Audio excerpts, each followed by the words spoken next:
A Book for Someone, written by Jim Heaney, narrated by Ben Houck and Rachel Sloan. To contact the author, visit www.divinechild.us. Dedication. I am forever grateful for the encouragement of Sharon Miller, who believed in this project when no one else did, and helped me find the narrative in my journaling. A Book for Someone is for my beloved brother Tommy Heaney, who did not die in vain. A Book for Someone is for my wife, Maria, who, without her, my writing would not have been possible. A Book for Someone was written for Christian, Angelica, John, Connor, Matthew, Jonathan, Mary, and Joe. Please pass on our memory to future generations. A Book for Someone was written for abused children, parents, mentors, social workers, teachers, ministers, spiritualists, adventurists, adoptive parents, adoptees, immigrants, memory healers, and people who want to forgive. A Book for Someone is a toast to Tom Babushio and Bob Kogan, who gave me the gift of friendship when we were kids. A special thanks to the music of Elvis, Bruce Springsteen, Bono, Eddie Vedder, Adam Derwitz, Led Zeppelin, and countless others whose music was the backdrop for my journey. Prologue. Earth date 2022. Dear someone, I'm excited to say hello as a free man at the end of a long journey. I want you to know that I've written 4 times in my life in increments of 10-year periods. Writing was my goal setting, and each time I wrote, I included my hopes for what I would become in the next 10 years. Although it was never my intention, when combined, all 4 writings became a complete book with a beginning, middle, and end. A Book for Someone includes insights on spiritual practices, divine providence, child mistreatment, parenting, addiction, immigration, relationships, interracial adoption, racism, generational healing, forgiveness, and the circle of life. I thought of you daily, believing that a book for someone would find you. Hope is the light that shines through all. Please trust Providence. Jim Heaney. Preface. Earth date, December 1981. I entered Alcoholics Anonymous in 1981 as a sentencing condition for stealing $1 million. I received a 5-year probationary period, while the others accepted prison terms. Was I smart enough to maneuver through the theft and criminal charges, or was I spared for another purpose? In 1983, I met with a group of troubled young adults discussing the heartbreaking issues they were dealing with because of sexual abuse they had suffered as children. All of them had addiction problems that prevented them from confronting their demons. I understood they had been damaged as children and had turned their anger inward, and at best, they would live addictive lives or die young. I was traveling that temperamental route myself and knew how deeply we all had been hurt. And on that night, I decided the child's destruction needed to be recorded and to share what I would discover. Simultaneously, I attended classes at the famed Second City, a pipeline to Saturday Night Live. I was enjoying success, but it was a party scene, so I left a career in comedy to experience intuitiveness and spiritual disciplines, and life became my stage. I bought a laptop, traveled, wrote, and chose a life of service and adventure. My journey for answers led me to incorporate aspects from other traditions, including the 10 Commandments, the Beatitudes, the 12 Steps of Alcoholics Anonymous, the Way of the Lakota Indians, and the Eightfold Path of Enlightenment. And through the following years, I believed that divine providence and coincidences had meaning. After living these mantras, I realized spiritual mantras are similar and request the individual to self-examine, live morally, and serve humanity. I've been fortunate to weave together the spiritual disciplines that deepened divine providence's belief and trust in my intuition. The heroes in A Book for Someone are three individuals: a laywoman who taught at my grade school, a Lakota Indian, and a Buddhist whose teachings have lasted a lifetime. Together, they communicated that I could be stronger than the abuse that changed my life forever. A Book for Someone was written over 40 years, starting with an earthly assignment, followed by sexual assault, and what I wished I'd heard as a child. I've added my voice to the heroes' voices to weave a story that makes sense. The book is a remembrance of events that occurred and is accurate at one time or another.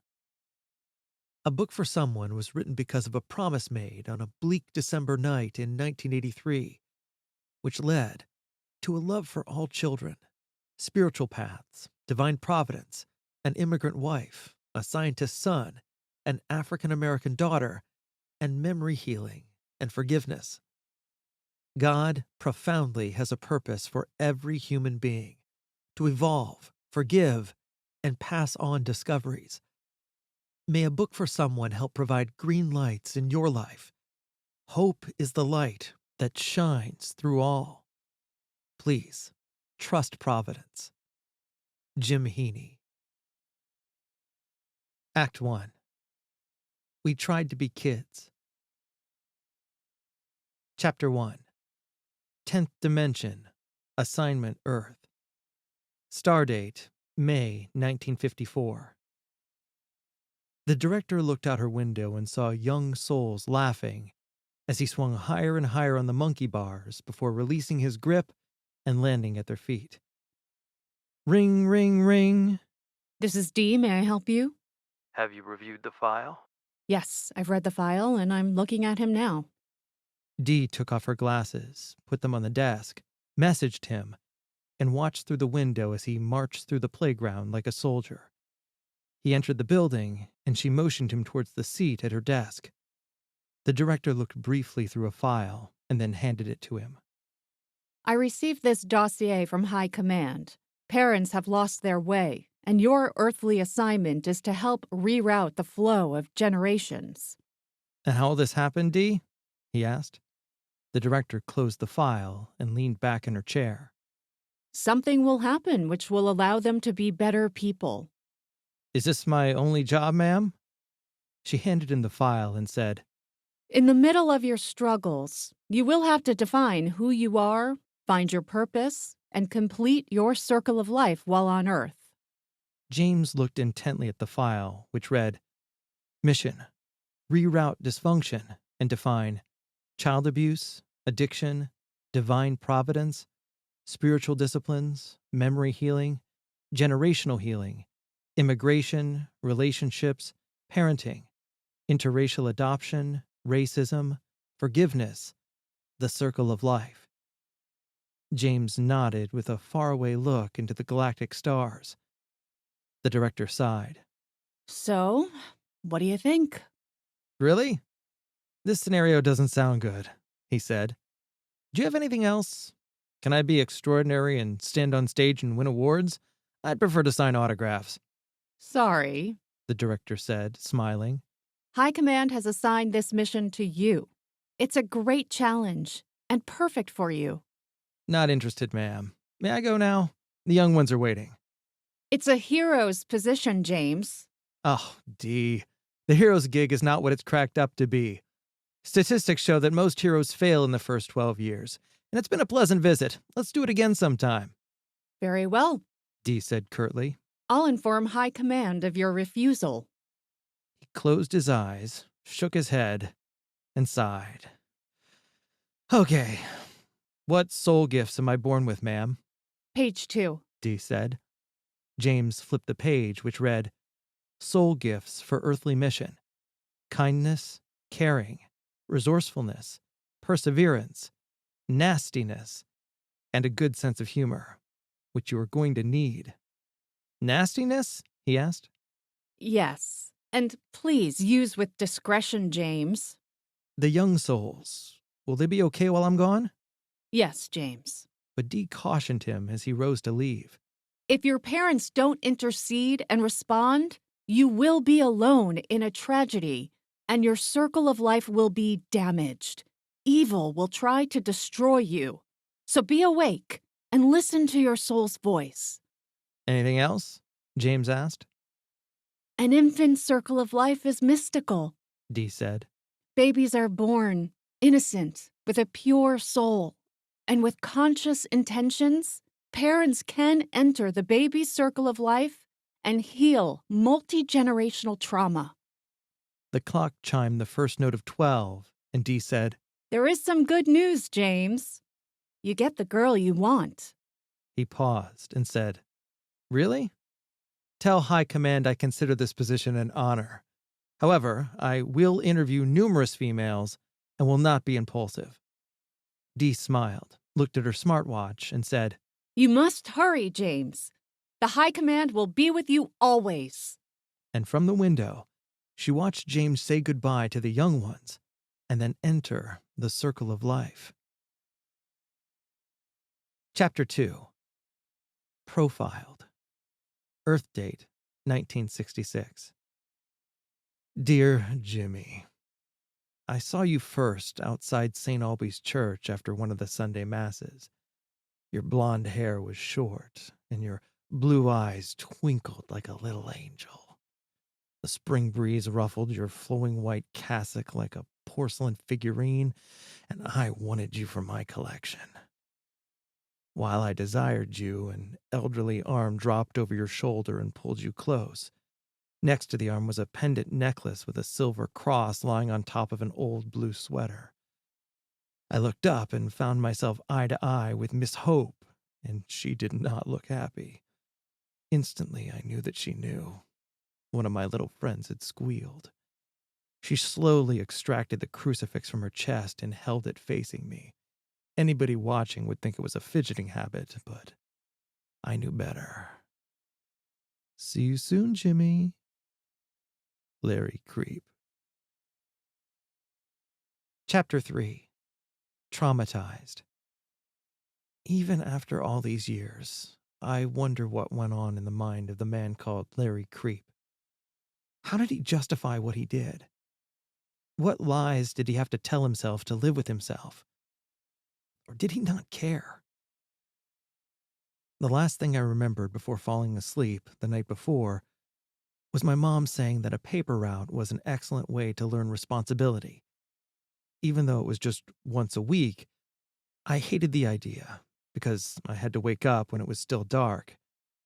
I just knew monsters were hiding outside, and the last thing I said to my dad before I went to bed was that I was scared to go out so early in the morning. Life is hard. Get used to it, Dad snapped. I stayed in the bedroom until I heard him slam the front door on his way out. I stood motionless in the quiet that followed, listening for the little sounds you hear when alone. I peered out the window down into the gangway between our house and the neighbors next door, and there was just enough light to see the sidewalk. I felt a little better and began to dress. Stepping out on the porch, I quietly closed the door behind me. The early morning chill brushed my face and curled softly around my body. The air was the only thing moving on the street, and I was thankful. A stack of newspapers bound with steel wire, the sharp ends still twisted together, sat in the middle of the wooden porch floor.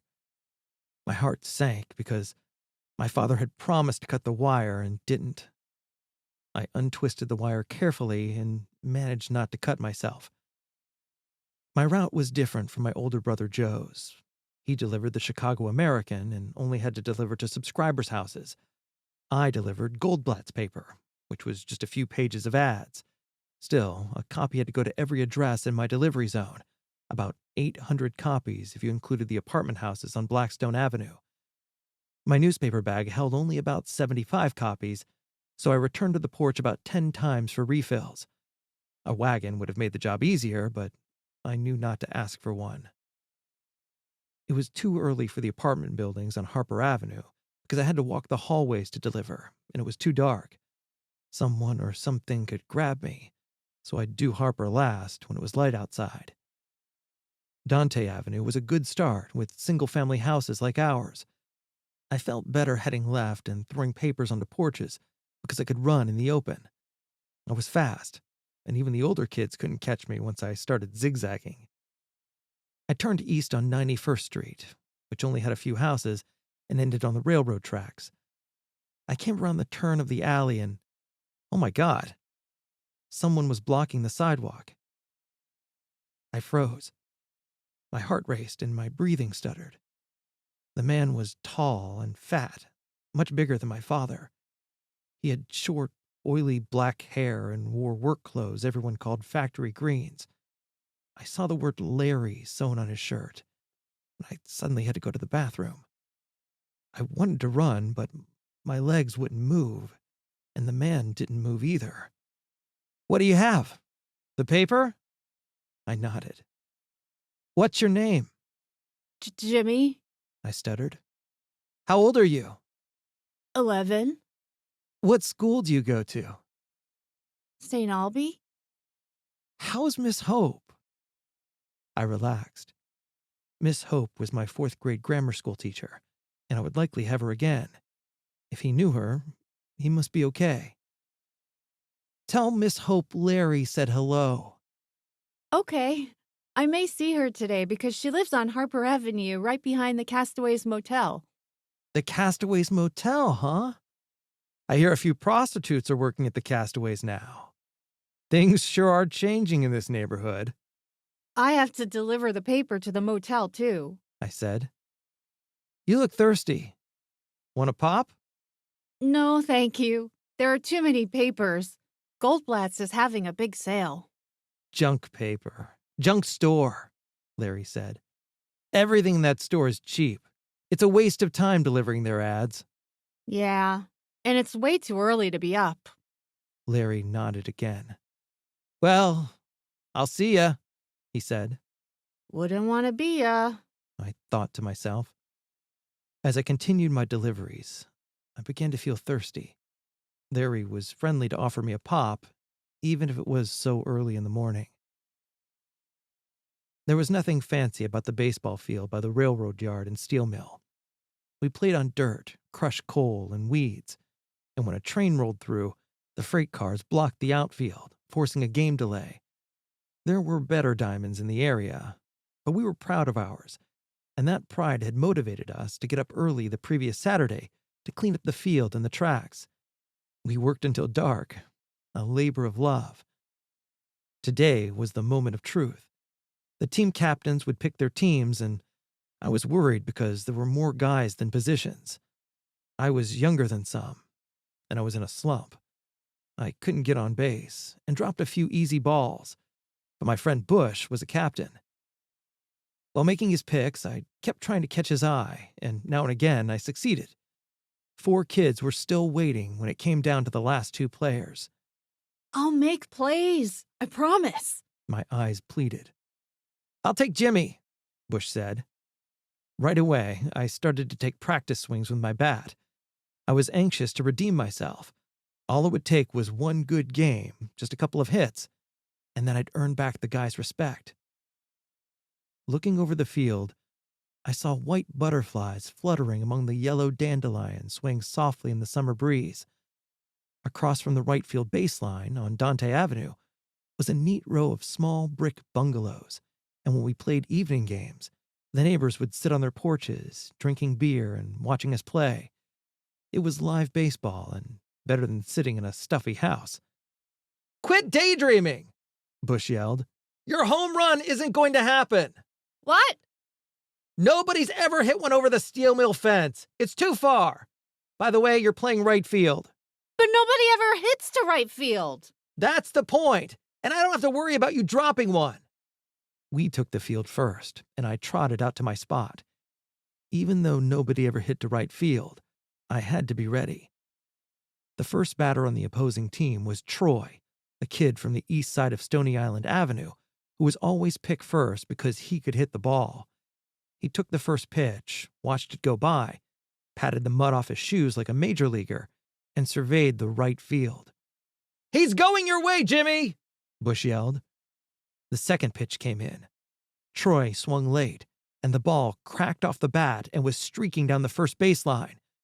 Bush screamed, "Foul!" and relaxed. Troy screamed, "Fair!" and ran toward first base. I couldn't tell which it was because it was too close to call. Troy rounded first, and Bush squared up to block him from going to second. Most of the fight started between first and second base, and I moved toward Bush in case of trouble. "Go get the ball!" Bush yelled. The ball sliced, hit the street, and rolled up Dante Avenue. When a ball got this far, it usually rolled under a parked car or onto one of the lawns, so I scanned the area looking for the baseball. When I didn't see it on the grass, I started checking under the cars parked on the street. The first time, there was nothing there. It must have rolled against a tire, and I'd have to crawl along the curb. I was crouched over, looking under the third car, when I heard a voice behind me. "Jimmy, it rolled into Mrs. McGee's bushes!" I raised to my knees and looked around to see Larry, the man from the paper route, standing on the sidewalk. And from behind me, the guys were screaming, "Come on, hurry up!" Larry Creep turned slowly, walked toward the bushes, and retrieved the ball. "Here you go," he said as he held it out to me. I looked over my shoulder at the guys yelling at me. I walked closer to him and took the ball from his hand. "Now that wasn't so bad," he asked. No, I said. "After the game, why don't you stop by for a pop?" I can't. I said, and tore back to the field, ball in hand. And as I ran, I felt thirsty and thought about the pop. Dear Mom and Dad, the paper route came around again, and Larry Creep was waiting and offered me a pop. He was on the corner every Wednesday with a soda pop, and eventually, I trusted him. Yesterday, he invited me into his house to look at his fish, and I was thirsty and wasn't afraid of him anymore.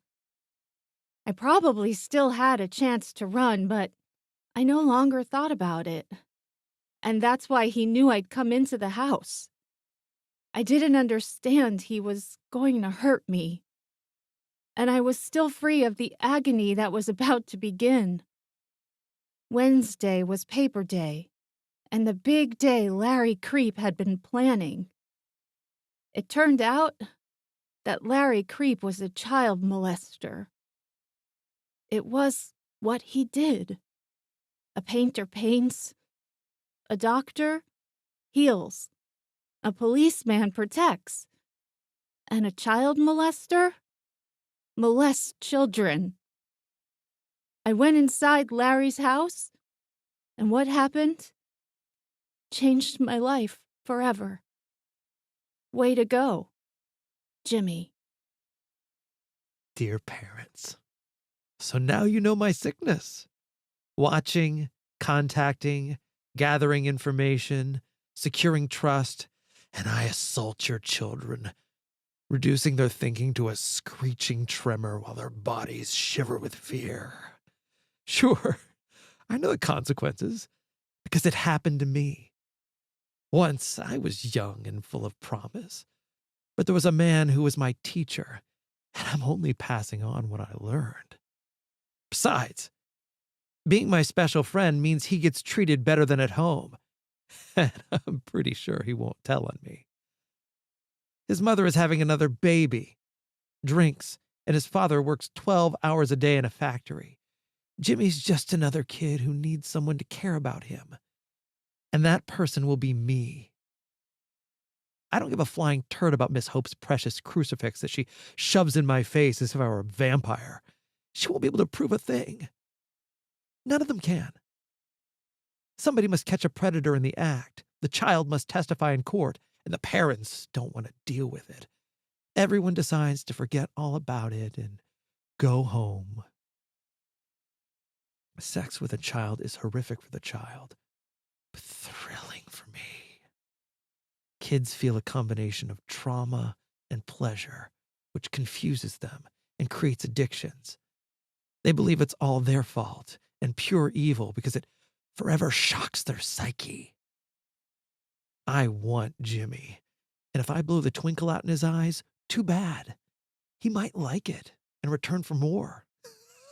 I'm praying for that. And if there's a chance of me getting caught, he'll disappear and never be found.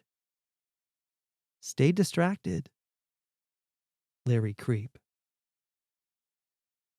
Chapter 4. More Terror. As soon as I left, I tried to figure out a way to get out of the paper route. I was scared, needed to survive, and didn't intend to ever go anywhere near Larry Creep's house. Time played a cruel trick on me that week.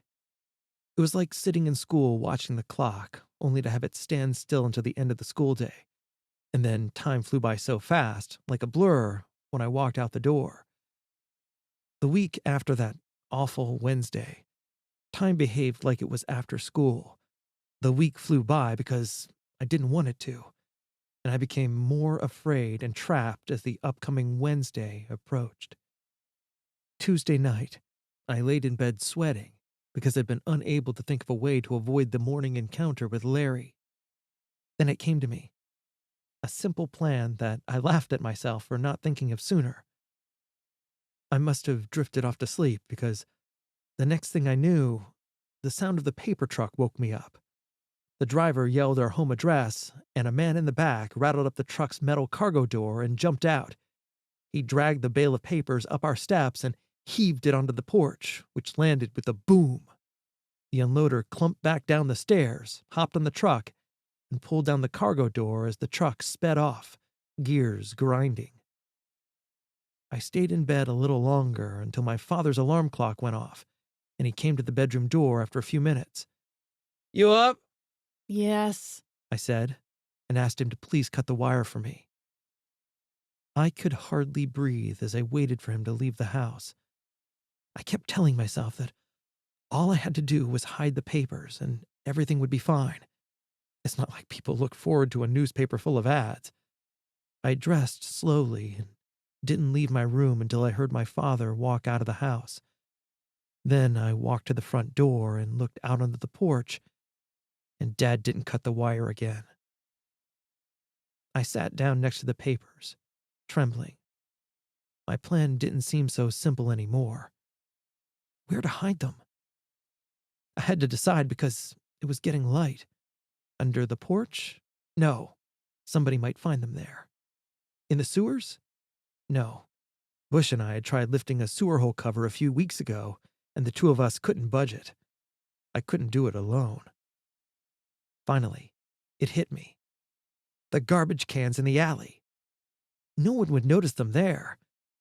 I tried to lift the bundle, but it was too heavy.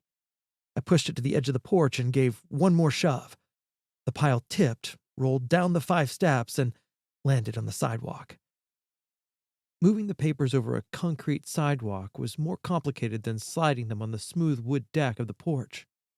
I took a shortcut across the grass and pushed them to the gangway along the side of the house. I flipped them by squatting like a catcher, putting my hands under one corner of the stack, lifting straight up, and then pushing with my whole body. But after 4 or 5 rolls, I was no farther than the front corner of the house. The dim gangway ahead looked like a mile-long tunnel, so I took as many papers as the bag would hold. I should have thought of this earlier because if anyone saw me, it would look like I was delivering them, and I could sneak down the alley and hide the papers in the garbage cans. I began to untwist the wire, but my hands were sore from pushing the bundle around.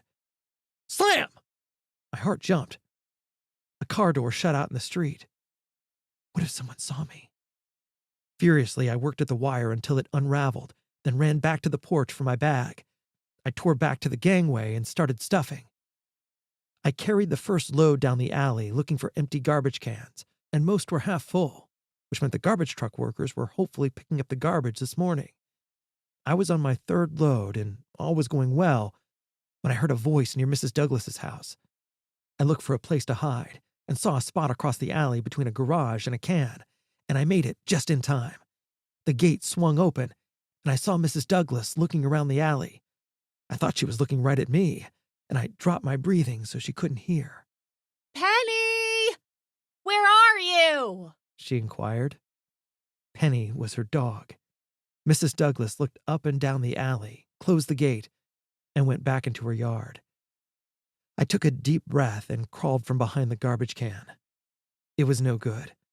I'd have to hide the rest of the papers in our basement. Loading the rest of the papers in my bag, I left it outside and snuck back into the house to unlock the basement door. Then I brought the bag indoors and hid the load all over the basement, in drawers, under shelves, in any dark space where it was unlikely anyone would see them. That part of the mission accomplished, I looked for a place to hide until it was time for my route to be over. The old brown couch we played on was no good because it was too much in the open. I looked inside the knee hole of the old wooden desk under a window, and it was dark, but I was used to it because I hid there playing hide and seek. I crawled into a spider web, and since there was no time to be squeamish, I wiped the web from my face, dragged the desk chair up to the desk for additional cover, and watched some mice scampering around. I heard the other kids talking in the kitchen, and I wished I was with them. When I heard pounding footsteps up the front porch, followed by a knock on the door. "Mom, there's a man here!" Joe yelled. I felt sick when I heard my mother's footsteps crossing the living room. Maybe it was Larry Creep coming to get me. I heard a muffled conversation and decided it was time to run. Bolting from underneath the desk, the mice and I scampered away together, and I flew up the basement stairs and ran through the backyard toward the alley. I went as far as the gate when I heard, Jimmy, come here! I stopped dead in my tracks. When I turned around, I saw my mother walking down the back steps with a man who was not Larry Creep. This man is an inspector from the newspaper. His job is to ensure that all the papers are delivered. He broke in. "What did you do with the newspapers?" I put them in the garbage cans. And in the basement. "Show me," he ordered. The three of us walked down the alley, pulling newspapers out of the cans. "These are no good anymore. The newspapers are all dirty," the newspaper inspector said. We discovered more in the gangway. I'd been so panicked about hiding the papers that I'd forgotten to return for the last batch. Can you get more, or can we still use these? My mother asked. The newspaper inspector looked at his watch.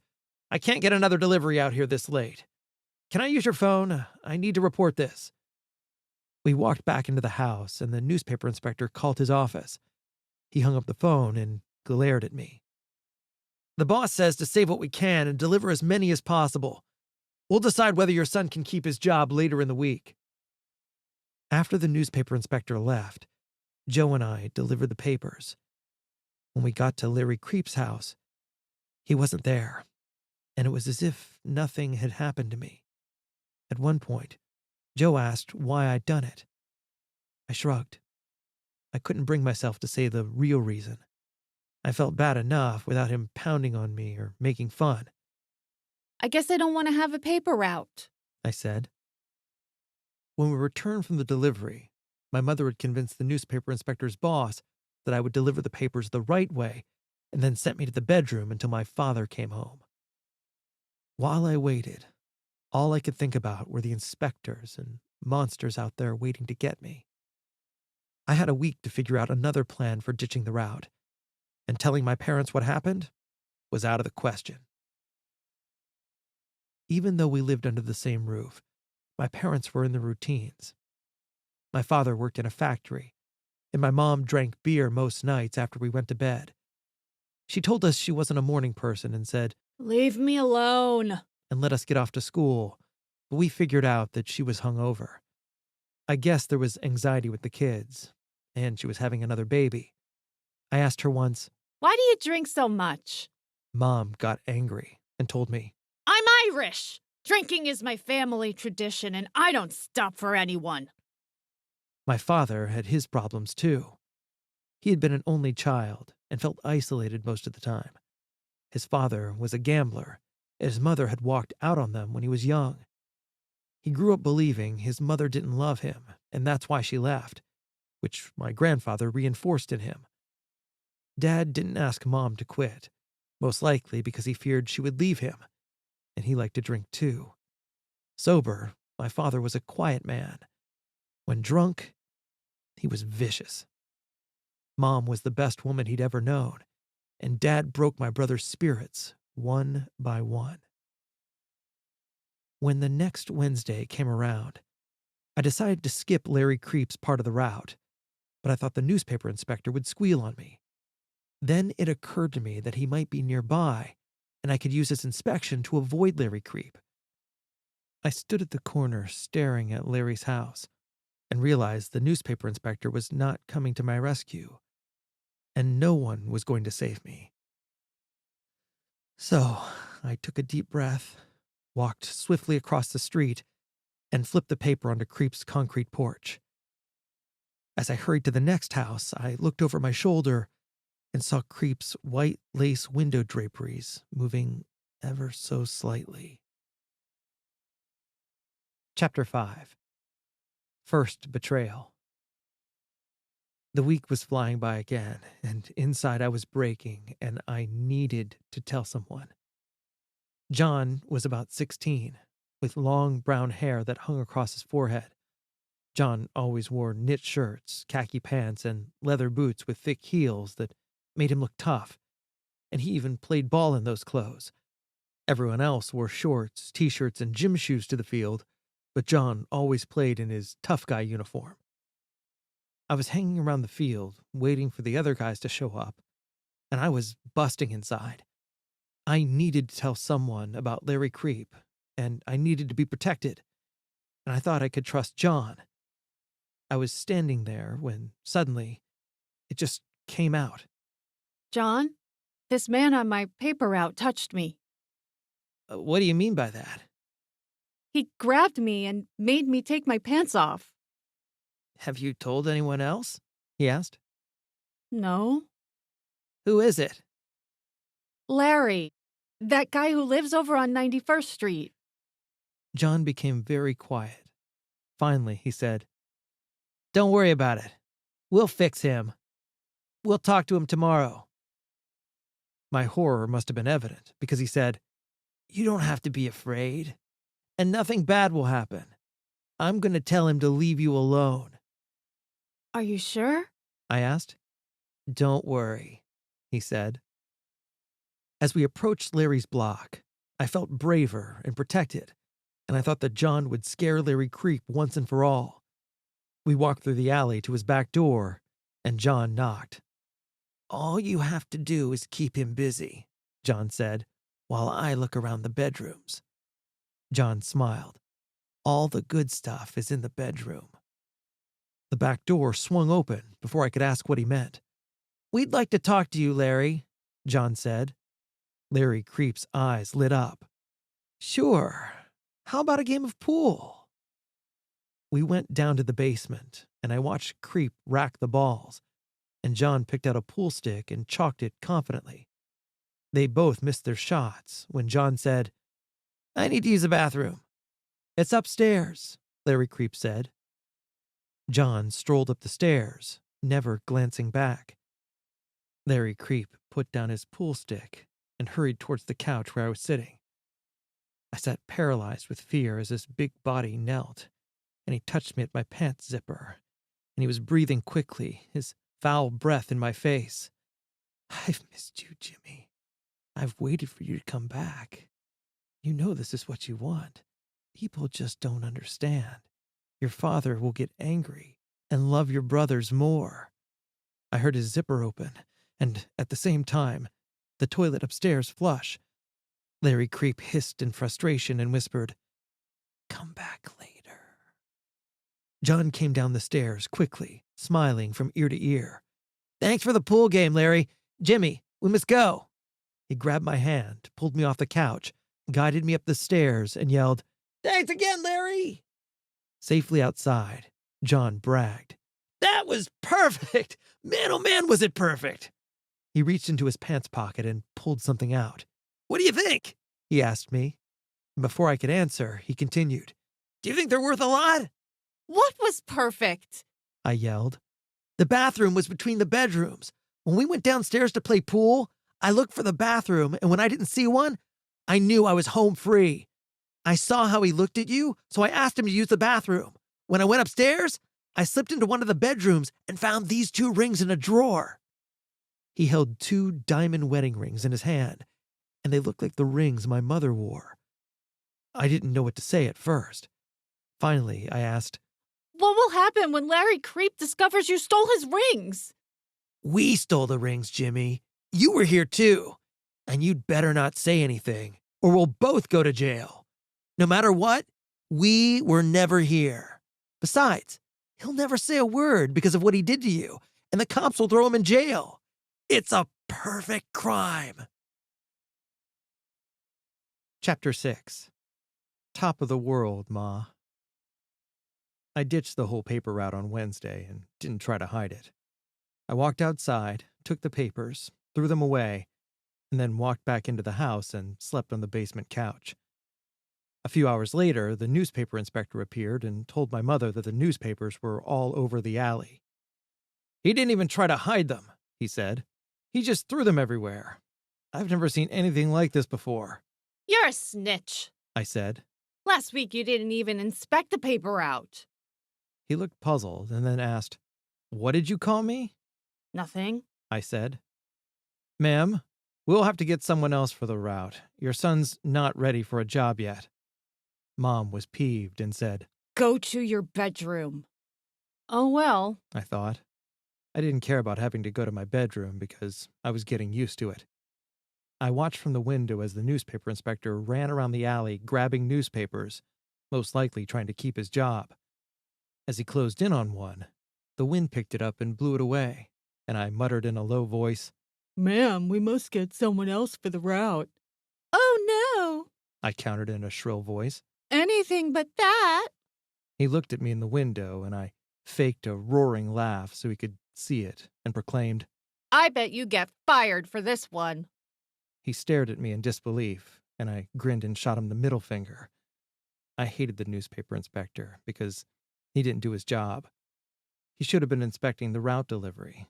If he was, he could have stopped Larry Creep. Maybe his inspector would catch him ditching his job, and he'd get fired too.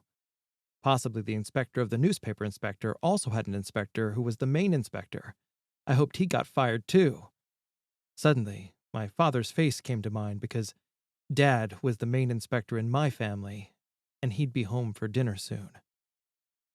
After a while, I became super scared because something terrible was about to happen, and I began hoping I'd only get whacked with the short hairbrush. Mom hadn't performed the deed yet, so my dad would dish it out, and hopefully he wouldn't ground me because Mom would have to listen to me moan about wanting to go out. Perhaps if he jailed me, it would be like sentencing her too. I watched a gangster film called White Heat during our previous prison term together, and when my mom came into the room, I'd leap on the living room chair with my arms straight up and yell, On top of the world, Ma! just like Jimmy Cagney in the movie. Mom laughed, and that was all I needed. I kept it up the rest of the afternoon, driving her crazy. When my father came home that night, I heard them whispering in their bedroom, and then he said I could go out the next day. Maybe that tactic would work again. I sighed heavily, opened the bedroom door, and saw my mother washing dishes at the sink. Mom, can I at least come out of the bedroom? I asked. No. Get back in there until your father comes home. Please, Mom? Just let me watch TV? No. But she sighed, and I knew I had her.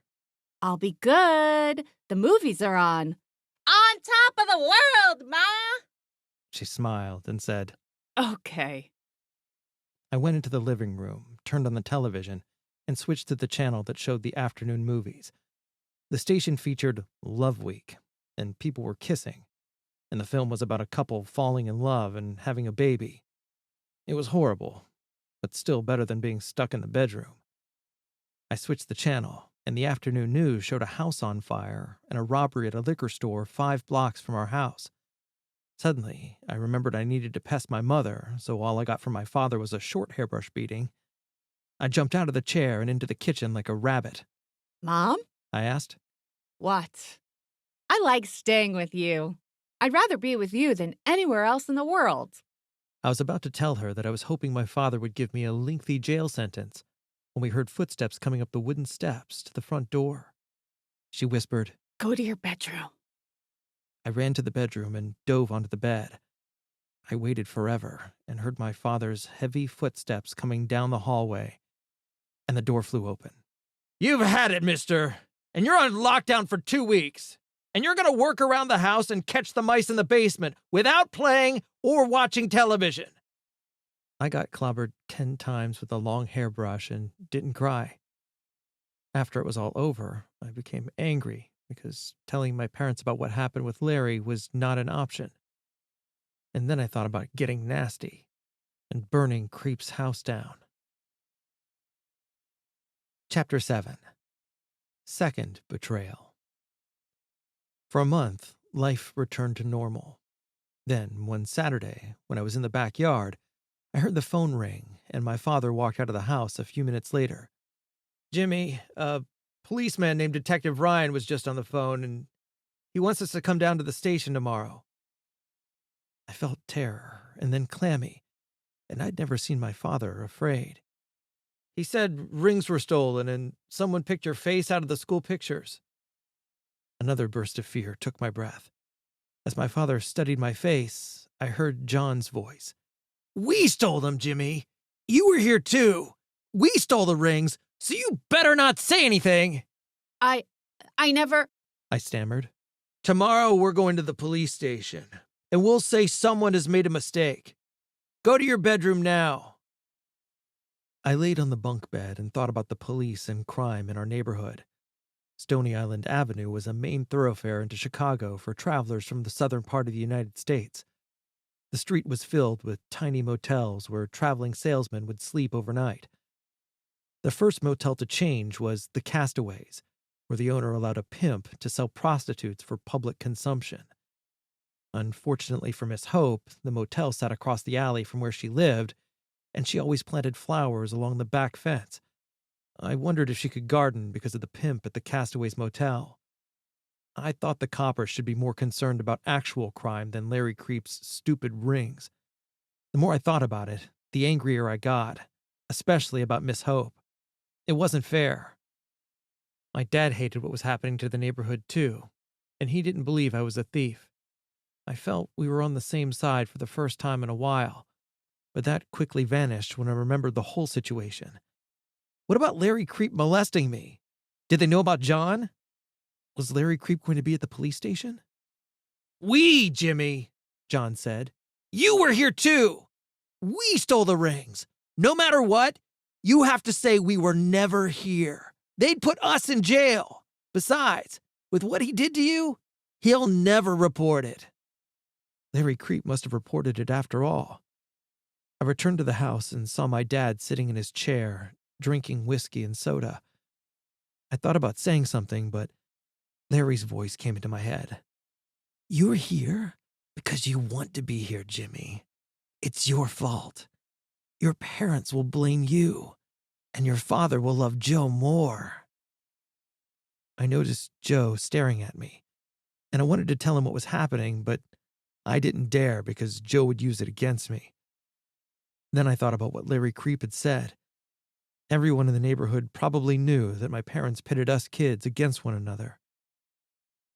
I woke up Sunday morning to bright sunshine and birds chirping outside. I saw Joe sitting in an armchair reading the Sunday comics, and I wondered what it was like to be my father's favorite. Joe started teasing me about my shirt, so I smacked him, and we were wrestling on the living room floor when my dad came in. He grabbed me by the back of the shirt, flung me against the wall, and wagged his finger. "You're in enough trouble, mister. It's time to go." The drive to the police station was unbearably quiet, and I wanted to say it was not my fault it happened, but I heard the same voices in my head. John. "You were here too. They'll put us in jail." Dad. "It's a mistake. You were never there." Larry. "It's your fault. They'll blame you, and your father will love your brother Joe more." I looked over at my father. He was deep in thought, and I told myself that I would survive and was super hyper. Inside the door to the police station, we climbed high, wide steps to the main floor, and at the top of the stairs, I looked back down at the weathered door and had to fight the urge to run to freedom. We were in a large room that bustled with uniformed coppers, and across the aisle stood a tall copper who glanced up from the papers he was shuffling. "Can I help you, sir?" he yelled. We started to cross the aisle when another copper cut in front of us, hurrying a handcuffed man across the room.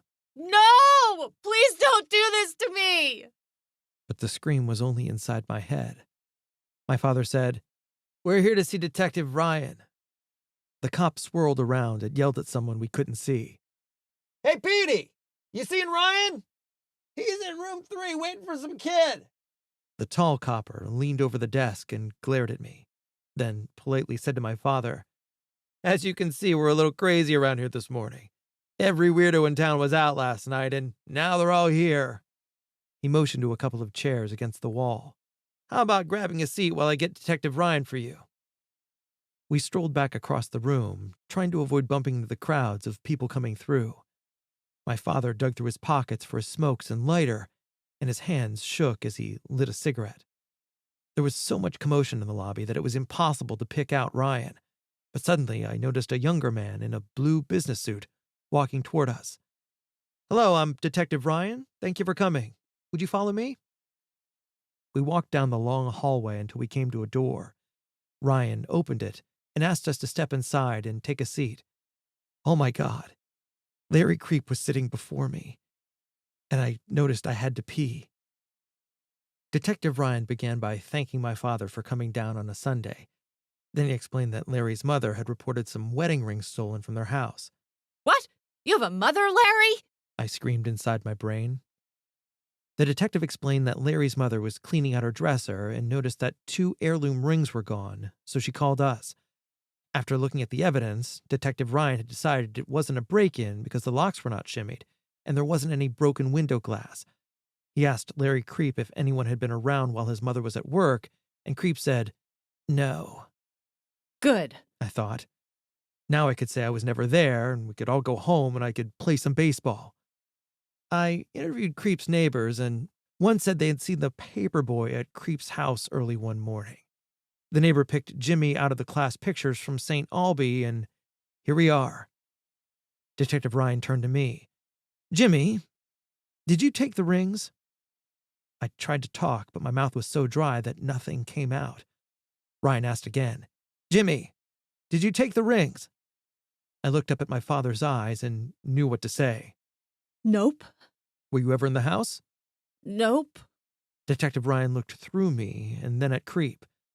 "By looking at the two of you, I'd say you know each other." Nope, nope, and nope. I thought to myself. He turned to my father. "We have another problem, sir. Creep's neighbor said he thought Creep may be a real creep. So I asked around the station about Mr. Creep." The door flew open, and in walked another, older detective. Detective Ryan introduced him as Detective Spears and said it was Spears' day off, but he wanted to come in because he felt it was necessary. Uh-oh. I thought to myself. "I learned from Detective Spears that Larry Creep may be a child molester," Ryan said. My heart was racing, and I must have been white as a ghost. I looked over at my father, and his face was pale. Detective Spears asked, "Jimmy, did Creep fondle you?" Nope. "Did he do it?" Nope. "It's all right to admit it," Spears said. "There's no way!" Dad broke in. "No way, man!" Spears turned to Larry Creep and said, "Is it true? Did you touch him?" No," Larry Creep stuttered. My father kept repeatedly saying, "No way! No way!" "You should have waited for me," Spears said. "Jimmy has already said he wasn't there and has already lied." And then turned back to me. "Jimmy, please tell us the truth. Don't worry about the rings. Mr. Heaney, calm down, and please listen. Your son was assaulted, and if he admits it, we can put Larry Creep in a sick cell and get some help for your son." "My son doesn't need help. We can give him a lie detector test, with your consent, of course, and we will find out." My father began to stutter, and I couldn't bear it and shouted over everyone. Why don't you leave my dad alone and do something for poor Miss Hope on Harper Avenue? She can't garden because of the pimp at the Castaways Motel. There are hookers everywhere. The room suddenly became hushed, and everyone was staring at me.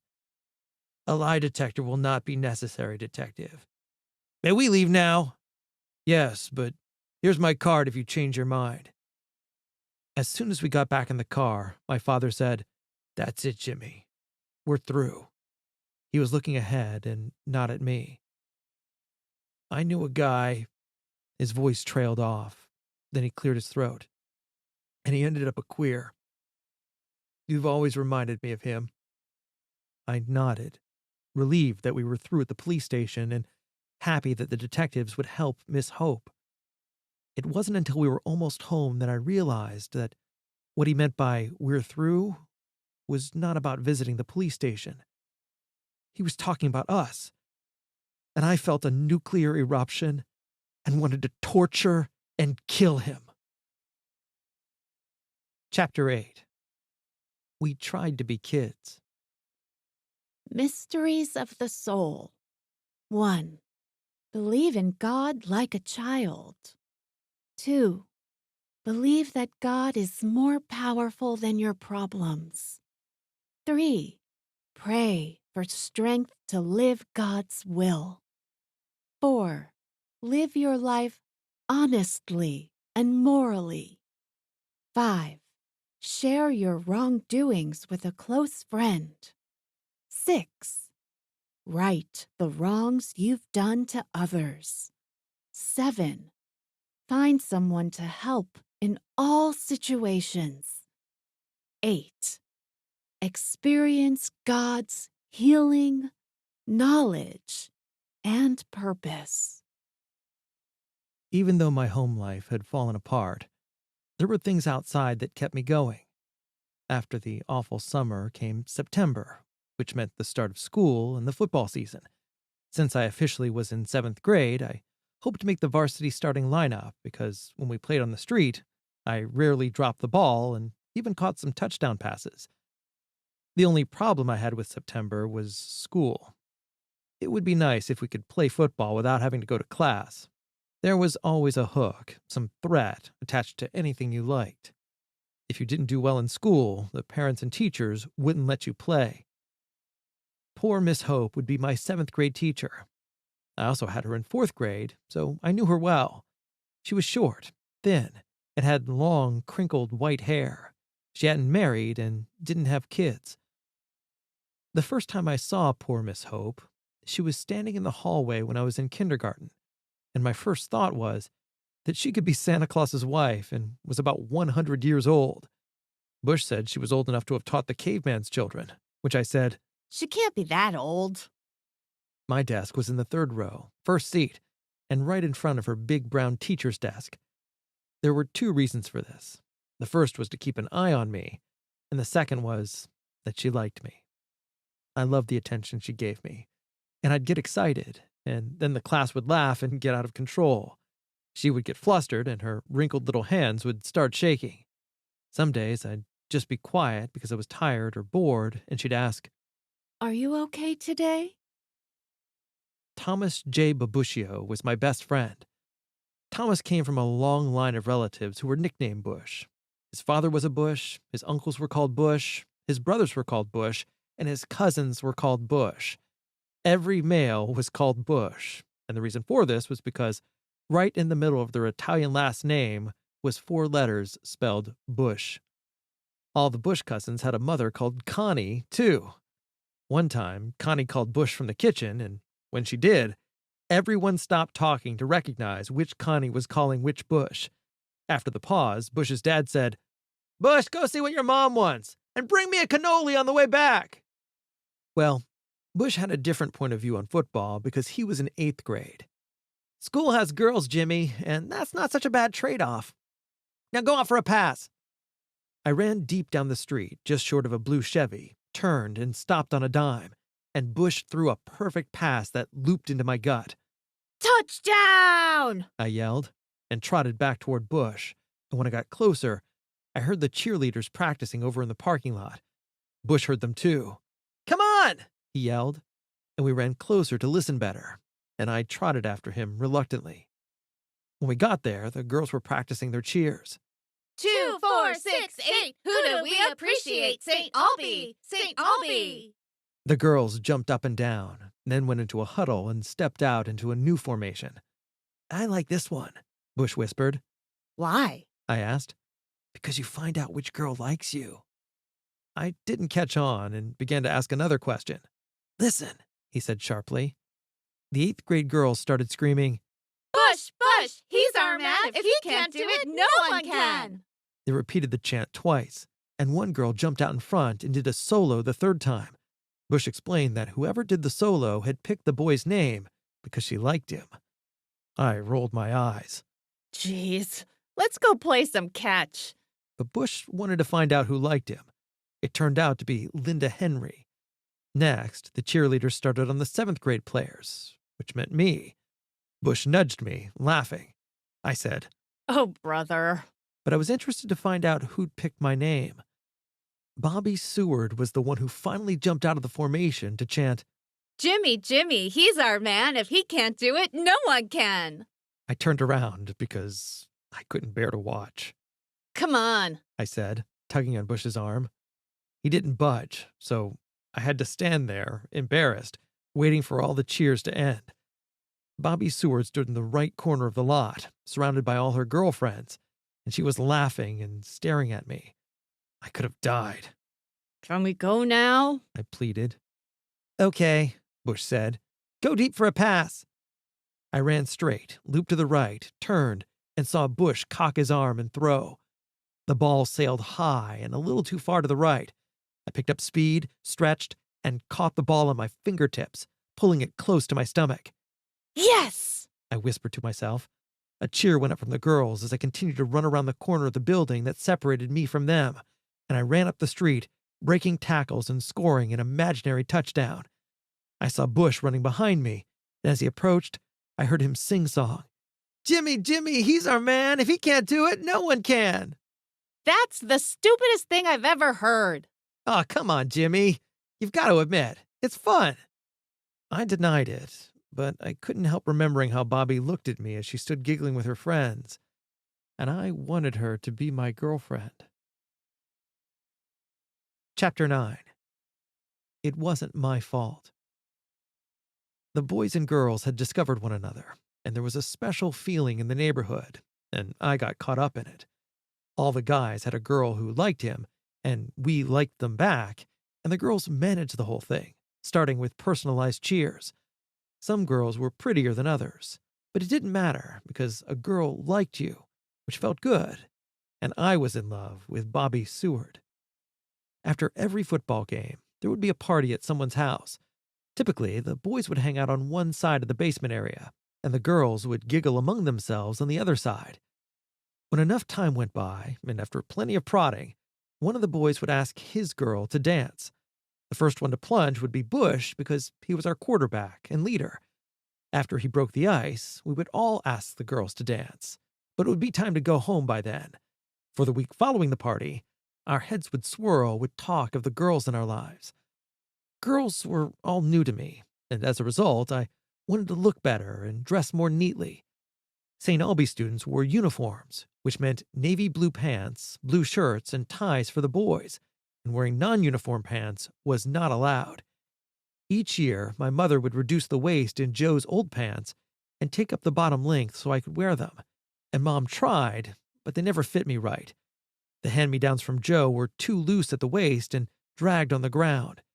They had no crease down the leg and just hung open, and I was stuck with them. One day, my grandfather stopped by and announced he was taking us shopping for pants. At first, my father protested, saying it wasn't necessary, but he looked at what we were wearing and reluctantly agreed. Unfortunately, our first stop was at a store with navy pants matching our uniforms. More blue pants? I cried. Your dad said they have to match your school shirts, my grandfather said. But look at this pair of green pants, Grandpa. Can I at least try them on? Your father said blue. He selected a pair of blue pants from the rack, and I went to try them on. And while in the dressing room, I decided I didn't want them. Everyone agreed on how well they fit, but I kept drifting over to the rack with the green pair while my brothers tried on their pants. My grandpa eventually gave in, and on the way home, I kept pulling my pair out of the bag and admiring the green color and the crease down the middle of the leg. Dad is going to kill you, Joe whispered. You know you were supposed to get blue. When we got home, my father just shook his head. He can't even wear them to school. The only time he could wear them would be to church on Sunday. We'll have to take them back. We can't, my grandfather said. They were on sale. I kept trying them on during the weekend when no one was around. Over and over, I'd put the pants on to admire how neatly the creases fell onto my shoes. When Monday rolled around, I decided wearing them to school would be worth getting in trouble over, and Bobby Seward would like me more. Monday would be a great day. When I got to the playground the following day, all the guys from the football team were there. Aren't they nice, Bush?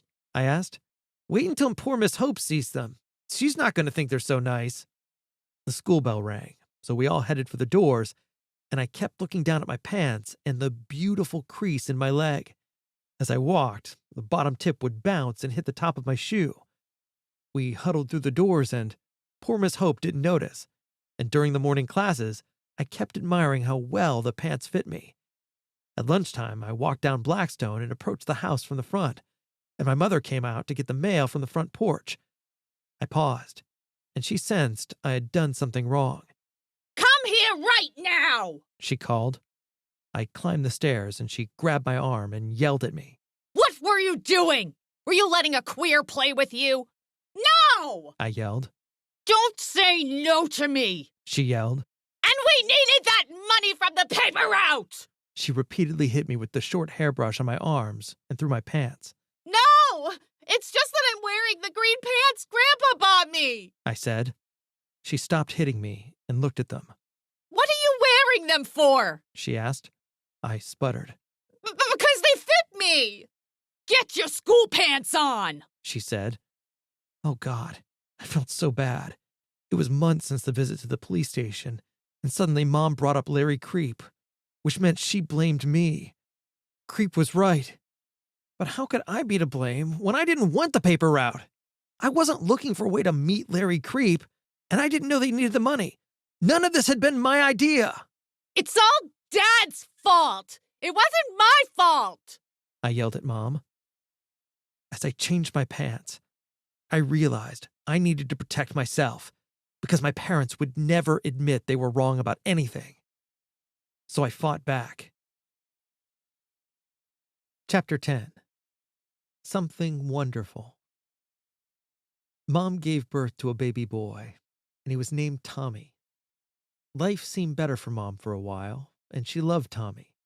I'd watched her talk to him, cuddle him, and wondered if she was like that with all the kids. Eventually, however, Tommy became more work for her, and my father was always on edge.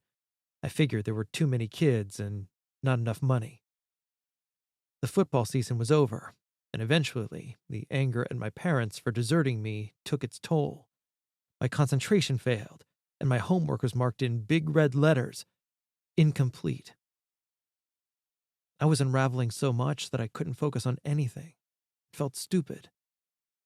Jimmy, you'd better start studying or Miss Hope will flunk you, Joe warned me. I was afraid he was right. When my father saw my January report card, he told me the year-end report card had better be D-free, or I'd be grounded a week for every D, which meant I would be grounded all summer long. Why don't you start studying? Joe asked. I do, but I don't remember what I read, and it's too late. The year is almost gone. Maybe Miss Hope will give me C's. If I planned to succeed, I'd have to sit in my seat and be quiet like a mouse. I'd be different, and even try to answer a few questions. Hopefully, poor Miss Hope would see I wasn't misbehaving and give me C's. I overheard her say to another teacher, There are no bad children, only bad parents. And I was banking on her remembering that as I approached her at lunchtime. Miss Hope, I began. I thought you might need someone to help you clean the chalkboards after school today. You know, Mr. Collins does that when he cleans the classrooms. Maybe I could empty the wastebaskets? He does that too. Well, I know he doesn't carry your books to your car. Jimmy, if you had studied, you wouldn't be in this predicament. What's a predicament, Miss Hope? I asked, trying to be cute. A predicament is a difficult situation. She said. Kind of like me having to stay in all summer long because I'm getting grounded for D's and F's? I asked. She nodded. Exactly like that. Couldn't you give me all A's so that wouldn't happen? I promise I'll do better next year. I looked up into poor Miss Hope's tired, wrinkled face. I wanted to reach out and touch her white hair. It was stiff with hairspray, and her wire-rimmed glasses had slid down her nose. Jimmy, it's not a matter of you doing better next year. You didn't learn what you were taught this year, and you can't understand next year's lessons without passing this year's classes. That sounds horrific, Miss Hope. I want to say that you've been the best teacher since the beginning of time. That's what somebody said anyway. I know who said it, and I'll deal with him later. She said, and glared. How are things at home? She asked. My eyes hit the floor, and I let out a big sigh. I gotta say, I don't like being there much. Jimmy, I know what happened with Larry Creep, and it's been hard for you. Do the best you can, and we'll see what happens. She blurted out. That's great, Miss Hope. I'm counting on you and praying for A's. She hugged me and told me to run along and eat my lunch. Miss Hope knew? As I walked home, I remembered an odd thing that had happened a week earlier when she told me a weird story about heaven. Jimmy, She said. I want you always to remember your story. Once upon a time, in heaven, the director of earthly assignments sat behind stacks and stacks of paperwork when suddenly the red smartphone rang. Ring, ring, ring. May I help you, God? Yes, God, of course. I'll find Jimmy right away.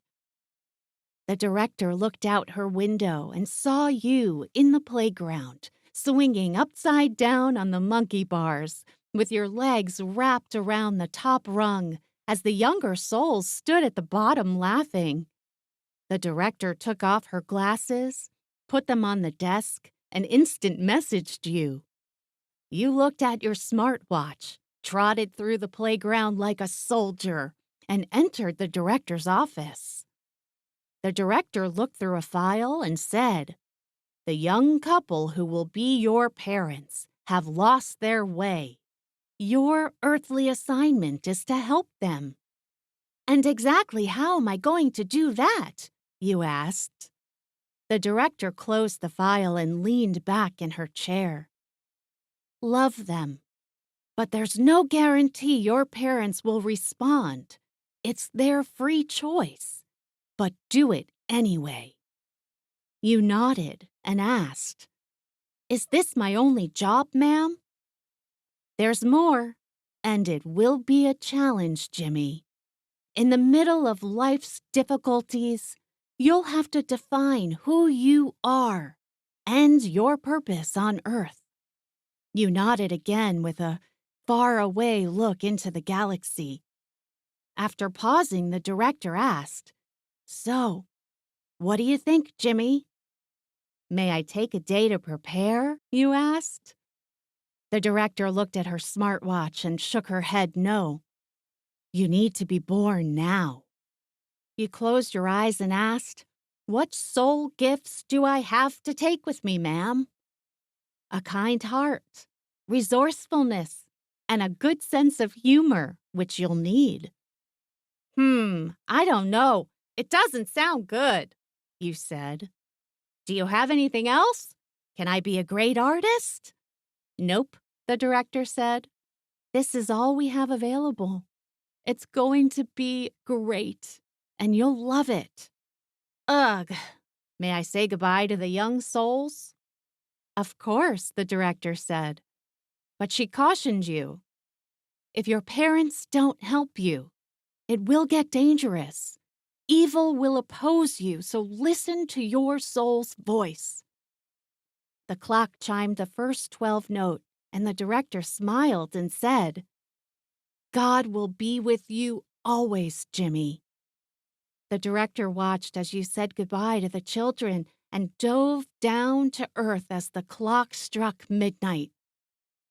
Jimmy, Miss Hope said. I believe you will do something wonderful. Always remember the story of you. I stared into poor Miss Hope's eyes in a flabbergasted state for about 5 seconds. I wanted to say that her story was one of the dumbest fairy tales I'd ever heard, and I didn't believe in Santa Claus anymore. And what are a smartwatch and smartphones? I hesitated but said, Okay, sure, Miss Hope. on the way home, I realized that poor Miss Hope knew about Larry Creep, and then remembered the neighbors had picked me out of the class pictures, and the teachers would have been the ones to show my photo to the cops. Screw me. Miss Hope was the rat. Chapter 11. Food Escape. We quietly sat, waiting at the table as Mom made sandwiches for lunch. Tommy was in his baby seat, crying and reaching out for a toy lion that had fallen to the floor. I reached down, picked it up, and gave it to him, and he waved it around, dropped it back on the floor, and looked at me. I reached down again and wedged it between his leg and the side of the baby seat, and he started playing with the lion's face and was content. I ate fast because we were playing tag in the church parking lot before school started for the afternoon, and I flew out the door and back to school. I came up the side of the building, turned the corner, and there it was, the wide open space and the freedom to run. I loved playing tag, and kids were running everywhere. Who's it? I yelled to Bush. Everyone! He yelled back. It was an advanced game because you were on the other team once tagged, and if you ran off the playground, you were automatically out of the game. I slowed down and surveyed the playground because someone might be playing dead, and swung hard outside the lot and almost slipped on the gravel. I ran to the far end of the corner to see the whole game and yelled to Bush that little Frankie was waiting for him behind the school steps, and he got my signal, stopped short, and ran up beside me. What are we going to do?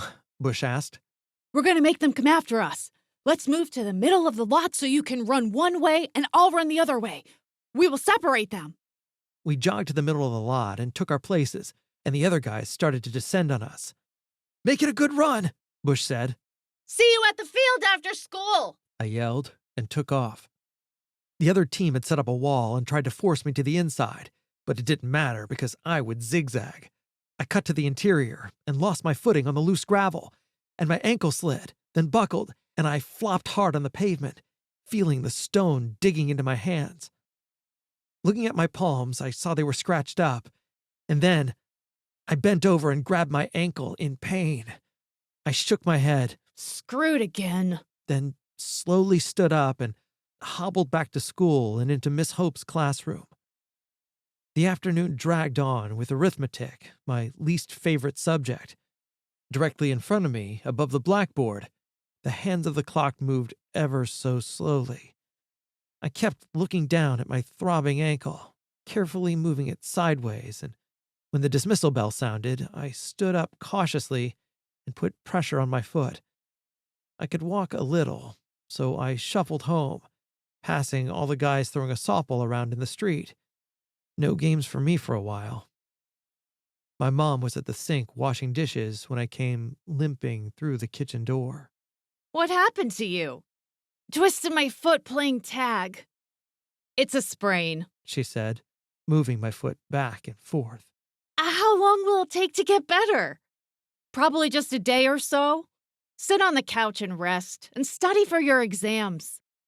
My heart sank as I thought about how likely I'd end up grounded for the summer.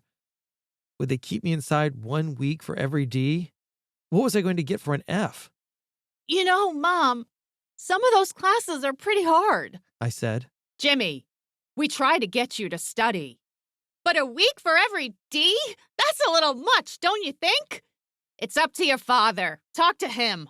He won't talk to me. He doesn't like me. That's not true. He loves you and believes you're brilliant. Last week he said you were smarter than a mouse. Now go in the living room and study. I limped into the living room with my English book. Maybe, I thought, they'd let me off the hook if I didn't play outside and tried to get good grades. I opened my book to page 147, and at the top of it read, The adverb is part of the verb family.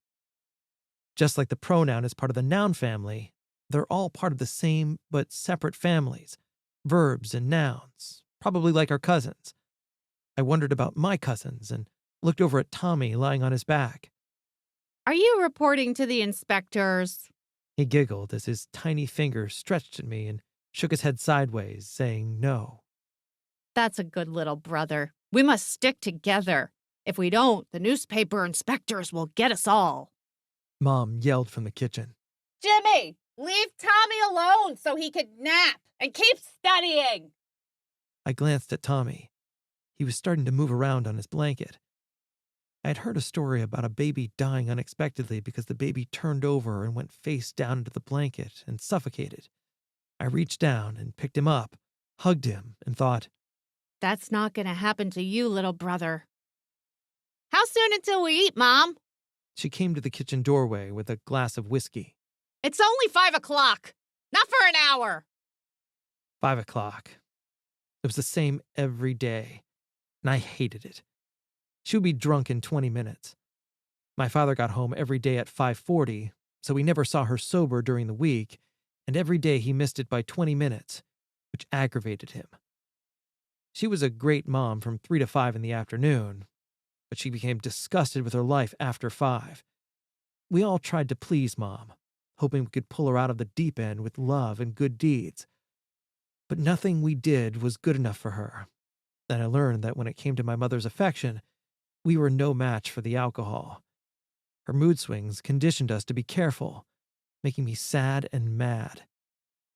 I hobbled out to the front porch holding Tommy and smelled the beginning of summer and the scent of the grass. I loved that smell. It meant baseball season.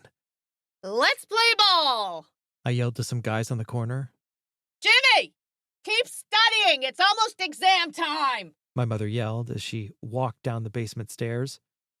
My heart sank as I thought about the weeks of grounding that were almost certainly in my future. I went back into the house, laid Tommy on the couch next to me, and opened my math book. I started reading about quarts adding up like a gallon of ice cream. I glanced over my shoulder at the refrigerator. I looked down at my book and saw that it said that there were 128 ounces in a gallon.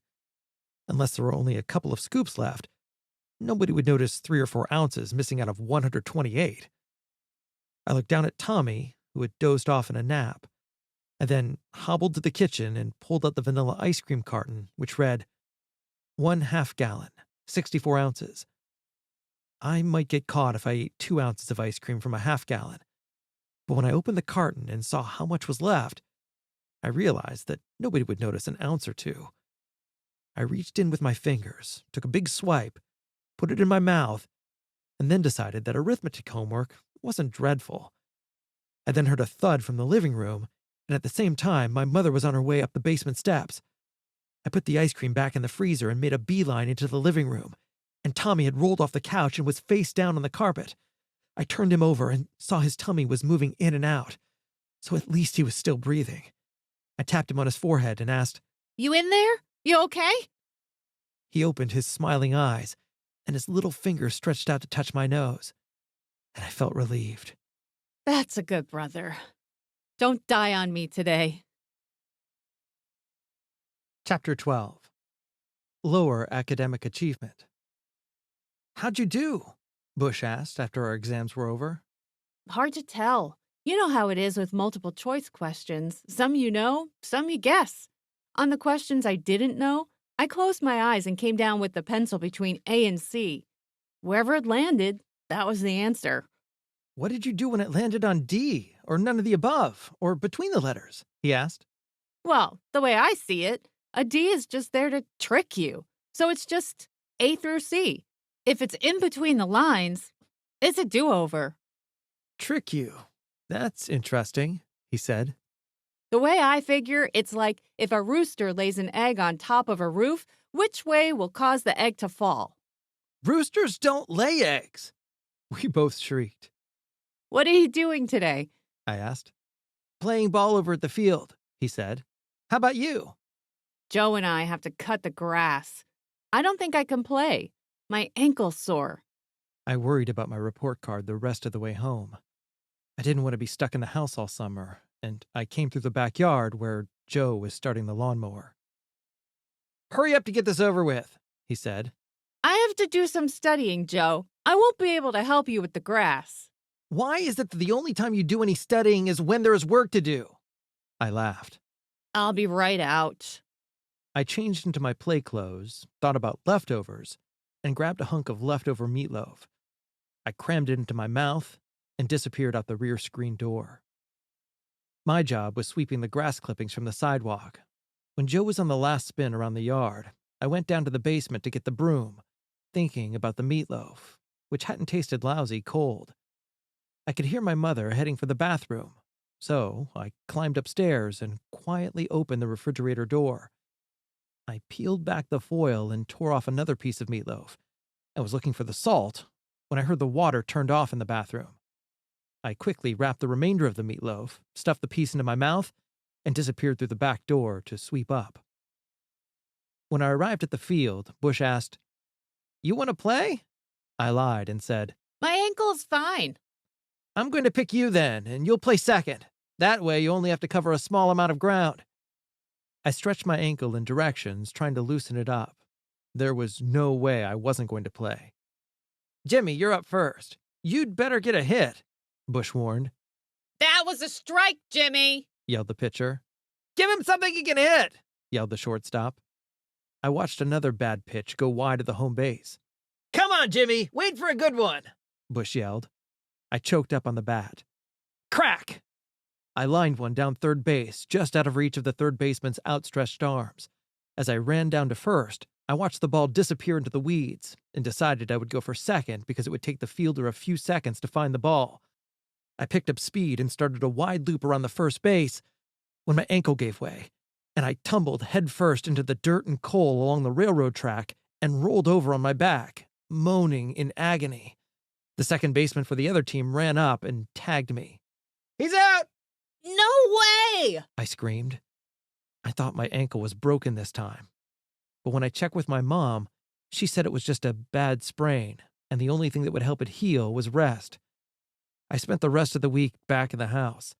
Some summer this was going to be. The next day, I limped to school, full of worry about my report card. I saw a black limousine and a crowd of men in black suits standing vigilantly in front of the church. When I saw them putting on gray gloves, I realized they were pallbearers for a funeral, and one of them noticed my limp. "Having a hard time, young man?" I nodded toward the hearse. Save some space for me. It's report card day. When I took my seat, poor Miss Hope was already passing out the report cards. She handed me mine, and on the front of the yellow envelope was one word which read, "Passed." At least I'd be going on to 8th grade, but I was afraid of what might be inside, Class is dismissed for the summer. Miss Hope told everyone. The other students were chattering away and walking out of the classroom, and Miss Hope was waiting for me to open it up. I looked down at the report card again and decided I had to pull it out of the envelope. So I pulled it out but shoved it back in, wondering if there was another way. I could hear the church organ echoing through the school and pictured the priest incensing the casket. I stared at my report card, which winked at me with a yellow smirk. Here goes. No news like bad news. I said to Miss Hope. I slipped it out and peeked at it quickly. The organist hit the wrong key, and a flat, ugly chord howled through the school as the report card screeched the letter D. D for a dimwit. I mumbled out loud. The organ started up again, and I pictured the dead person leaving the church for the last time. 5 D grades, including the worst of all, a D in conduct, which would send a clear message that I was throwing paper wads and shooting rubber bands at poor Miss Hope when I was supposed to be paying attention. I slipped the report card into its envelope, and the organ wailed its final, irritating chords. You got a B in writing. I think you could be a writer someday. Miss Hope said. Someday is right now, and my summer is over. I got up, limped to the window, saw the pallbearers sliding the casket into the hearse, and thought about having to stay in the house for 5 weeks. The dead person was luckier than me. and I wanted a change in scenery. Change. I looked at all the D's and decided that all I had to do was draw a line through the middle of each D and change it into a B. I looked down at the report card, then back to the hearse. I could probably survive a 2-week sentence, but not 5. I would only change 3 of the 5 D's into B's. I slowly tucked the report card inside my shirt and said goodbye to Miss Hope. I opened the door and looked down the deserted hallway. Across from me was the restroom. Should I change the D's in there? No. Someone might walk in and I would get caught. The alley seemed like my best shot as I made my way home. I scanned my surroundings for a garbage can with a lid on it, and there wasn't one. So I picked up a cover and placed it on the top of the can and heard the flies buzzing up and hitting the bottom of the lid. I unbuttoned my shirt, pulled out the report card, laid it on the rusty garbage can, and read all the D's as I reached into my pocket for my pen. I carefully swiped the line to transform the first D into a B, and screw me. Miss Hope used a black pen, and I just used a blue pen to make the change from D's to B's. As I limped to prison, I saw the guys gathering for the first baseball game of the summer, and I thought about killing myself and mumbled, Nothing works out for me. Chapter 13. Angry. 6 weeks in the house? There should be a law against that. Wasn't there someone to report on this to? Some agency that protected kids from being grounded for so long? All I did was get a few D's. I told my father. It wasn't just the grades, he said. It was because you tried to change them. Try to be a little smarter next time. Okay, I will do that. I thought to myself. I walked outside, sat on the porch's top step, and saw another beautiful day in paradise. The sun was shining, and a few white clouds formed a figure 8 in the sky that reminded me of a donut. I walked back into the house, glanced at the baby stroller, then at Tommy, and heard Mom say, Yes, Miss Hope. I'll send him right over. Jimmy, Miss Hope asked if you could help her carry her groceries inside the house. Really? Do I have to? I whined. Yes, Miss Hope is waiting. And when you get home, I want you to pull the weeds along the back fence. Mom, I think I should take Tommy for a walk in the stroller up and down the block later today. He could use some fresh air. Okay, She said. I walked out to the rear gate and looked at all the weeds. I'm just a Chang Gang member. I sang. Screw you, dirty copper. I slowly walked down the alley, kicking stones, and when I entered the sidewalk, I spotted little Frankie on the corner. Hey, Jimmy, you coming to my birthday party? When is it? In 3 weeks. Little Frankie said. Who else are you inviting? All the guys. My cousins and my uncle Big Frank. Why do they call him Big Frank? I asked. He paused and wondered for a moment. Because he's a boss. A boss of what? I asked. I don't know for sure. I heard my dad say Uncle Big Frank is the boss of everybody if he wants to be. Hey, you're grounded. Why are you outside? I have to help Miss Hope with the groceries. I said. You want to come too? Why not? Little Frankie said. Do you think Miss Hope will give us a treat for helping like my mom? Most likely. I said. Miss Hope met us on the porch and pointed to the car. The groceries are in the trunk. Lincoln ended slavery. I whispered to little Frankie. Jimmy, you and Frankie bring the food in the front door. Then carry the meat and bread down the back way to the basement and put it in the freezer. Be sure to put the bread on top so it doesn't get squashed, and I'll get you and little Frankie popsicles. While waiting for the popsicles, we walked to the back fence, and I saw Miss Hope hadn't planted flowers. Suddenly, a door flew open at the Castaways Motel across the parking lot, and someone tossed a young woman out of a room. "You're not working hard enough," a man's voice yelled from inside the room. "You better make more money." Out walked a slim man in a red suit and a white hat. Let's get out of here, Frankie whispered. Instead, I laughed loudly, and the man looked up and glared at me. I yelled, Hey, pimp!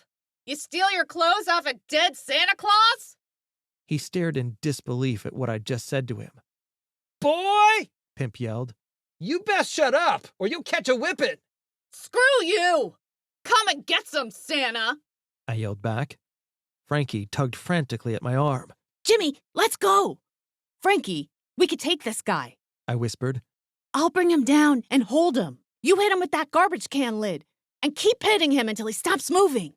Just then, Miss Hope called from behind us. Why don't you leave that poor girl alone? Whatever, Grandma, He shot back.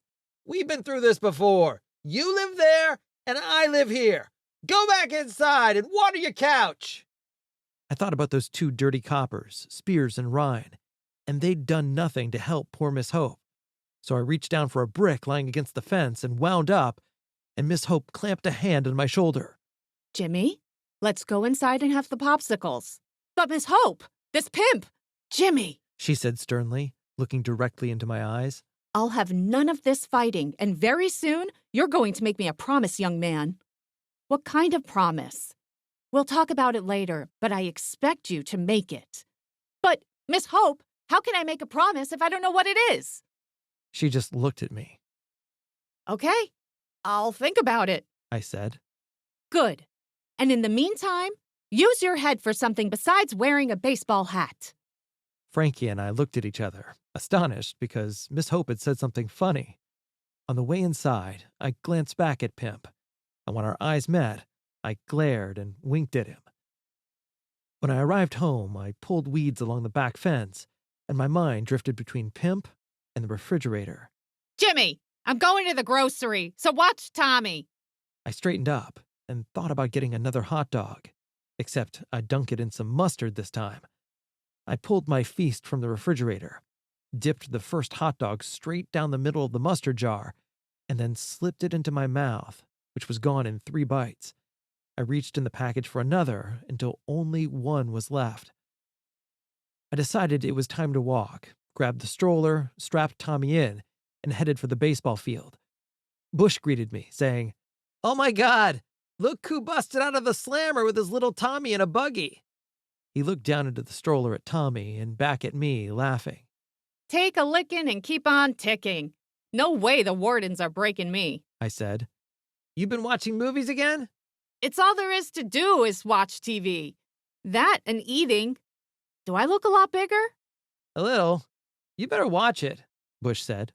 I'm trying, but I just can't stop thinking about food.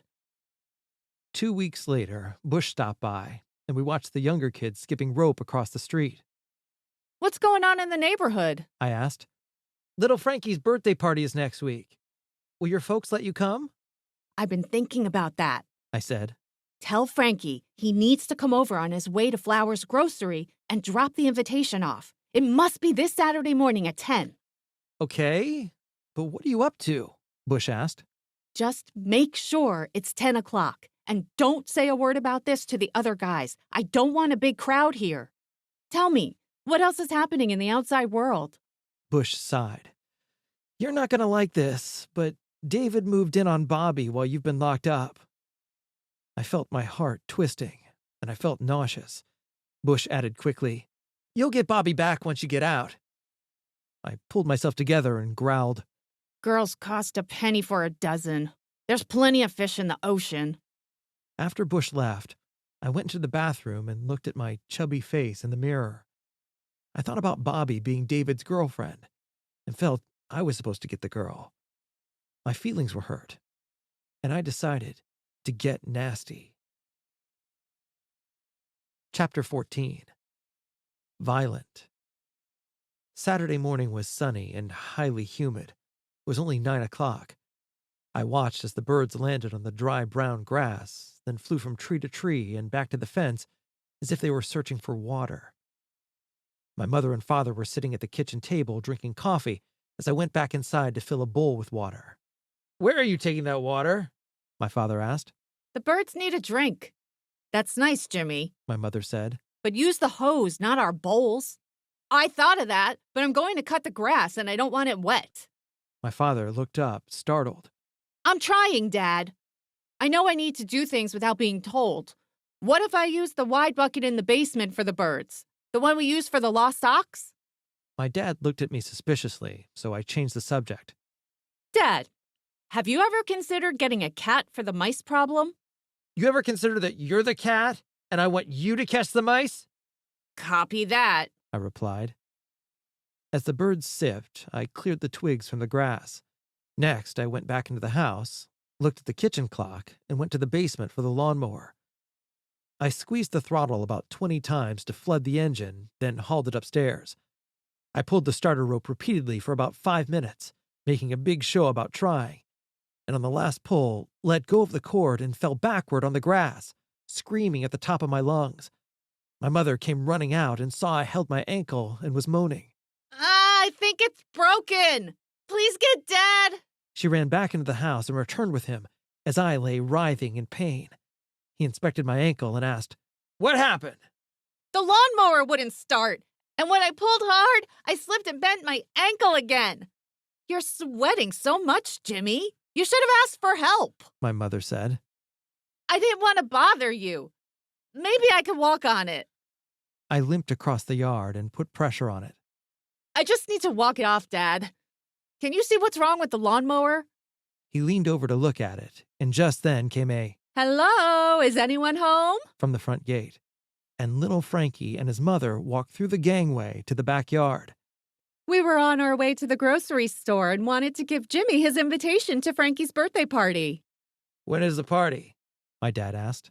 1 week from today. Jimmy is grounded for 3 more weeks and 2 days. He won't be able to make it. He said, nodding at me. I know he's grounded, She said. but they're such good friends, and the party is for only 3 hours. My mother broke in. We'll let you know. After they left, my father made it clear I couldn't go and went back into the house. My mother stayed outside and knew I was upset. You should have studied harder, and that was a big mistake trying to change your grades. Bobby is David's girlfriend now, and if I were old enough, I'd go away and never come back. I'll speak with your father, but please, be good. When I woke up the following Monday, my first thought was about the ice cream in the freezer. I quietly went to the kitchen, looking for snitches along the way. The coast was clear, and I slid my spoon into the carton. It was very hard, so I decided to dig at the corners. I tried to keep it even to cover my tracks, but I noticed that I'd begun to make a noticeable dent after a minute. I returned the carton to the freezer and went to watch TV, and from the sidewalk came a familiar yell. Hey, Jimmy! I ran onto the front porch and saw Bush, little Frankie, and David circling on their bikes. When are you getting out, Jimmy? David asked. Not for another 2 weeks. I don't know what I would do if it were me. You wouldn't be able to steal someone's girlfriend.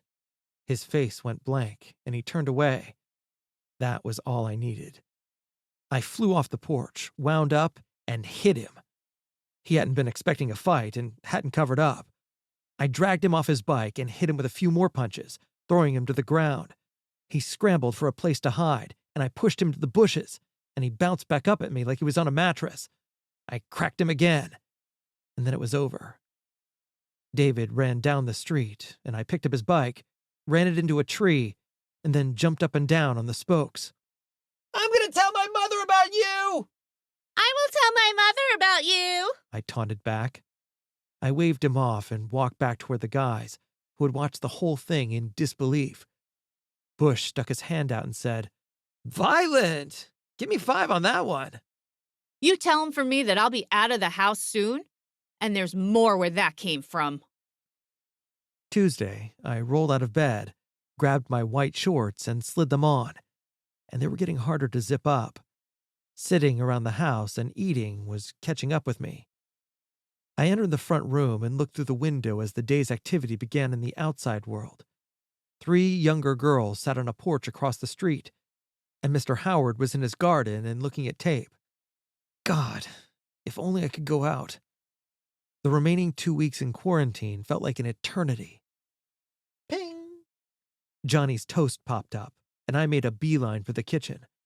I grabbed 2 slices of bread and dropped them into the toaster, and while I waited, my thoughts drifted to Bobby and David. I hated that they were officially boyfriend and girlfriend. I hated that the summer was a month gone, and I hadn't been outside the house except to take Tommy for a walk in his stroller and visit Mr. Howard. Ping! My toast popped up, and I felt better as I buttered the bread. While eating the first slice, I decided that 2 more pieces would be necessary, so I wouldn't have to wait. I put them in the toaster immediately. I ate the first 2 slices, and just when I was finishing, the next 2 popped up, and I put 2 more in the toaster before I buttered the new ones. I continued until the plastic bag on the table only had 2 pieces of bread left. Later that day, there was a knock on the front door, and it was Bush paying a visit. "What about the party? Will they let you come?"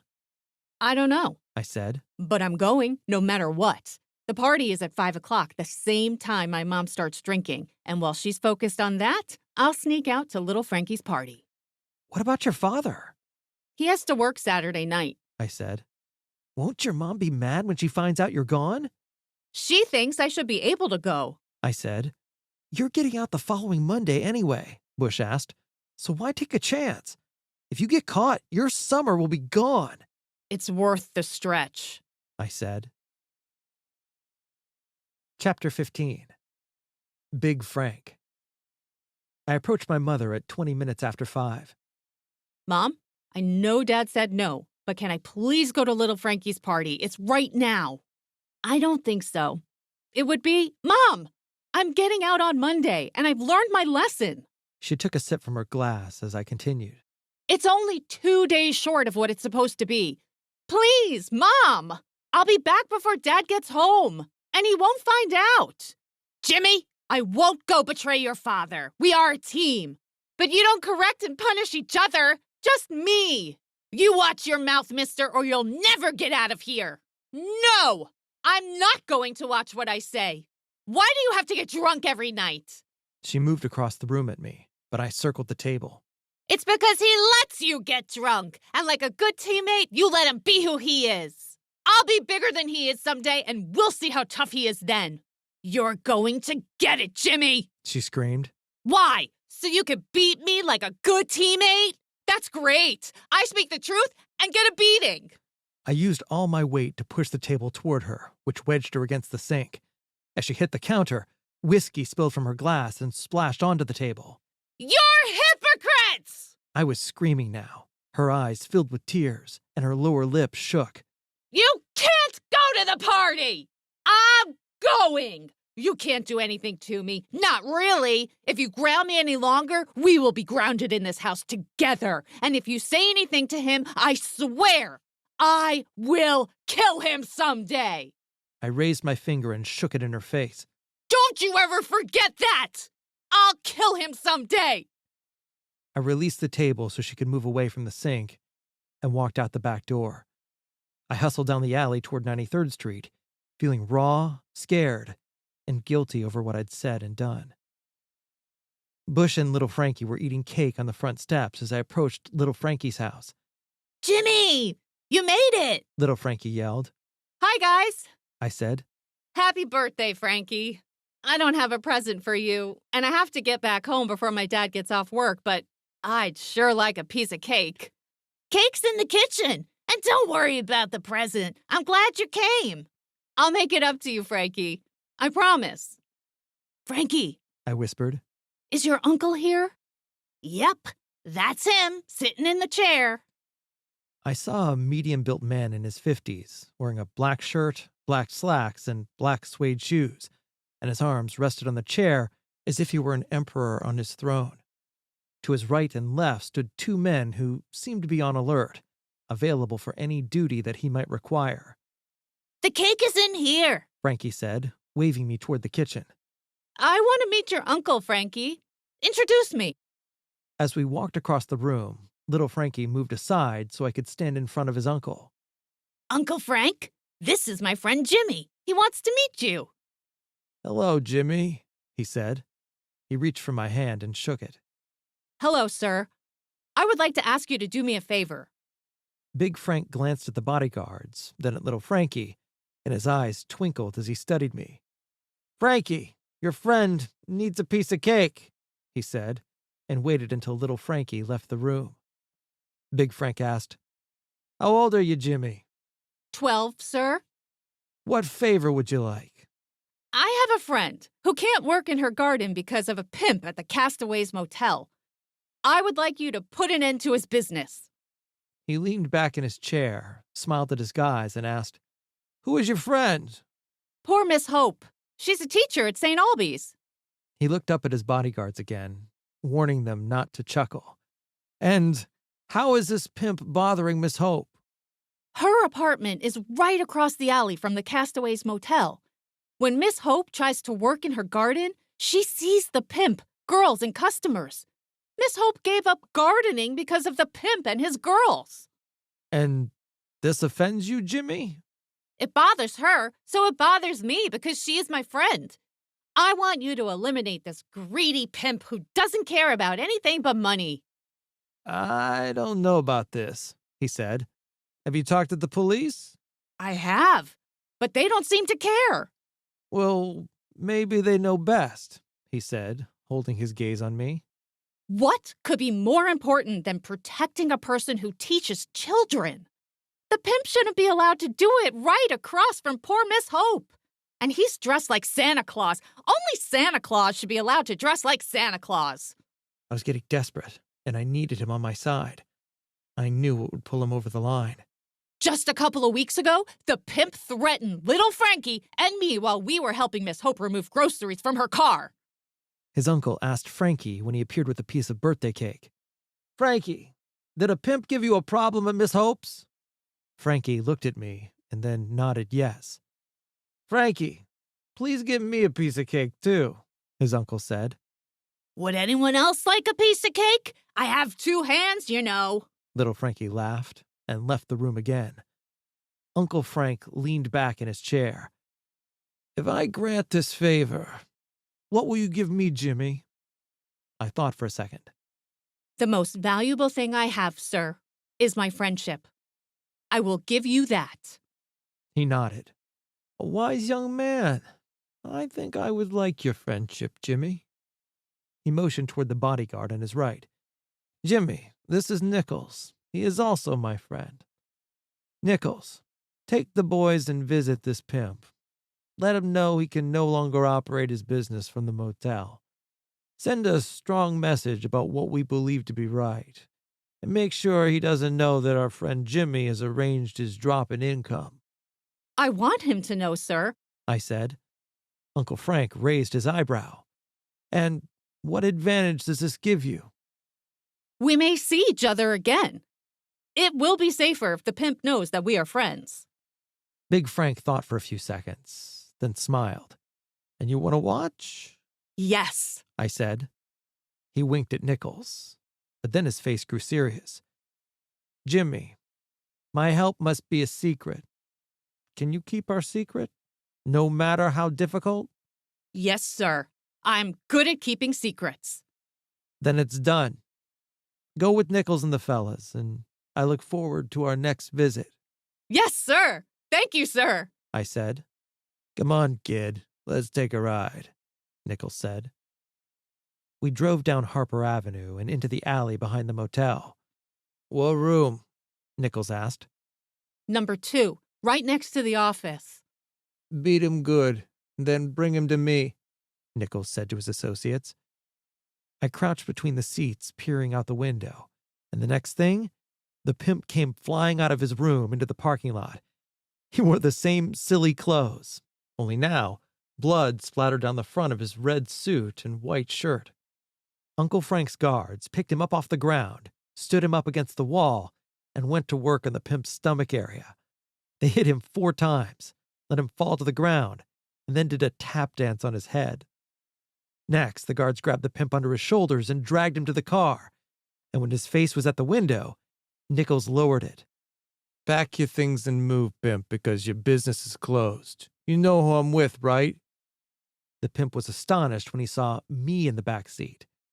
"This kid is a friend of ours, and his friends are friends of ours. We're blaming you if anything should happen to him or his friends. We're blaming you if they trip on a crack in the sidewalk. We're blaming you if they get hit by a car. If they even skin their knees, we're blaming you. If anything happens to these kids, we will break all your bones and bury you alive in Indiana in a box covered with dirt. Get in your sled and fly away to the North Pole, Santa Claus. Do you understand? The pimp nodded. Say it, Nichols barked. I understand, Pimp whispered through the blood dripping from his mouth. Nichols motioned to his boys, and they dropped him on the ground and kicked him a few more times, appearing like football players kicking field goals, then started back to the car. Mr. Nichols, please don't leave loose ends. I said. What do you mean? He asked. The owner? If you don't beat the owner, he'll just let another pimp move in. Nichols paused a second and told his guys to straighten out the owner. Make sure he understands that no one else takes the pimp's place, he said. The owner was also thrown out of his office, punched, and dragged to the car. Miss Hope, a poor schoolteacher, is living across the alley. What is wrong with you? If another pimp operates out of this motel again, I'm going to kill you and take all your money and give it all to poor Miss Hope, I cried. Miss Hope isn't poor. Nichols paused and reflected. Even better.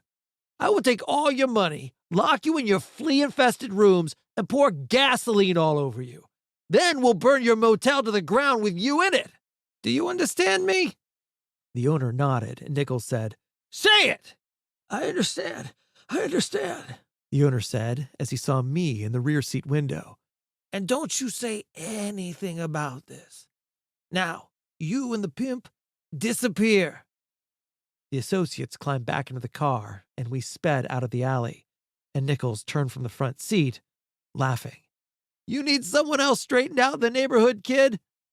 Raising my hand to my chin, I thought for a second, and Nichols laughed again. Listen, kid, we're connected like twins, so keep our secret. No loose ends. You always make such good plans? I try to, Mr. Nichols. Oh, please stop the car. I have to beat my dad home. Wish little Frankie happy birthday and tell him I'll buy him a soda pop later. I'll square it with him, kid. And you did the neighborhood a favor today. On the short walk home, I thought about Mr. Nichols asking if there was someone else he could smack around for me, and wondered if he was serious. There was Larry Creep and my dad. Maybe he could take care of them, too, and not necessarily in that order. Chapter 16. Find someone to help. Find someone to help in all situations. The next morning, the whole Heaney family entered the rear of the church and paused to look for a pew up front. As I looked around the church, I saw everyone at Mass. Big Frank was with his wife and teenage kids, and sitting behind him were little Frankie and his mom and dad. Mr. Nichols was with his girlfriend. As we walked towards the altar, I received a slight nod from everyone the night before, but acted like I didn't see anything and focused on Jesus nailed to the cross. During the sermon, the parishioners waved missalettes in their faces, trying to catch a breeze, as the pastor spun a speech connected to what Jesus had done back in the day. It was my last day in captivity, and I was antsy. The church service seemed long, and Joe agreed with me as we changed out of our church clothes.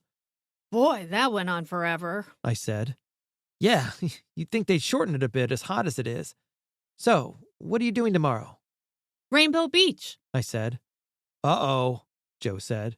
From what I hear, it's getting rough, and lots of fighting and drinking. You better be careful. Yeah.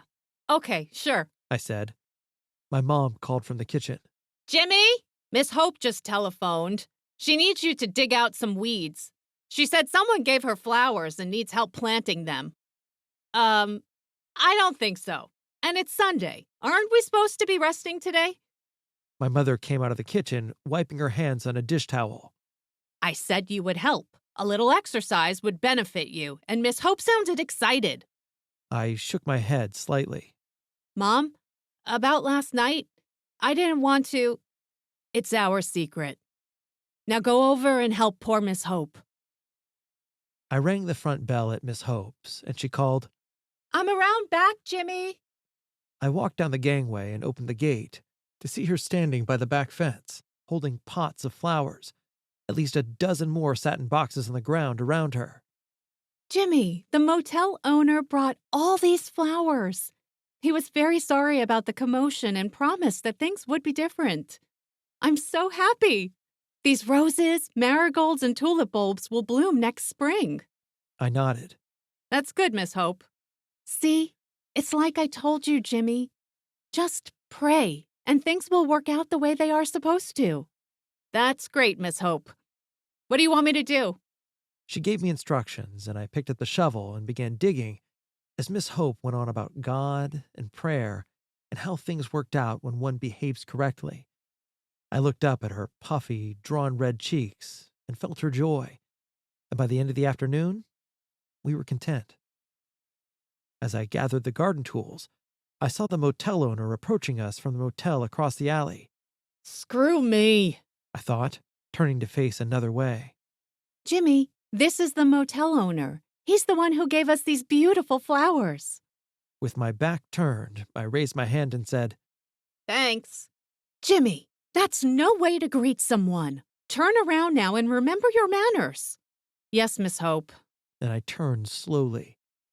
The motel owner's hand went to his bruised face in surprise, and then he looked at me. "I'm so sorry for what I did," he said. "I'm so sorry. Please, never again. Never hurt me again." I looked at Miss Hope, shrugged, and said, No problem. See you later, Miss Hope. I started to leave. Just 1 second, young man. She said. She walked the owner to the gate, and he was still apologizing when she turned to me. I have to go. I said, as I started my second chance at escape. Freeze, mister. She said. I closed my eyes, took a deep breath, and tried to look innocent. Jimmy, what did you have to do with this? Why did he apologize to you? I shrugged. I don't know. You're not going anywhere until I find out what this is all about. Miss Hope, please enjoy your new flowers. She walked over to the door, opened it, and pointed down the basement stairs. Next, I was sitting at a green table with 2 chairs, and over the table was a round white light on a gold spin stem. She reached out for the tip so that the light shone brightly in my face, but cast a dull hue around the rest of the room. Tell me how this happened. She said sharply. She studied me across the table for what seemed like an hour. My heart was pounding, and if I looked away, she might think she could break me, so I held fast. She leaned into me, and I shifted my body to the right to hide my face in the shadows. She twisted the light slightly so she could see my eyes, and I eventually gave up. I can't tell you. I promise I'd keep it a secret. Jimmy, it was a terrible thing Larry Creep did. And since then, you've been getting into trouble. Your grades have fallen and you've put on weight. I just want you to know that none of these things would have happened if Larry Creep hadn't attacked you. It wasn't your fault. Why didn't you say something when it happened? It is a tough thing to talk about. And it has made me think of my childhood. So I've been hesitant because it makes me sad. When I was a young girl, a horrible thing happened to me, and I found some things that helped, and being a teacher made things better for me. But first, you must tell me how you arranged to solve the garden problem. Again, we locked eyes. A friend helped me, and I must return the favor and keep him out of it. Then let me ask you, am I also your friend? She asked. Yes. You know you're my best friend, even more than Bush. Good. Then I will make you a promise, but you must make a promise back. If I can, Miss Hope. I said. Jimmy, I promise never to ask you again how this happened, but you must promise to come here so I can teach you some things. I promise, Miss Hope. But can we start Tuesday? Because tomorrow I'm going to the beach. Okay. But before you go, I will write an outline like we are in class. She went to a small drop-leaf wooden desk and removed a piece of paper and a pen. She sat at the table writing, and then handed the paper to me, which read, Mysteries of the Soul. 1. Believe in God like a child. 2. Believe that God is more powerful than your problems. 3. Pray for strength to live God's will. 4. Live your life honestly and morally. 5. Share your wrongdoings with a close friend. 6. Right the wrongs you've done to others. 7. Find someone to help in all situations. 8. Experience God's healing, knowledge, and purpose. After reading it, I stuffed it in my shirt pocket. Groovy. I understand. Impossible. She said. Why? I asked. Because you will have to live this out in your life to understand it. Experience these 8 things I've written down, and you will have experienced the universe. This is the stairway to heaven and God. Sounds easy. So it must not be. I said. You're right. It sounds easy, but it's not. And someday, you'll understand why this has happened to you. And you will leave your mark on the planet in a good way. Wow. The whole planet? Yes, the whole planet. Why, Miss Hope? How do you know this about me? Because you have experienced one of the worst acts of evil a child can endure. And you're fighting back. You are trying. Only you're confused. Why do you say I'm confused? Because you are not supposed to be hurting people. Miss Hope, I thought about it and was just doing what adults do. I beg your pardon? When a grown-up gets tired of us kids not doing what we're supposed to, we get hit. Sometimes with a hairbrush. What does that have to do with anything? That's what I did. The motel owner wasn't behaving, so I smacked him with the long hairbrush. Look at your garden. It's beautiful and wouldn't be there if it weren't for a long, sharp hairbrush. She grinned and said, I thought we weren't going to talk about it. But let's be serious now. Do you remember in school when you learned about the 5 senses? Yes? Can you tell me what they are? See with your eyes, hear with your ears, smell with your nose, taste with your mouth, and touch with your hands. Very good. Now let me try to explain what happened to you with Larry. When he assaulted you, were you afraid? Oh, Miss Hope, you can't even imagine. I couldn't move. I was so afraid. And inside my brain, everything was intense. So, you were aware of what was happening? she asked. Yes. I said. What happens is that fear speeds up the 5 senses rapidly. Like right now. You're hungry all the time, right? All I do is think of food. I said.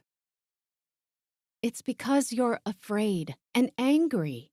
And you're using food as a comforter because it calms you down and distracts you from the fear and anger.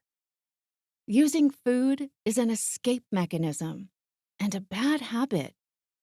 It's as if you're cold and food warms you up. You're eating, but you are not hungry. That sounds horrific, Miss Hope. Could be. But there's balance in the universe because for every negative, there is a positive. And for every positive, a negative. For every right, there's a wrong. And for every wrong, a right.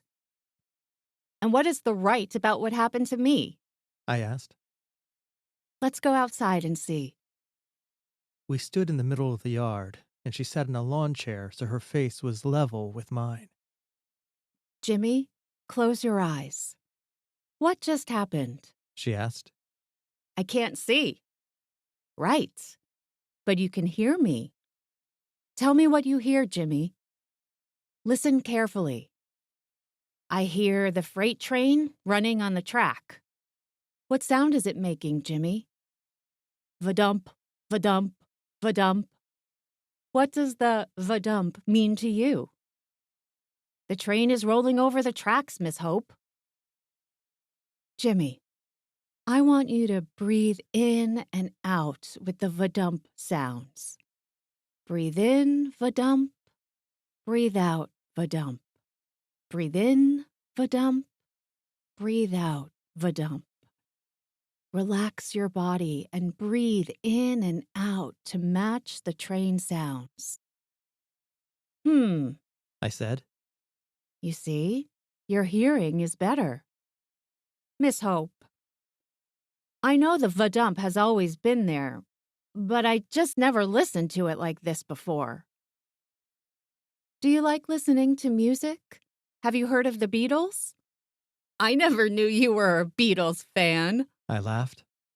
Jimmy, the next time you hear I Want to Hold Your Hand or any song, close your eyes and listen to the instruments. Listen to the instruments individually and then together, creating one melody. Do you understand? I think so. I said. Good. Let's try another exercise. Close your eyes again and listen. But first, look around the yard. Take pictures with your eyes, then hold them in your mind. See the trees, our lovely new flowers, the squirrel, the blue sky, and the white clouds. See them and concentrate on the vadump of the train. And let's turn you around 3 times as if we're playing pin the tail on the donkey. While you spin, see the trees, the flowers, the squirrel, and the blue sky, and take snapshots with your newfound ability to see. I did as she said, taking pictures and remembering them, and stood in front of her, giggling. Now, meditate on what you see and listen for the train rolling down the track. Breathe in, vadump. Breathe out, vadump. Do you see? Yes. I whispered. Tell me what you see. I see the train with the steel mill behind it, the field where we play ball, the houses on Dante, and the street where you were too young to see Larry Creep for who he is, and it wasn't your fault. Steering my mind away from Larry Creep's house. Focus on this yard and tell me, what's in the garden? I took a deep breath and said, I see the trees, and the squirrel is watching us plant the flowers. The important thing is, what will you do with the bad experience with Larry Creep? It could go either way, you know. You could become bitter and distrustful, or ask for God's help, turning this awful thing that happened to you into a gift. She looked at me very intently. My eyes filled with tears, and one spilled over and rolled down my cheek. She pointed to number 7 on the paper, which read, Find someone to help in all situations. It's time to make your promise. Miss Hope, I can't. I stammered. It's too hard. There are too many problems, and no one cares about anyone else or your stupid list. She ignored the stupid part. You can care. You can help. I gotta go, Miss Hope. It's been nice, and I'm sorry, but I can't make your promise. Jimmy, I have something to tell you. I don't know how to say this, but I may retire from teaching. I have a brother who lives in Arizona and wants me to move there so we could be together. If that's so, I won't be teaching this September. What? You can't leave, Miss Hope. I know it's hard for you, and it would break my heart too, but it may be time for me to move to Arizona. Anyway, I won't decide until the middle of August. So run along now, and have fun at the beach tomorrow. Miss Hope, I won't go to the beach. I want to come over and help you. Not tomorrow. I'm busy all day, but Tuesday's okay, like we planned. But, Miss Hope, Go home now. I'll see you Tuesday. I walked out of the yard, stunned. Teachers came and went, and I never thought anything about it, but I couldn't imagine life without poor Miss Hope. When I arrived at the rear gate, I reached for the paper in my shirt pocket, and the outline wasn't there. I turned, ran back to Miss Hope, and screamed, I promise, Miss Hope. Please don't leave me. She stood by the garden, facing my scream, waiting for me, holding the list in her hands. I promise. I huffed as I ran tearfully into her outstretched arms, and she whispered in my ear, Much has been done to you, but much has also been given to you. So much is expected from you. Your soul gifts are in abundance, and you will rise above the evil act. I expect you to help people when they need your help. Do not abandon them in their time of need. After calming down, she asked gently. What are you promising? I reached out for the paper and pointed to number 7. I promise to help someone in all situations. Good. That's behind us. She said frankly. Miss Hope, are you really moving to Arizona? Maybe now I won't have to. You tricked me into making that promise. She smiled warmly. Trust number 7. And don't be selfish. And be kind and caring. Do you know why the promise was so important for you to make? Then, as if she were reading my mind, she said, And I know you were thinking of me.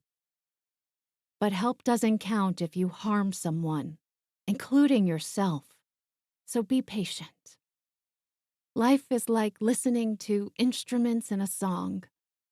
Providence surrounds you. So listen to the music.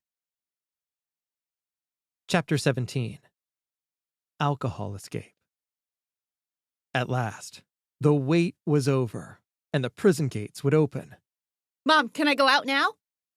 What time is it? She muttered. I looked over at the alarm clock, and it read 7:30. 10 o'clock. I said. Then how come it says 7:30? That's what I said. It's going on 7:30. I thought you said it was 10 o'clock. No, Mom, it's 7:30. Oh, She closed her eyes again, and I decided to chance it. I crept out of the bedroom, grabbed my shoes, and started to put them on when I heard her get out of bed. It's too early for you to go out. She said. But not too early for a paper route? I thought to myself. And another thing. She said. You're turning into a real smart aleck. Be careful, or stay in the house for the rest of your life. I think I would like that, Mom. I was pushing, so I backed down by explaining that I was having a hard time waiting, and the fire settled down in her eyes. It's just a few more hours. You'll make it. She said. My thoughts turned to food, and I began my breakfast ritual of eating toast until I was stuffed, then going back to sleep. I woke to my brothers eating their breakfast in the kitchen, and my eyes darted to the clock. 9:40. Just 20 minutes left in captivity. I ran to the front porch to see if there was any action in the neighborhood, and across the street, girls were already playing jump rope. I put on my white high tops, grabbed a shirt from the closet, combed my hair, and brushed my teeth in the bathroom. It wasn't quite 10 o'clock, but it was close enough, so I bolted out the front door, flew down the steps, and ran up Blackstone toward the field with the smell of freedom in the air. I saw a familiar tree branch hanging over the sidewalk as I ran, and, picking up speed, jumped high in the air, trying to touch it. I noticed that I barely left the ground, and my stomach jiggled from the weight I had put on. I buttoned my shirt to cover the fat, and the thought of the guys picking on me made me wince. I turned left on 91st and saw the guys gathered at the field. My heart exploded with joy, and I broke into a trot. Bush pointed toward me, and the other guys turned to watch me coming toward them. "Well, look who's here," Bush said. I stood in the middle of my pals, who were all glad to see me. We still going to the beach? I asked. Yes, we are, Bush said. How do we get there? I asked. Hitchhike, Bush said. It's not hard. Someone will stop and give us a ride. As we walked toward Stony Island Avenue, some blacks had moved into the neighborhood, even in the short time I was grounded. The neighborhood is changing, huh? Yeah, Bush said. My parents started looking for a new house in the suburbs. I felt a surge of fear. He had been my pal my whole life. You guys go hide behind the fence, he said. When a car stops to pick me up, the rest of you come running and jump in.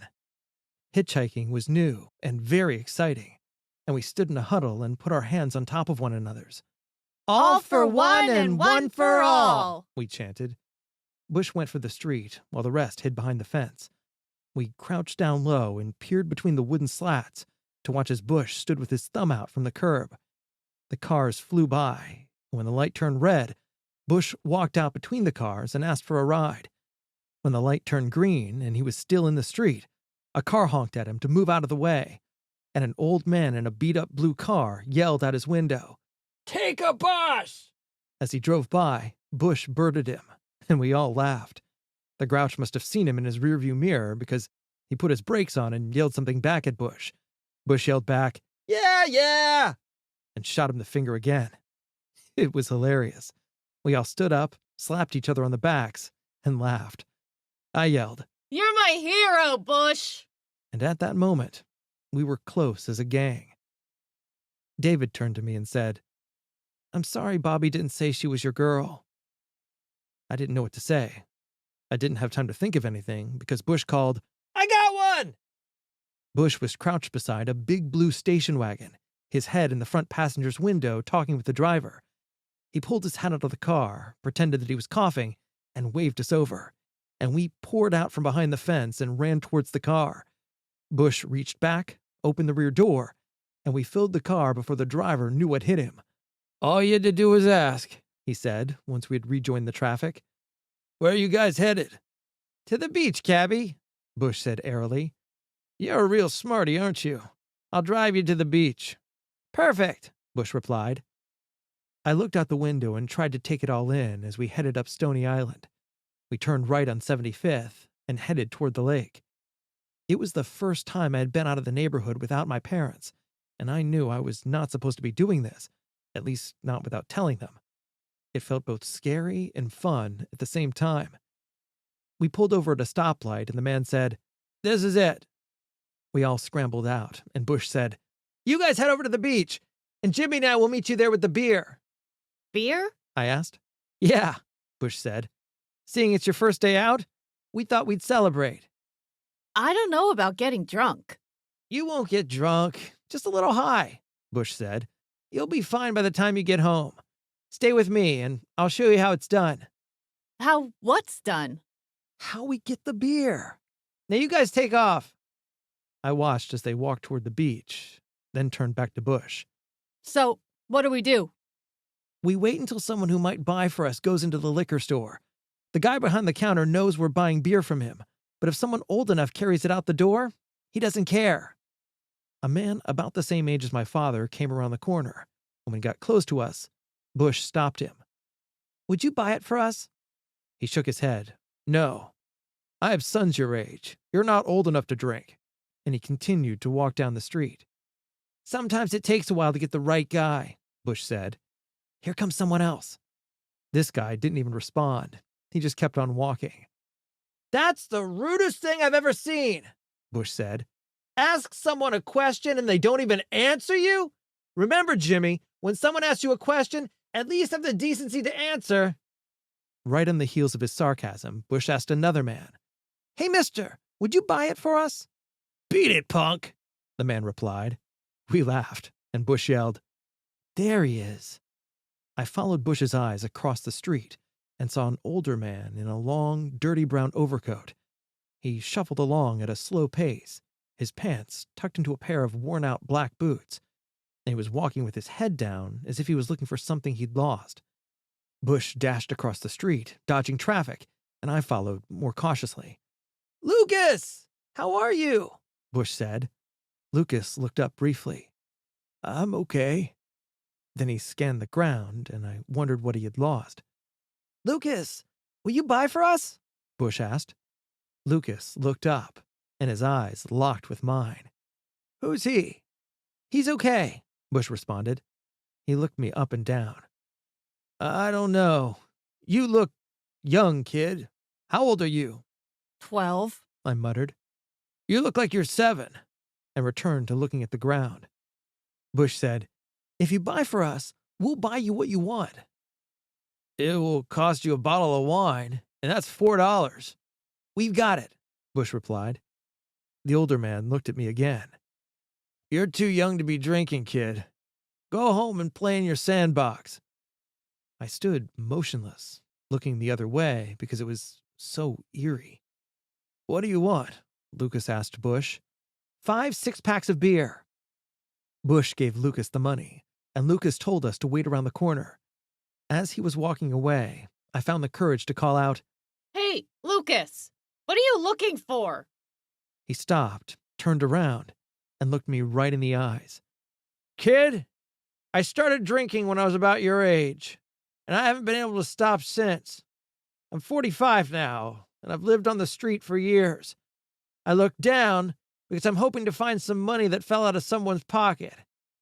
It started like you, just for fun, and then I began to need it. You should think twice about what you're about to do. You could end up like me. He turned and strolled across the street, looking for money, even at the intersection. I asked Bush, How'd you meet Lucas? He's been buying for my brothers and their friends for years, Bush said. Man, that's the first time I've seen anyone like him close. He's scary. Don't let Lucas bother you with that speech, Bush said. He gives it to everyone the first time. Finally, he surfaced.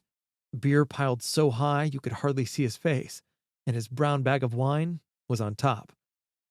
We unloaded him and headed for the beach, cutting through several streets and crossing South Shore Drive. We walked in the park until we came to a fence with a small gate that opened onto the beach. Since my only other visit to the beach had been at night, this was my first natural look at Lake Michigan. I was overwhelmed by the number of people in the sand and the lake's size. I couldn't even see across to the other side. The water was a deep blue, and white clouds hung overhead like fluffy pillows. It was a lot different from the pool at the park. We'll hide this in the bushes just in case the cops come around, Bush said. We stashed most of the 6-packs, grabbed a can, and walked back out to the clearing, popping the tops. I took a sip, and it tasted horrible. I think it'll take some time to get used to this, I told Bush. You'll get used to it. It's an acquired taste. I forced another swig down my throat, then another, until I felt lightheaded. I leaned over, grabbed another beer, popped the top, and took a gigantic gulp. We stood in a circle, each holding our beer, and told football stories, baseball stories, and girl stories, and they never seemed to end. I felt euphoric after my lonely summer, and I was out with my best friends, telling stories and drinking beer. I wish this could go on forever. From behind, I heard a familiar hello. Bobby, Janet, Marie, and a couple of other girls from our neighborhood walked toward us. Bobby seemed awkward and stood next to David, and I felt sad. All the boys took off their shirts, except me because I felt fat. All I wanted was to cover up my fat, and I grabbed another beer and took a big swig, feeling it burn down my throat. After one more long drink, my head was dizzy, and I noticed I was swaying from side to side.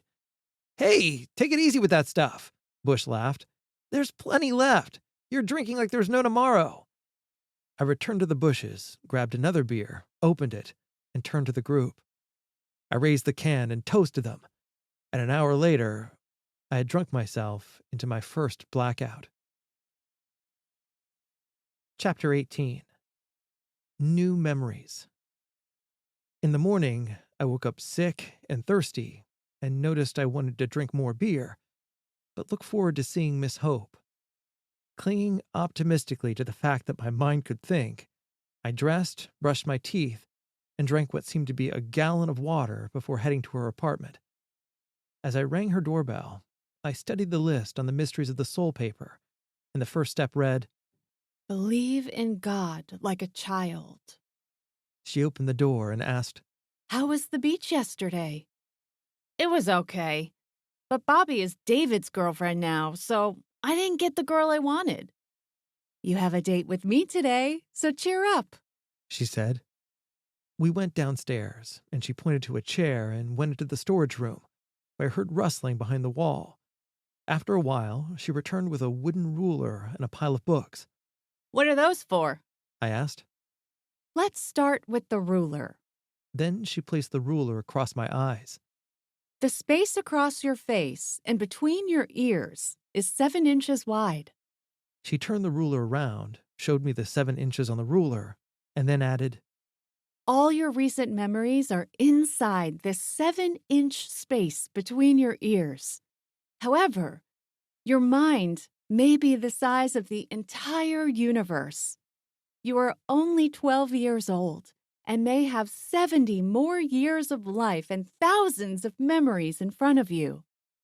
Larry Creep injured your mind, and the way to heal is through creating new memories. And 7 inches of a bad memory is all you need to change. She spread the books across the table in front of me. Believe that God exists through creation, people, and experiences. I look at these books She said. when I have trouble believing. You, Miss Hope? Sometimes you don't believe? I asked. Everyone has doubts. When I'm troubled, I look at these books to help me. I want you to know that you can come here whenever you want to see them. I scanned the table and saw the Bible and other books called Waterfalls and Islands, The Architecture of Rome, Sunsets in the West, The Eightfold Path of Enlightenment, and The Way of the American Indian. Which one first? She asked. Waterfalls and islands for $5. I said. Miss Hope's side of her mouth twitched as she tried to keep from smiling. She turned to a travel brochure showing blue ocean water, white sands filled with beach umbrellas, and a large white bird soaring in the foreground. Where is this? Acapulco, Mexico, Jimmy. Always believe in God like a child, because everything was created by God, including you. She flipped through the architecture of Rome. Look at the buildings. You can see that the Creator inspired the architects. All you need to do is believe, and then you will see that God is everywhere. Neat. I said. The Bible, 10 Commandments, Beatitudes, the Eightfold Path of Enlightenment, and the Way of the Native American Indian are passed from generation to generation. All these spiritual disciplines are similar. Are these books true, Miss Hope? Yes, they are, Jimmy. Believe in God, and you will see that any God powerful enough to create these books, the stars, and the universe is more powerful than your bruised memory and struggles. Please allow the universe to lead you from this day forward. I paused, and Miss Hope asked, What's wrong? Miss Hope, how could I ever believe like you? Mr. Howard's lawnmower was stolen, and I know who has it, and they're going to make a motorbike out of it. And Mr. Howard is so sad. He can't afford another lawnmower, and he has a small fishing boat that needs repair. And he's taping pieces together. I don't think tape will work, and I'm hoping his ship doesn't sink. You know he's retired and has nothing to do without yard work and fishing. She nodded sympathetically. Jimmy, despite what is happening around you, you must live honestly, and you must be stronger than your character flaws and smarter than other people's character defects. Share the things you've done wrong with a close friend, and then right the wrongs you've done to others. And always apologize, and try not to commit the wrong again. Okay, I said. We just finished the list. That was fast, Miss Hope. Miss Hope smiled. We still have to talk about number 7. Oh, we don't have to go over that one. I understand it. Oh, no, you don't. She said firmly. If I am your friend, tell me honestly what you want most in this world. I don't know. I'm only a kid. I said. When you think about your father and Larry Creep, what do you want? I want to get even with them for what they did to me. At least Larry's moved away and I don't have to see him again. But my father calls me names when he's drunk. And when he's sober, he doesn't want anything to do with me. I expected her to be shocked, but she just nodded. Jimmy, what your mind craves the most is what your soul needs the least. I want you to start with number 7, because you can either hurt people or help someone in all situations. If you choose to help people, it will break this one-dimensional thinking and your desire for revenge. But I don't know how to help other people, Miss Hope. Jimmy, as you grow older, you will learn more about how people think, especially as you try to live these steps. You will see that other people struggle with the same problems as you. You don't have to solve their big problems. Just help them with the little things and let them know they're not alone. In helping them, you'll be helping yourself. It's what I call a good solution. If you help someone in all situations, everyone, including you, will benefit. Even my dad? I don't know, but maybe someday. She said. But help someone in all situations, and the ones you help will appreciate you and give you the approval you seek. Make your moment-to-moment existence bigger than the harm done to you, and you will create new memories which will heal your injured mind. And you will find that everyone around you will love you, and the people who belittle you will stand alone. I grabbed the list and started up the stairs. Why are you off in such a hurry? She asked. Number 7. I said, waving the list at her. I know how to get Mr. Howard's lawnmower back. And I have some ideas on testing the boat tape. How's that? I'm going to steal the lawnmower back for him when they eat lunch. And I'm going to... She pointed her finger at me. No hurting people, right? Only if I have to, Miss Hope. Only if I have to. Miss Hope's expression turned to sadness, and she shook her head, so I switched my tune. How about I trick them? Can I at least do that? She smiled. Yes, but make it a good trick. That's step 9, Miss Hope. I promise only good tricks. Chapter 19. Death. 1968 featured the Vietnam War and the assassinations of Martin Luther King Jr. and Robert Kennedy. The war and deaths created uncertainty and stirred the consciousness of America's thinking, and in August, the National Democratic Convention arrived in Chicago with a taste for a political war. Most unsettling was that Miss Hope was replaced with a new 8th grade teacher, and we naturally drifted apart. For sale signs bloomed in front yards as white families sold their houses to black families all over the neighborhood, and we sat on curbs and watched furniture loaded onto moving trucks on Saturday mornings. Before one of our friends would get into the family car, we'd hug each other and vow that we would remain close somehow. But we quickly realized that wasn't the case, and every time someone moved, I retreated more into emptiness. In 1968, I barely passed the high school entrance exam and started as a freshman at Mount Carmel High School. There were 4 classes at Mount Carmel: first-class students, second-class students, average students, and the dummy class. Within 20 minutes of meeting my new dummy classmates, I called us the no class, which we profoundly wore. Drinking became more than something to do at a weekend party, and I started regularly drinking after school. On the inside, I was devastated. On the outside, a walking crisis. The Heaney's joined the exodus from Stony Island and moved to the Beverly neighborhood on the southwest side in the summer of 1969.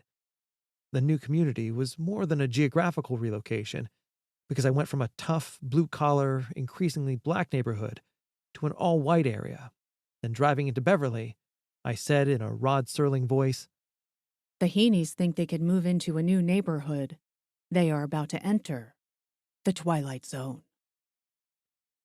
We had been living in the new Twilight Zone for 6 months, and I sat at the kitchen table and watched Tommy as he put a piece of bacon in his mouth. Be careful today, I said. and stay close to Dad. I'll see you tonight for supper. Please, please, please. Can you come with us to the football game? He asked. No, not today, but I'll see you later for supper. I zippered up his coat, put a white stocking hat on his head, and said, Be proud, Tommy, because we all wore this hat. And now I place this crown on your head. I looked at his fat cheeks, pulled the hat down to his chin so he couldn't see, and said, You're a lucky kid to have your ears, because if you didn't have ears, this hat would be down around your chin. He pulled his hat over his eyes and then quickly yanked it back down to his chin so I couldn't see his face. Let's go outside while we wait for Dad, and you can get used to the cold air. We stood at the driveway's edge, and I saw brick houses, driveways, and tall, fat oak trees. The wind shook the leaves from the trees, gliding them down and creating mattresses on the lawns. It was a typical cloudy day, and the temperature was 41 degrees on November 2nd, 1969. Run, Tommy, run! Concentrate. If you're not careful, you're going to fall. Tommy giggled and looked up at me. Maybe someday you'll be a great athlete. He smiled at me, pulled his hat down to his chin, ran, and lost his balance, falling into the leaves. After helping him up, I pulled his hat above his eyes, and Tommy pulled his hat back down to his chin and ran and fell into the leaves again. I disappeared behind a tree and peeked out at Tommy. He was lying in the leaves and waiting for me to help him up like before. I hid for a few seconds and then looked out behind the tree and saw Tommy had pulled his hat up and was looking for me. I then noticed his small hands starting to shake. I sprang out as tears trickled down his face. I'm right here. I assured him, bending over and hugging him. That's a stupid game. Let's run to the house. Run, Tommy, run! My father appeared at the car parked in the driveway. Let's go, Tommy, my dad said wearily. Can you come with us, Jimmy? Please, please? I looked at my father and said, No, but I'll see you later for supper. I had fun at our high school game and had a couple of beers, and later that afternoon, we were hanging out on the school grounds passing the football around, and it was getting dark. A priest opened the rectory door, stepped out on the stoop, and shouted, Is Jimmy Heaney here? One of the guys pointed at me. I froze. Jimmy, you have to go home, he said, coming over. There's been a terrible accident. Accident? I asked. It's your brother Tommy, the priest said. He was hit by a car and killed at the football game. I was stunned and looked at my friends and asked, Did you know about this? We heard earlier and didn't know how to tell you, No! I screamed. I started to walk and fell to the ground. The priest was at my side and helped me up. It's going to be all right. It will be okay. I'll take you home. But I was up and running. I was only 4 blocks from the house, Run, Jimmy, run! He can't be dead! I thought. The street in front of our house was full of parked cars. I slowed to a trot and my side hurt. I tried not to cry, and the memory echoed in my mind. Be careful today and stay close to Dad. I'll see you tonight for supper. Can you come with us to the football game? Can you come with me, Jimmy? Please, please, please? Be careful. Stay close to Dad. I'll see you tonight for supper. Run, Tommy, run! The house was full of people. On the kitchen counter were half-empty bottles of alcohol, and everyone was crying over pictures of Tommy. I overheard one of my aunts saying Tommy had lost my father, wandered into the street after the football game, and was killed by a passing car. Tommy lost my father. Tommy was only 4. He didn't lose anybody. My father lost him. How could anyone blame Tommy? I had seen my father's hungover face and knew he was in no shape to take care of Tommy. I should have gone with them. I grabbed a bottle of vodka and headed to the park. I saw 2 people pointing at a spot on the street. I ran over to them, looked down, and saw Tommy's blood splattered all over the pavement. Do you know what happened? I asked. Some small kid walked out between 2 cars and was killed. I heard the car crushed his head and tore partly from his body. How fast was the car going? Who was driving the car? Some guy who was out getting groceries or coming from church. It wasn't his fault. The kid just walked out between 2 cars and couldn't see the cars driving by because he was too short. I heard he died instantly, though. I'm his brother. I could have stopped this. I knew, and I could have stopped this. Do you think I can still stop the accident? Am I dreaming? I need another chance. Oh, I'm so sorry, he said. It's too late. Your brother Tommy is dead. I saw a stocking cap lying in the leaves and saw strands of blonde hair stuck and skin inside the sticky, smelly brown blood. I closed my eyes and saw Tommy pull the stocking hat up above his eyes, and he was looking for me. His hands started to shake, and his face twitched from confusion to fear. But it was too late. Tears were already trickling down his face when he pulled the blood-soaked cap down over his eyes and down to his chin. Tommy waved goodbye and stepped into the traffic and whispered, You were my brother, Jimmy. You knew. And now I'm dead. I won't see you tonight at supper. Act 2. Throwaway Kids. Chapter 20. Earth date, 1977. Chicago's Skid Row was located on West Madison Street and was a 12-block stretch of flop houses, gin joints, and battered dreams for those seeking refuge from their demons in a cheap bottle of wine. The transient rooms on the Skid were the size of jail cells, and the accommodation's daily rate was $7, including a rusted steel bed, a smelly pea-stained mattress, and a wire mesh ceiling for ventilation. The wired ceiling indicated that I was sleeping in a bird cage, and a low-watt bulb suspended from the chicken wire was the only light source. When it was quiet, you could hear the residents in their rooms having arguments in their minds and speaking out loud with themselves, which was very concerning. Besides the vagrants, the only other visitors to these hobohemian hotels were the Chicago police, who picked up drunkards who lacked character, and ambulance drivers, who moved the dying and dead to Cook County Hospital and the morgue. There were 3 types of vagrants on Skid Row: the hobo, the tramp, and the bum. The hobo was the guy who worked and wandered, the tramp who dreamt and walked, and the bum who only drank. I wasn't a hobo because I had no intention of working and liked to drink, and therefore saw myself as a mixture of tramp and bum. I still possessed a desire for real life, and if I gave up on my dreams, I'd become a drunken beggar and throwaway kid. Skid Row was attached to my memory as I descended into the bowels of despair.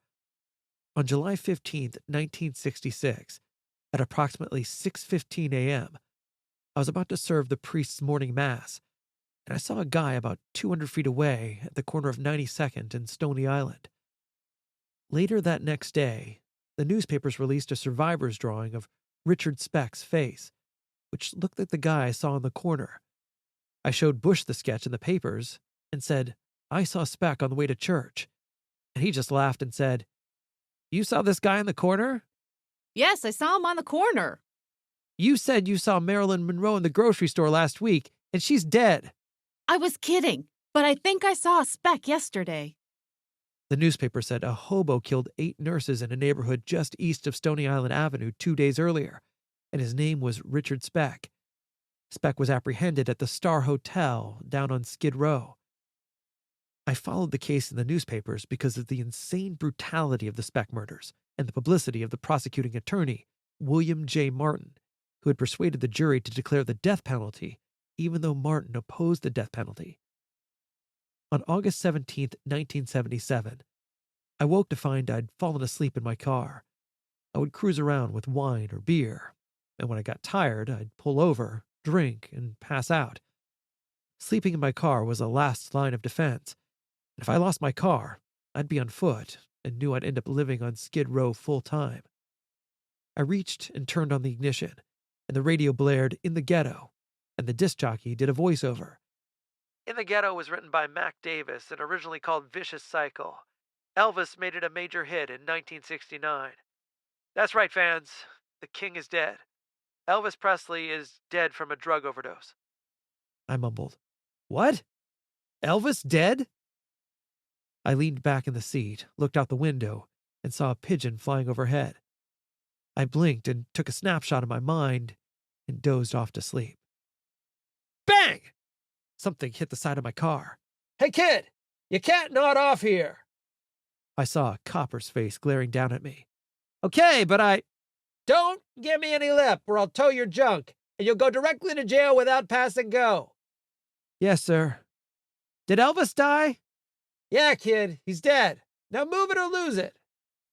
I pulled out, put 2 blocks of space between Dirty Copper and me, and reparked the car, still thinking about Elvis. I decided to toast him and reached into the back seat for a beer, and I popped the top, raised the warm can, and muttered, "To you, Elvis."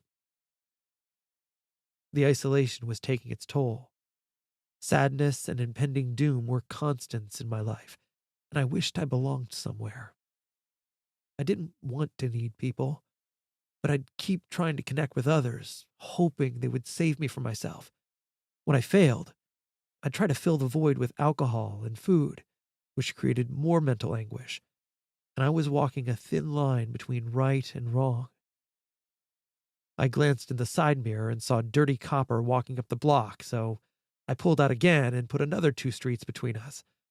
While parking, I noticed a window sign on a storefront across the street which read, "Help wanted. Phone solicitors needed." The business name was Renters Assistance Center. I entered the door, which looked like a real estate office, with desks neatly lined up in rows. Behind a counter sat a thin, 40-ish platinum blonde, and a nameplate on her desk said, Ruby. 3 rows back sat a guy who weighed 400 pounds if he weighed an ounce. He shifted slightly in the chair, and it creaked, and I waited for the collapse and felt good that I wasn't as fat as him. Across the aisle from him sat a young lady in a gray business suit, about 21 years old, with brown hair and matching brown eyes. Behind her were 2 offices with glass windows covered with blinds and a hallway leading to a rear door with a thick padlock and a sign which read, "Keep out." I overheard the fat guy introduce himself to the other person on the phone. His name was Fatso Lyman, and the cutie's desk nameplate said, Cherish. May I help you, young man? Yes, Miss Ruby. Elvis sends his regards and asks that you remember him kindly. Really? She asked, and sat back and folded her arms. Yes, ma'am. I believe he would. Also, I'd like an application for the open position. Do you know what you're applying for? She asked.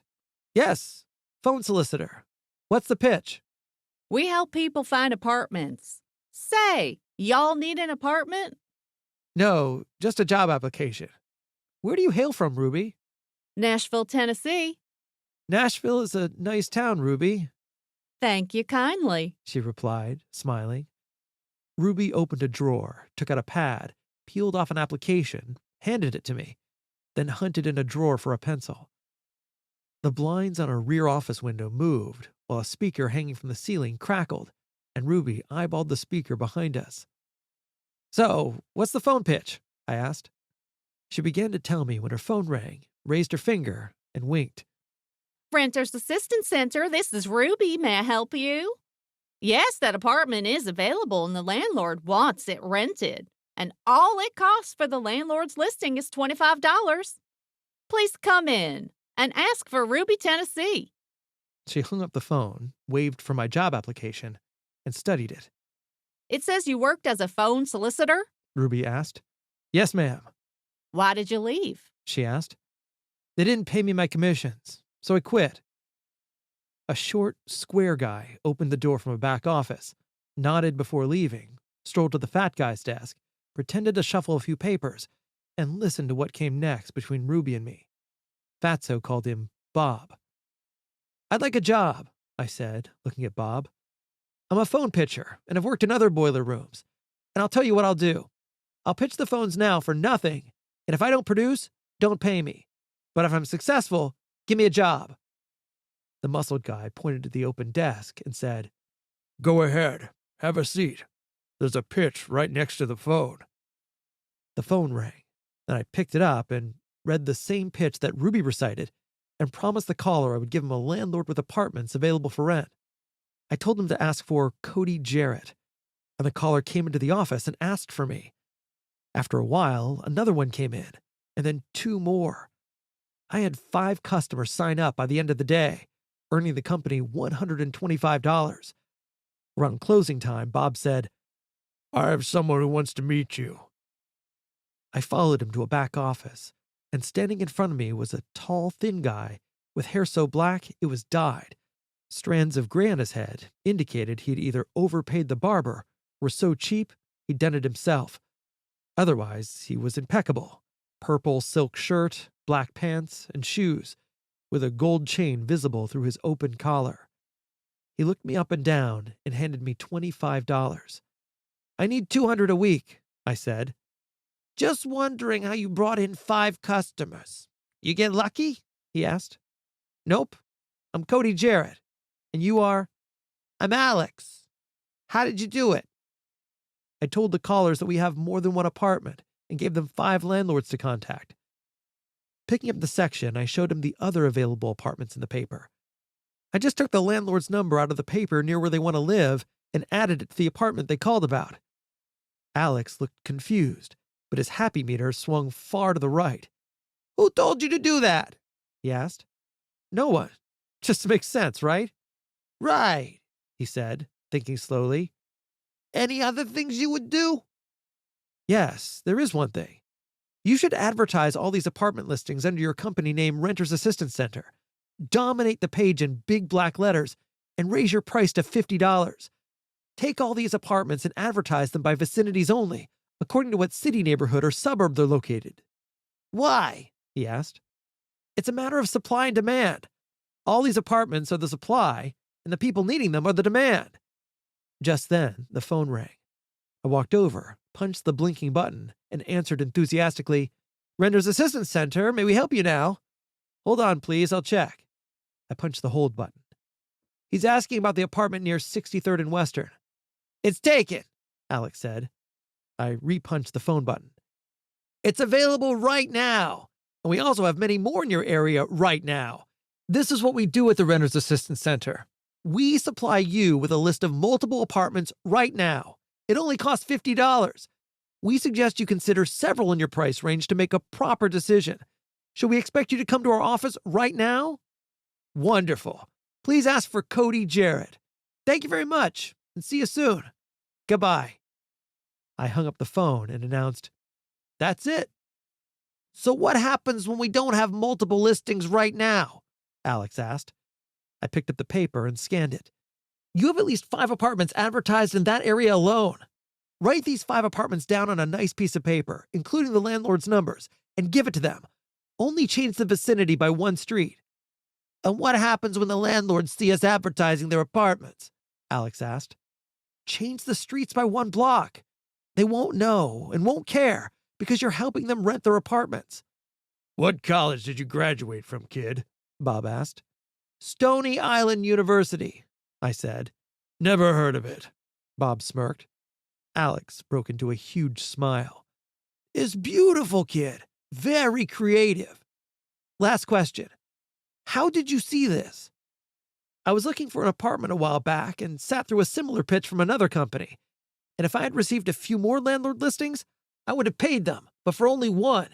Right now, no way. Chapter 21. Cherish. Cherish, the beauty with the brown eyes, wanted a career in real estate. I just love helping people find a new home. She told me as she introduced herself. Happy pictures of families standing in front of new apartments cluttered her desk, along with 2 phones. And later that day, when things were quiet, Cherish called landlords to help her clients find homes. The desk pictures reminded her of her caring dedication and dream of a career in real estate. The next day, I changed the pitch a little more and said, "Ask for Cody Jarrett, a trusted name in real estate." And Cherish giggled and shook her head. I was enjoying the attention she was giving me because I was a nobody. When Alex paid me the $200 on Saturday, I asked him, "What's with Cherish?" "She doesn't know yet, but we're going out next weekend to discuss her real estate career. She's innocent and has quite a body, huh? I have special plans for Cherish," he said with a wink. As I walked out the door, I looked at Cherish and decided she would not be my concern because I was rich and thirsty. I returned to the office on the following Tuesday, and Cherish beamed when I entered. Good morning, Cody. Where have you been? She asked. Alex heard my voice and waved me into his office, and he was flustered. "Kid, we did as you said, but everyone's complaining because the apartments are all rented." "They shouldn't be," I said as I walked to his desk and scanned the newspapers. "Here's your problem," I said, pointing to the date. "This paper is a week old. Last week's news is old, and so are last week's apartments. Run new ads every 3 days, and you'll be fine." "I don't get it," he said. "Come on, Alex. Last week's apartments are rented, so you need new listings. Today's paper is fresh. The apartments are brand new." Suddenly, the lights in the attic came on. "Oh, I get it," he said. "How's Cherish doing? Is she making sales?" I asked. "Of course, and I'm working on her. And Friday, we're going out for a snack, and she's the snack. Why don't you start working, kid? I'll pay you more. Tell me how much you want, and maybe I can keep improving." Peering out between the blinds, I said, "All I want is $200 a week. See you tomorrow." The next day, Fatso and Bob were waiting for me. "Alex wants you to meet someone," Fatso said. I was getting muscled and didn't argue. On the way out, Cherish cupped her phone and asked me, Do you want to have lunch? I was feeling confident and said without thinking, "Love you. Love to," and then turned red. She was shocked and lowered her head and smiled. Alex was waiting behind the wheel of the car when we came out of the office. He lowered the front passenger window and looked at me from behind his sunglasses. "Cody, how you doing? I have a friend and told him about your special talent." "Special talent?" I asked. "Seeing things and making plays," he said. "Not interested." "Cody, this could be a good thing. At least hear him out." "Sorry, Alex. Find someone else." Fatso spoke up. "You got no choice, kid, because our friend is waiting down the street." The rear door opened, and Fatso nodded at me to get in the car. I wedged between him and Bob, and the rearview mirror was directly in front of me. After we pulled out, I saw a black sedan pull out behind us and make a U-turn onto the street we were driving on. "Alex, Cherish just asked the kid to go to lunch," Fatso said. "What?" Alex said, glaring at me through the rearview mirror. "Snitches belong in ditches, Fatso," Bob added. "I'm going to take your girlfriend, Alex," I said. "Do your karma a favor and fire her. Tell her to move along." "Believe me, kid, my good karma left a long time ago. We're going on our big date. If it's okay with you." It was not okay, but I suspended the topic because I had another problem. As our car glided west, I saw the black car behind us in the rearview mirror. It was a tail car, another hood, or the law, but it was undoubtedly terrible news. While I pondered the implications, Bob asked, "What this karma thing?" Mystics believe your future is decided by how we live today. If Alex does something lousy today, something horrific will happen to Alex. If Alex harms Cherish and interferes with her destiny, the universe will hurt him and interfere with his destiny. And it's not going to be pleasant. We rolled down Cicero past the used car lots as Bob mulled over what I said. Your father a priest, kid? Fatso asked.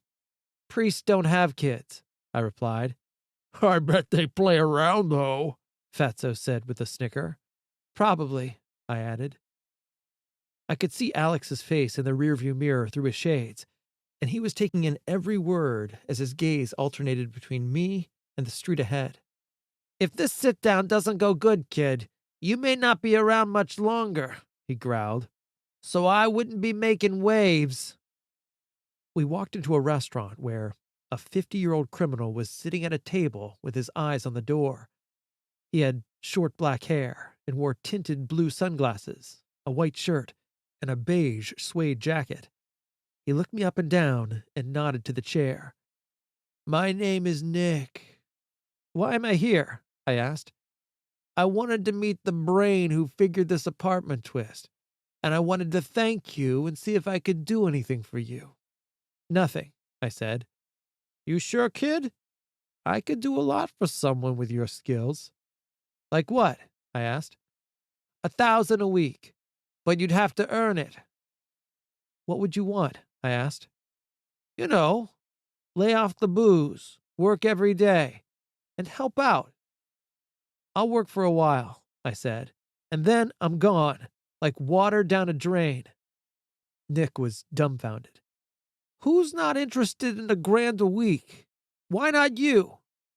I'm a nobody, just a guy stopping in for a short visit, and I've already been in a cell, and I'm not going back. Oh yeah? Where'd you do time? He asked. I was incarcerated in the bedroom when I was a kid. Everybody looked at each other, figured out it was a joke, and laughed. He's sweet on that broad Cherish, Alex said, and she's my girlfriend, and we're going out Friday night. Again, laughter around the table. Don't talk about her that way, Alex. I don't like it, I warned. What did you say to me? Alex snarled. Nick silenced Alex with a glare. Let's take a walk, kid. The daylight was blinding after the dark interior restaurant. I looked around for the cop car. After meeting Nick, I'd convinced myself the black vehicle had to be law enforcement. A high extension ladder stretched on a brick building that reached the street curb, and I walked casually toward it, looking around for the black car. Nick was beside me, but stopped cold at the ladder, then made a right out to the curb with his back towards me. I thought to myself. I stepped back directly under the ladder, and as he turned, I bent over to tighten my shoelaces. As Nick approached, I stood and faced him. Listen, kid, this is an easy thing since you showed up. It's a boost to what we do, and I'm willing to cut you in on the other things. I'm making more cash, so why not, right? I stood my ground, which was under the ladder. The guy washing the windows yelled down at me. Get out from under the ladder! I glanced up and said, Nick, here's an idea. Tell Alex to back off Cherish, and you'll make so much money you won't be able to spend it all. Why is it so important? He asked. She's my price. I appreciate the 1,000, but I'll settle for 200 a week and pitch the phones if you grant this favor. He looked up at the guy at the top of the ladder and said, Kid, they said you're weird, and you are weird. He thought for a second, took my arm, and brought me out from under the ladder. Okay, have it your way, kid. I'll have Alex back off. A few days later, an investigator from the Attorney General's Consumer Fraud Division walked up to me and flashed his badge. He was about 6'3" and wore a blue suit, white shirt, tie, and black wingtip shoes. Can I buy you a cup of coffee? Do I have a choice? I asked. No, he said.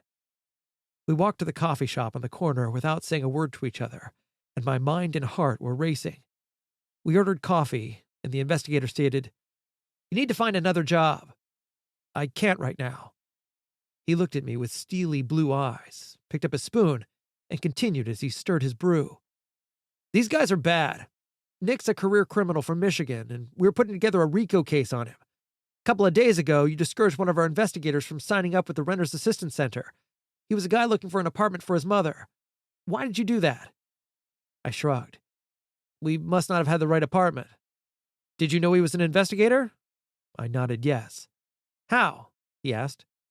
I took a sip of coffee and said, the guy was wearing an ugly Hawaiian shirt, blue jeans, and black shoes like yours. His shirt side was bulging out, so he was carrying a sidearm. Only cops carry sidearms. And he asked more questions about the rental agency than specific apartments. And between the questions, the gun, and the shoes, he was a cop. So, when are you guys going to shut Nick down? It's not that easy, and our investigation is ongoing. Nick is involved in other things and with other people, and we're gathering information. That's nice to hear, but there's a person who works there, and I must make sure she doesn't get hurt. So I have to stick around. Unless, of course, you get her out, and then I'll leave too. That would be Cherish? I nodded yes. We can't move in right now, he said. Then I stay until she's out. Why don't you just tell her the truth and you both quit? He asked. It's not that easy, I replied. He missed the irony. Tell Cherish the truth. That's not hard. All you do is, look, I freeze up. I never got the girl I wanted, and I'm confused. I don't know how to talk to girls, and she's beautiful, and I say stupid things, so you do it. Tell her the truth or shut him down. How will you help her if you can't talk to her? You think Cherish would make a good school teacher? I asked. I don't know her. I can't say, he said with a puzzled look. I think she'd be an excellent school teacher, I said. You could go to jail, he said assuredly. Maybe you should help us from the inside and be a part of our team. You want me to snitch? Do I get a tin star too? I can pin it on my dirty shirt. Think about it, he said. No thanks, I said. But thanks for the coffee, sir. Give me 5 minutes before you leave. I don't mind a dirty copper, but you're a clean copper, and I got a reputation to uphold. A week later, Alex was in a lousy mood because of the intervention over Cherish and ripped into me.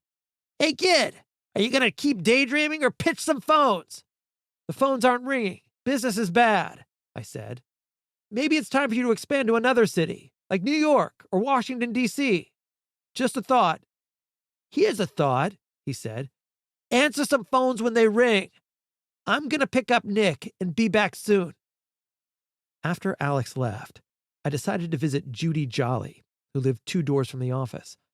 Judy was small, thin, and about 60 years old with dyed blonde hair. We met at the restaurant across the street when we were both waiting in line to place an order, and she spoke about her husband, who had passed away the previous year. Judy's husband was from Paris and had migrated to the States after World War II and smoked constantly, drove a taxi, and died of cancer. Judy had an old-world approach that was enduring. I hurried to her building and rang her buzzer. When I identified myself as the speaker, she buzzed me in, and I climbed the flight of stairs to her flat. Hi, Judy. Can I get what we talked about yesterday? Her eyes softened. I hope this works out for you, Cody. She went into another room and returned with a zippered canvas bag. Thank you, Judy. This is wonderful. I returned to the office, grabbed an ice pick off the back counter, slipped the sharp edge into the middle of Alex's doorknob, wiggled, and heard the lock pop. Sometime later, Nick, Fatso, Bob, and Alex walked through the front door, and Nick headed for the office. After a few moments, Bob asked, You remember when you were talking about this karma thing? Would nice things count too? Yes, I said. If you do something good will happen to you. Negative follows negative, and positive follows positive. That's a bunch of nonsense, Alex said. It's my question, not yours, Bob snapped. He's getting in your head, Alex said. All you talk about is karma this and karma that, and it's not productive, seeing our line of business. Bob warned Alex. So, you telling me not to think? Maybe you think I'm stupid? See what you started, kid? Fatso said. No, I'm the one who started it, and I'm going to finish it, Bob said. Easy, Bob. I meant no disrespect. Alex said. Go ahead, kid. Bob snarled. Okay, I said, smiling at Alex. Say some guys stick up a bank and they get caught. They're locked up inside a federal pen for the next 20 years. They don't get locked up if they don't rob the bank. It's that simple. And if they don't get caught, they're on easy street for the next 20 years, Alex said. Could happen, but robbing a bank is 10-dimensional. Meaning what? Bob asked. It means the robbers unlock a door of another dimension of sight, sound, and mind, with options beyond the obvious. It is the middle ground between light and dark, science and superstition. Unknown movement from spiritual sources could alter the robbery's success, and the robbers could die. Oh, enough. We can't be engaging this kind of negative thinking, Alex said firmly. Sadly, and shaking his head, Bob whispered to me, Nick's Aunt Rachel died, and he feels awful. From the next room came a scream.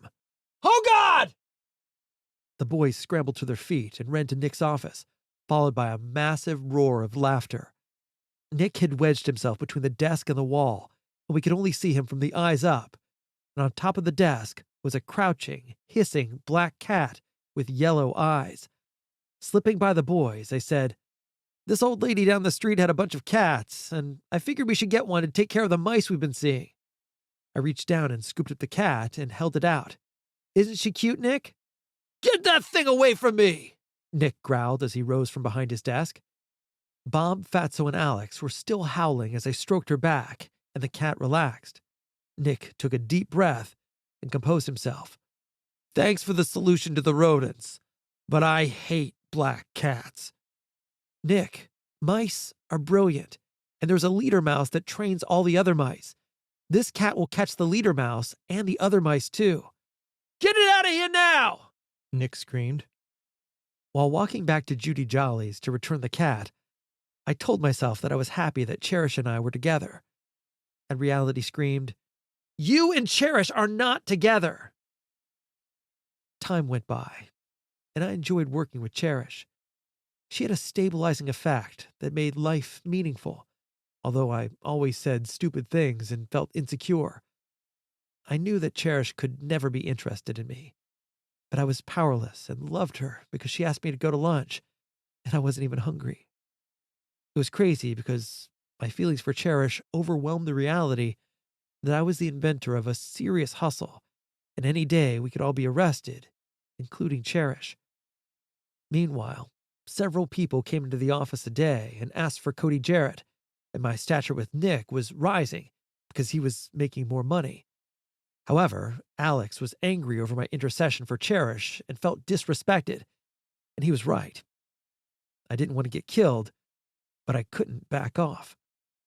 Then, out of nowhere, Cherish asked, Cody, do you think I would be a good manager? Alex wants to discuss the position with me. Screw me, I thought. Suddenly, I felt urgency because Cherish was meeting with Alex, and I could not let that happen. But if I told her the truth, I may never see her again, and we wouldn't be together. You and Cherish aren't together, I reminded myself.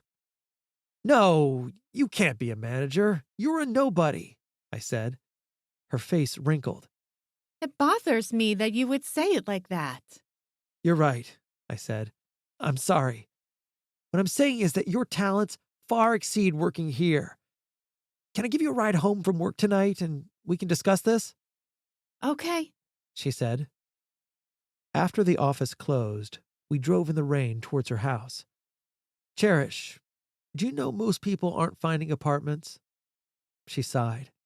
our customer service is bad, so Alex wants me to manage the firm. I almost drove off the road. Cherish, that is not a good idea. I think you should quit and find another place of employment. Why would I want to work somewhere else? I'm building a real estate career. I took a deep breath. Cherish, the business is a fake, and everyone knows it but you. I'm not sure what goes on behind the padlocked door, but I have suspicions. What do you mean? She asked. I think the landlord business was a front, and the deliveries are moving in and out after hours. Could be hijacking. She sat in stunned silence and then said, I have noticed inconsistencies. And there have been many angry clients wanting refunds since you started working with the firm.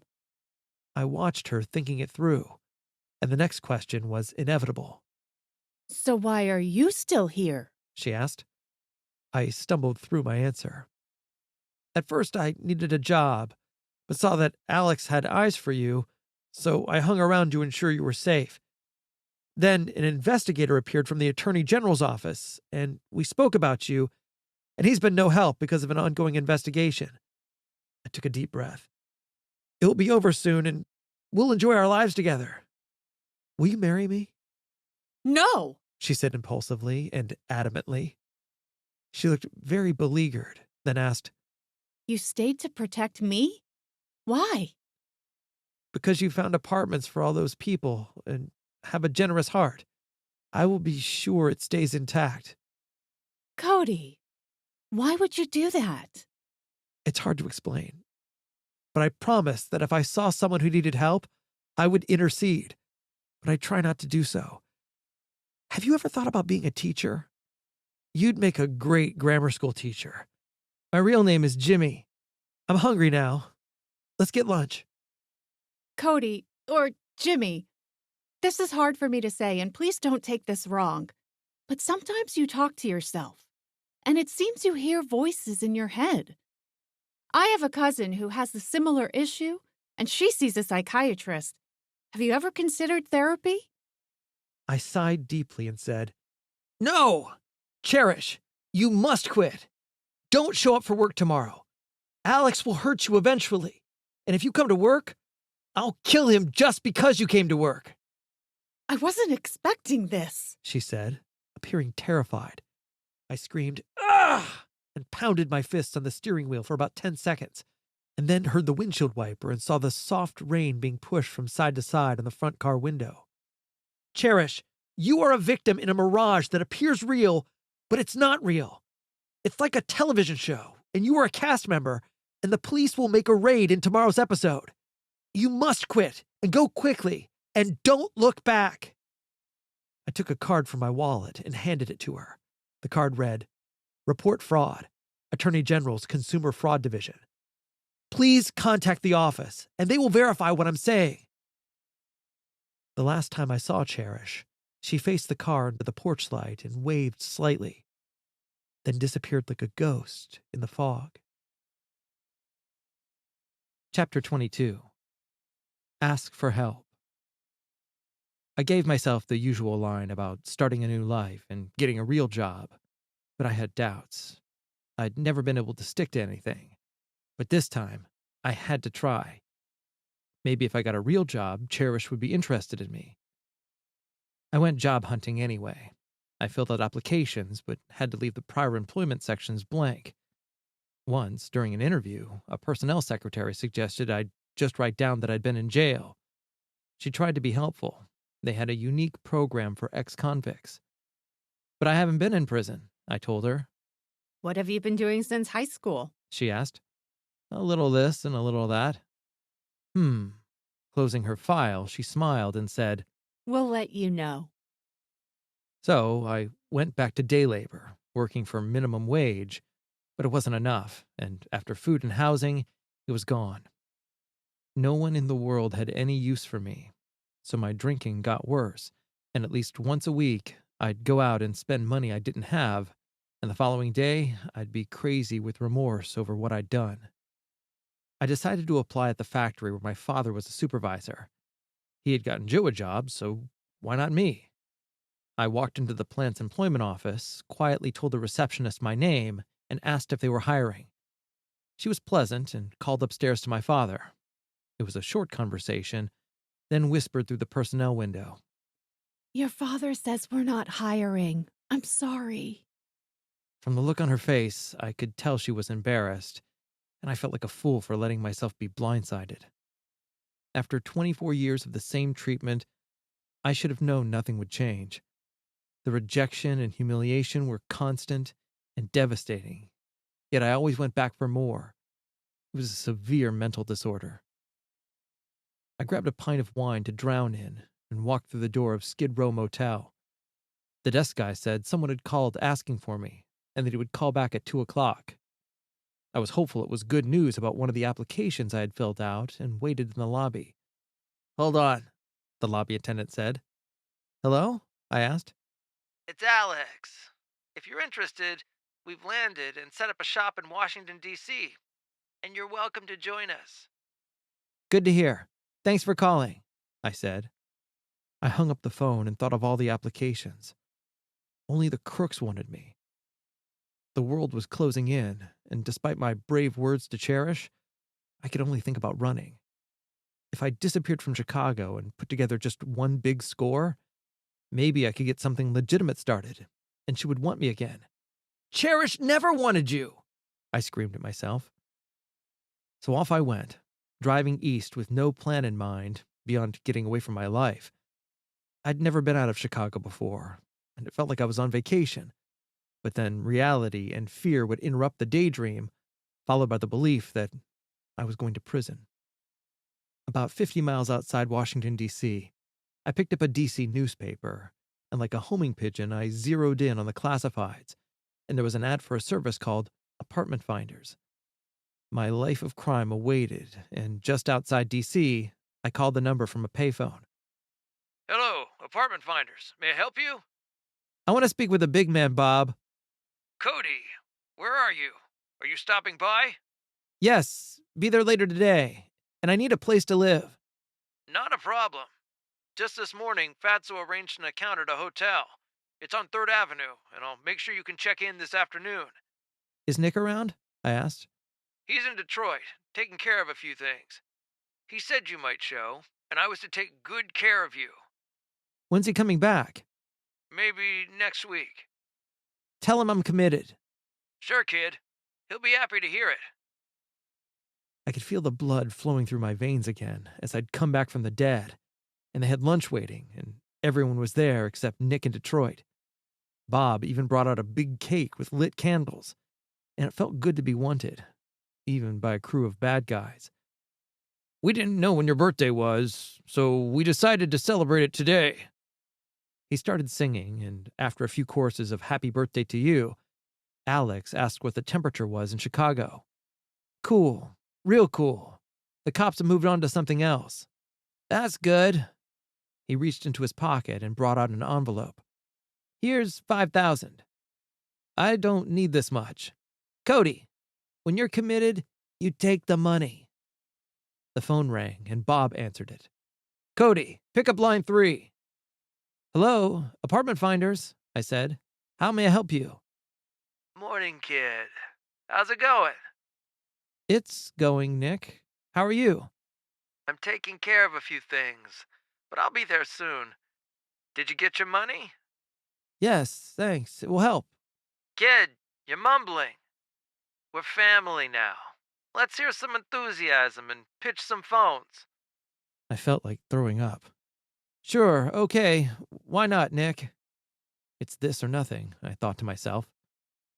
"Alex, I'm going out to walk off this cake," I said. "I'll be back in an hour." I walked around for a while and then sat in a diner, thinking about what I had just done. I detested Nick to the point of sickness, yet I feared the future. I was so low, scared, and sad about losing Cherish. "Stop! You were never with Cherish!" I yelled at myself. I placed my face in my hands to hide the tears rolling down my cheeks, entered a past memory, and remembered Miss Hope saying something about being surrounded by something. More coffee, young man? The waitress asked. Yes, please," I mumbled. Girlfriend problems? My son has had plenty. Would you like to tell me? Sometimes it makes a person feel better. Not a girlfriend problem. Not really. I need a job. What do you do? Nothing. That's the problem. I have no training, but I could be a sales guy because people like me. Now, isn't that something? See the man sitting over in that booth? Yes, I said.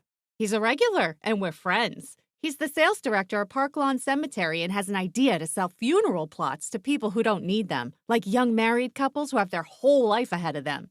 You know the slogan, 6 feet deep? Well, Harvey's selling 12 feet deep. I jumped right in. Or bunk beds for the dead. She laughed. Oh, that's a good one. Are they legit? I asked. Of course it's legit. Where are you from anyway? Most people in this area are buried in Park Lawn Cemetery, and he's looking for a salesperson. I'll talk to him right now. He takes burying people seriously, so leave the bunk beds for the dead joke out of your interview. I'll be right back. I sat breathless as she talked with him, and after a minute, the man waved me over. "Hello, I'm Jimmy Heaney," I said, shaking his hand. "I'm Harvey. Wanda says you're a salesman. Is that true? Have you ever had formal training?" My heart sank. "No, but people like me." "Jim, you sound as if you're from the Midwest. Chicago, maybe?"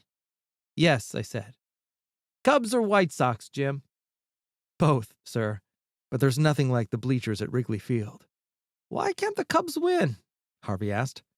"Day ball, hot weather, the players wear out every year." "Are you a Cubs fan, sir?" Harvey nodded and added, "I like to see a losing team win." I smiled.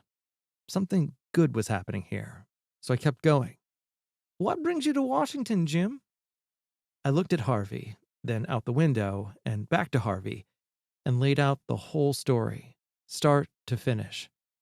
"I need a job, Harvey." "Are you going to jail?" Harvey asked. "I don't think so." "Jim, consider yourself hired," Harvey said. "You can start when all your ties to Nick are behind you." "Really?" I asked. "I feel good about this, and we're Cubs fans." He reached into his wallet, pulled out a business card, and handed it to me. It read, "Park Lawn Cemetery, Harvey Geller. Your training begins Tuesday morning." "Thank you," I said. "I won't let you down. See you Tuesday, Harvey." I was euphoric because I had just gotten a job. I wished I'd gone to the diner first and wouldn't have had to return Nick's money. A couple of things were nagging me, however. The office was open, but Nick was supposed to be in Detroit, and that didn't make sense because Nick was never far from his money. And how did Nick know the exact moment to call the office and find me there? Finally, I knew if I gave Alex the $5,000, he'd steal it from Nick and claim I ripped him off. I thought about the buildings on the block. All were low-rises except one on the corner across the street, and it was 4 stories high, with windows facing the road in front of the apartment finder's office. I stood down the block to see those windows. It was getting dark, and the lights in the building popped on one by one. I scanned the front windows facing apartment finders, and all the lights were out. After a few minutes, a light on the top floor went on, and I saw Nick standing in the window with a pair of binoculars, scanning the office below him. I walked to the office door, turned to face him, and mouthed, "I quit." The binoculars lurched and then dropped to his chest as he stared at me. I disappeared from the window, and the phone rang as I walked into the office. "Here he is now." Alex handed me the phone. "It's Nick." What's wrong, kid? Was the envelope light or what? "Nope. But it's over for me, Nick. Alex has the $5,000. So be it. He snarled. And then his phone dropped, and I heard from the office doorway, "You're under arrest! Don't move! Don't anybody move!" Chapter 23. Jailbird. I stood in disbelief and shook my head to clear it. The marshals read us our rights, and we were transported to the D.C. lockup and placed in a holding cell with 20 other guys. Eventually, an officer came by and screamed, "Listen up, parakeets! You'll be arraigned at a bond hearing in the morning." It was a long night, and a few times I dozed off, but kept waking up to angry threats coming out of the surrounding cells. The fear of tomorrow's court date short-circuited my energy, and I fell asleep and dreamt. I wore a black and white prison suit and cap, and dangling leg chains created shuffled walking on an angle. 2 burly guards were at my sides and hustled me through a gray cinder-block hallway where the doors opened. Entering the room, I saw jurists staring at me from a baseball dugout, and jeering fans packed the bleacher section of the courtroom like Romans waiting for the Christians to be devoured by lions. The oak-paneled courtroom held a long black table, and the umpire sat on a golden throne 15 feet in the air. The bailiff announced, "Court is in session, all rise." "The government may proceed," the umpire said, Cody Jarrett has been charged with renting fake apartments, not caring about himself, and daydreaming about Cherish. We ask that Cody Jarrett receive a life sentence for his offenses. Boo! The fans in the bleachers yelled. The umpire slammed the black gavel and yelled, "Not today and not in my courtroom. Another outburst and I'll throw you all out of the game. Counselor, can you give me a reason why my courtroom is full of people today?" "Your umpire, it seems they are folks who are curious to see how Heaney homers out of this nightmare." "Very well. Is his dream girl present? I would like to meet her," the umpire asked slyly. The prosecutor motioned to a side door, and Cherish strode in, wearing a tight blue Chicago Cubs uniform, and sat down next to me. "You look lovely today," the umpire said, winking at Cherish. The crowd let out a boo, and the umpire cleared his throat. "May I say something, your umpire?" I asked. "Very well, young man." Poor Miss Hope was my grammar school teacher, and I loved Miss Hope very much. I heard sniffling behind me from the bleachers. Some were blowing their noses, and others were wiping tears from their eyes. The umpire nodded. "However sad your life story is, I must take the government's request for a life sentence under advisement. Cherish, what do you think of Cody?" the umpire asked.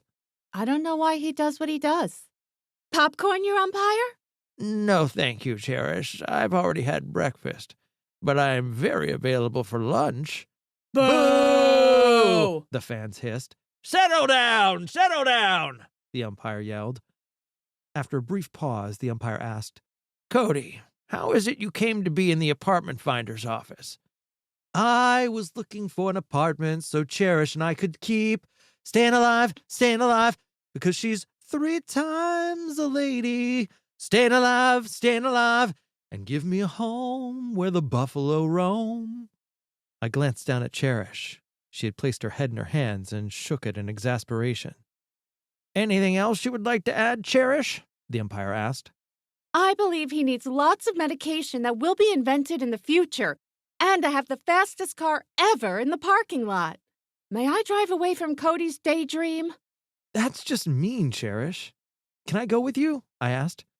Cody, you want me to save you, and you must save yourself. Take care of yourself first, and you'll get the girl you want. Toodaloo! "But I want to sign autographs. Please don't leave. And we were born to run. Oh, oh, oh." No, I must repeat. Cherish has just 1 seat. Oh, oh, oh. The umpire turned to the prosecutor. "I see the government's claim that Cody is guilty of daydreaming and has a sour singing voice, too. But your voice is wonderful, Cherish." "Yes, all day and every day. Let's lock him up and throw away the key for bad singing, too," the prosecutor said. "Are there injured parties locally that would substantiate your charge?" "No, your umpire, not at this time." "I move that the charges be dismissed," I yelled. "What does the government say to his request?" "We will not dismiss the charges, and again ask the court that he be in prison for 1,000 years or death." "Boo!" the fans roared. I kept going. "Your umpire, I request my constitutional right to a fair and speedy trial."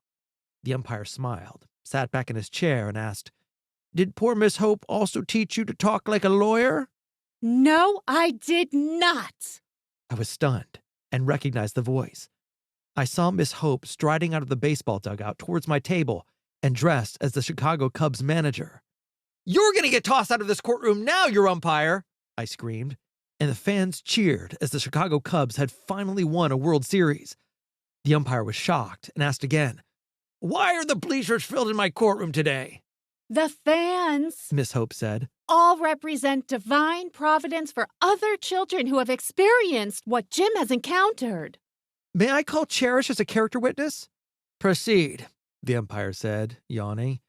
"Cherish, please tell the jury what Jim did for you." I looked at Cherish. She was holding a stick of pink cotton candy, tearing it with her fingers, and stated nonchalantly, Cody saved me from some naughty men. I don't know why he did it or would care about me, but he did. And my life would have been very different if he didn't care. "That's what I'm talking about, your umpire!" someone screamed from the bleachers. "Order, everyone! Cody, can you provide the answer to why?" I paused and said, I'm pleading my Fifth Amendment right not to self-humiliate. And I'll tell you in Chapter 25, Your Umpire. Very well, the umpire said. Is there anything else, Miss Hope? She turned to me and wagged her finger and said, You are Jim Heaney, and not Cody Jarrett. And your umpire, I would state for the record that there are pads of paper and pens in the church pews that the jurists are sitting in, and I would ask that they write down Jim Heaney's sentence from this day forward. Very well. I instruct the fans to write down the verdict on the charges today in this courtroom. After some scribbling, the umpire asked, Are the fans ready to sentence Jim Heaney? We are your umpire.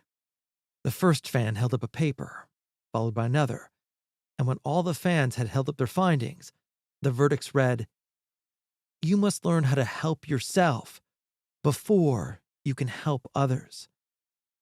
Clang! I woke to a cell door slamming shut, and after a nasty breakfast, stood in a large room like the one in my dream with a public defender and judge. The prosecutor requested that the bond be denied because I was considered a flight risk, and the judge rejected the prosecutor's request because the crime didn't fit the amount of bail he was asking for. The judge then set a bond hearing for Monday. It was all very low-key, and they called me Jim Heaney. I realized what was happening. Nick was the one they wanted, and since they hadn't caught him, they didn't have a case. They'd drop the charges on Monday if they didn't arrest Nick over the weekend.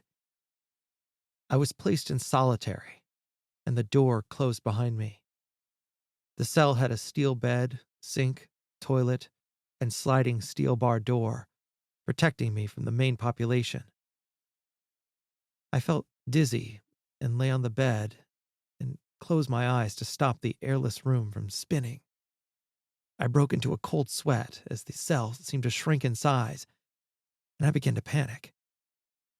My mind darted back to the first day working at the Renters Assistance Center and reflected on Cherish and the previous 6 months. I felt the universe wanted Cherish to be protected. It was real, but I had gone way over the line. I hated myself for hurting all those people. Yet Nick's escape guaranteed my release, and I had a legitimate job starting Tuesday. I reflected on the disease of alcoholism and its trauma and consequences that passed from one generation to the next, and decided I had a choice in this matter. I did not have to follow in my ancestors' footsteps, and the drinking would stop, and the results of this one self-esteemed action will be far-reaching. On Monday, we filed into the courtroom. Do you wish to proceed with the case? The judge asked. No, Your Honor. The government wishes to drop the charges, and Jim Heaney is free to go. Chapter 24. Divine Intervention. Selling burial plots to people who hadn't died was the hardest thing to promote, but I was getting good at it. I had 2 more clients to meet when I decided to stop for a cup of coffee, and on the way out of the coffee shop, I heard a voice from the past speaking behind me. Turn around real slow, Jimmy, Alex said, pressing a .45 into my gut. Put the gun down. You might accidentally shoot me, and I knew we would have a sit-down. There's no problem. So, what did you tell the feds? Alex asked. Nothing. I didn't know anything about the DC operation. All they did was lock me up for the weekend. They couldn't find Nick, so they let me walk. Nick's not seeing it that way. He thinks you spilled, and I'm going to kill you, and I'm happy. We pulled into a roadside motel off the Beltway, and Nick, Bob, and Fatso sat at a table with a bottle of whiskey. Life on the run disagreed with them, and in the middle of the bed was a roll of plastic sheeting. One last drink, kid?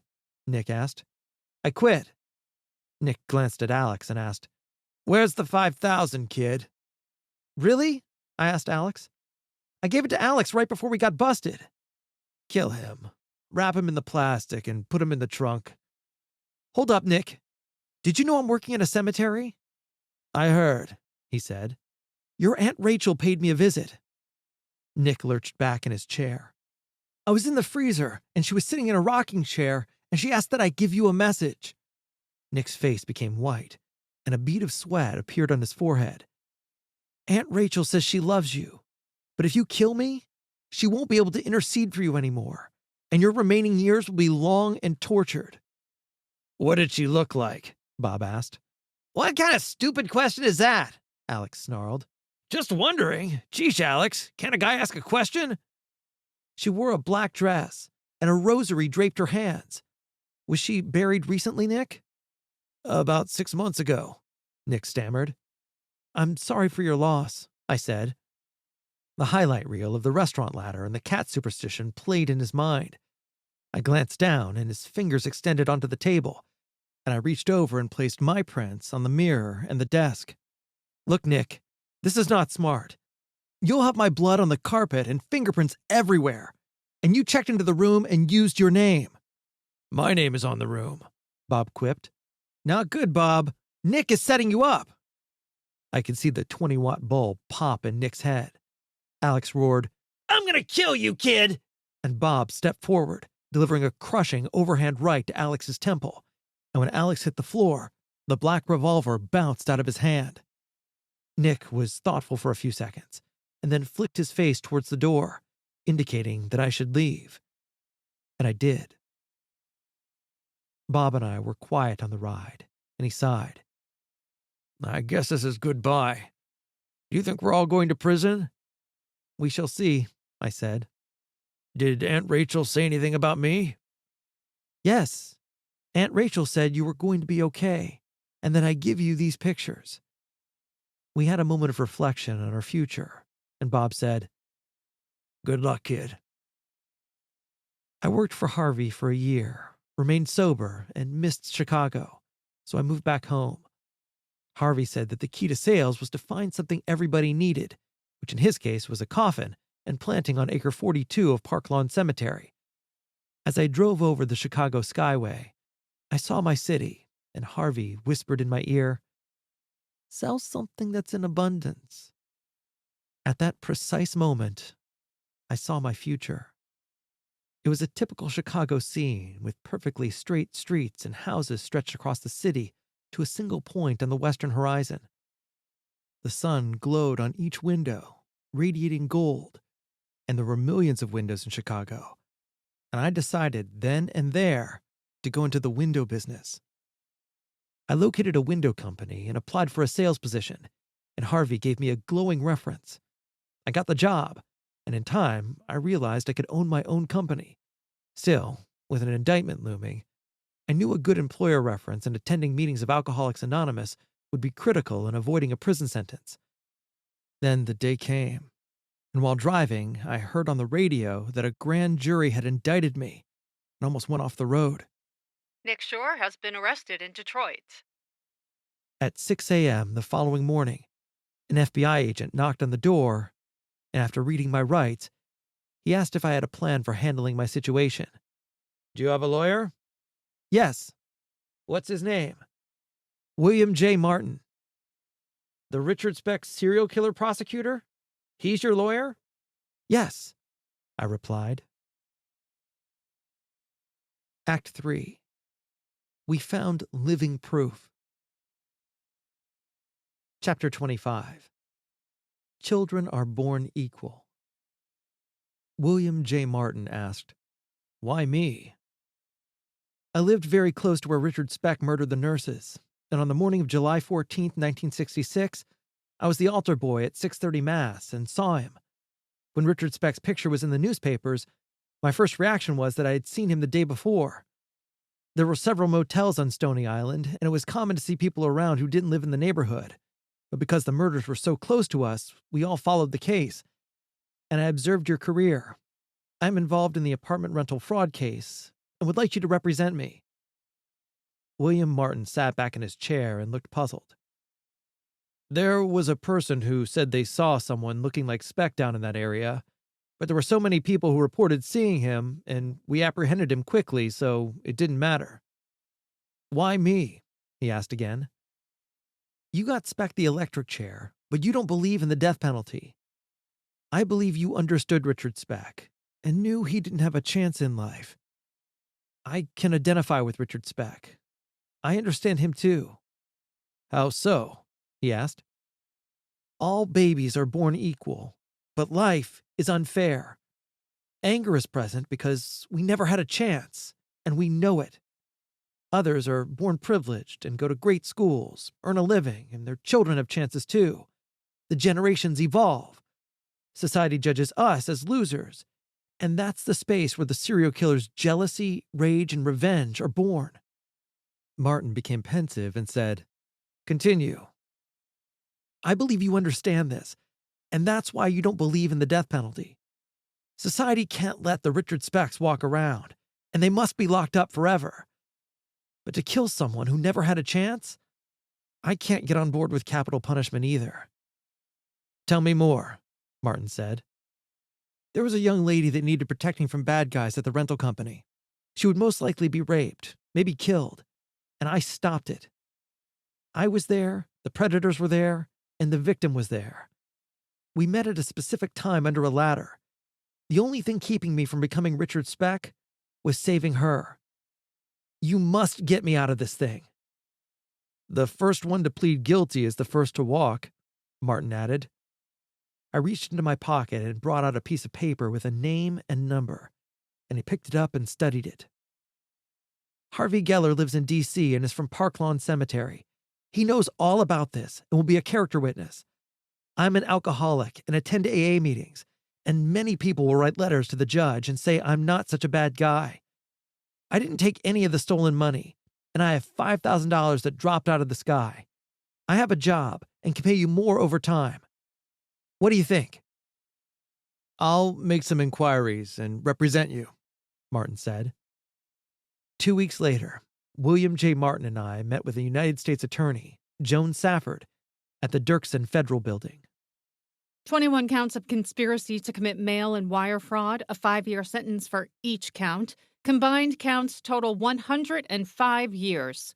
How do you want to plead? Joan Safford asked. Before answering, William J. Martin asked, "What are the allegations based on?"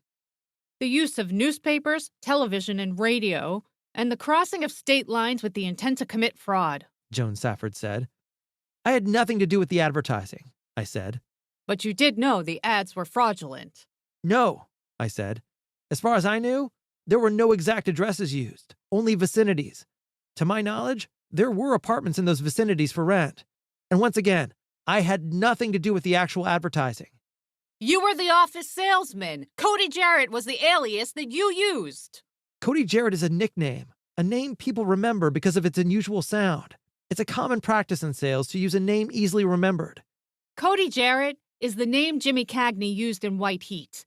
Jimmy Heaney, Jimmy Cagney, Cody Jarrett, your alter ego, all the same. The alias you used was to honor a criminal's name.